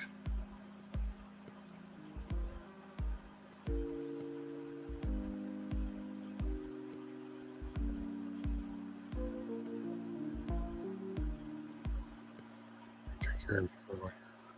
Oh, thank you, Hit Gal. Thank you very much, ma'am. Oh, it'd be cool, man, if I can get fixed, and then I'll take y'all while I redo everything outside. Take you out there, we'll be doing that.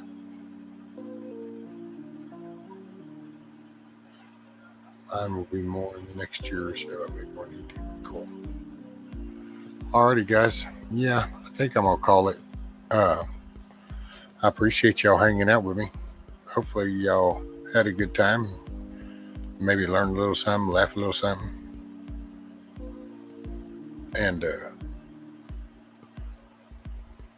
Rescue, I took your advice to people and cut back on sugars. Man, right? It's just, it was the second greatest epiphany I've had, was getting all that out of me.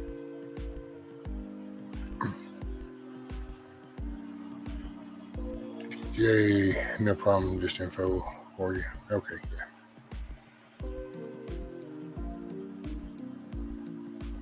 You got it, TJ. I will. I'm going to go ahead and schedule one for later for 2 a.m. Central tomorrow, and I'll do that one too. So I will be back. Should be. Y'all have a great day. Be sure and smile. Or be the reason somebody else does. You know. Stay focused. Get your mind in the right place. But stay positive. Don't get sucked down the mud hole. We were built for this shit, so we can do it. So I love you guys. Y'all have a great day. Roger. Later, guys.